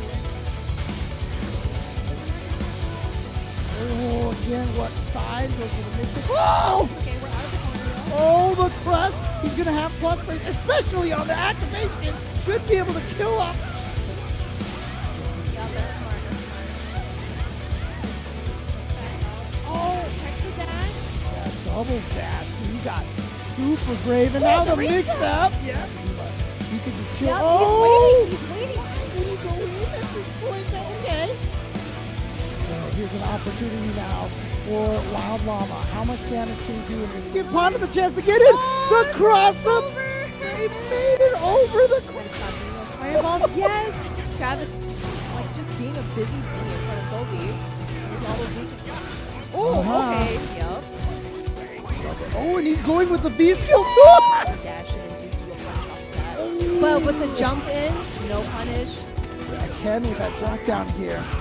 It's really interesting. The Cemetery Gate's definitely playing a very turtley Blanca, but not this round. But no anti-air. Oh, what? No anti-air, but we got to punish. Doing really well against Shen Khan. Yeah, right there, the dash. Yeah. Oh, it definitely punishes the there, but there's going to be a couple of crucial drops from Panda. And he goes to the other side. Okay, yes, the play spoiler to that. Tom is going to do the follow up here. Yes. Trying to finish it off. And here we go. He's just blocking. Another one. He was hoping that he would just push something out.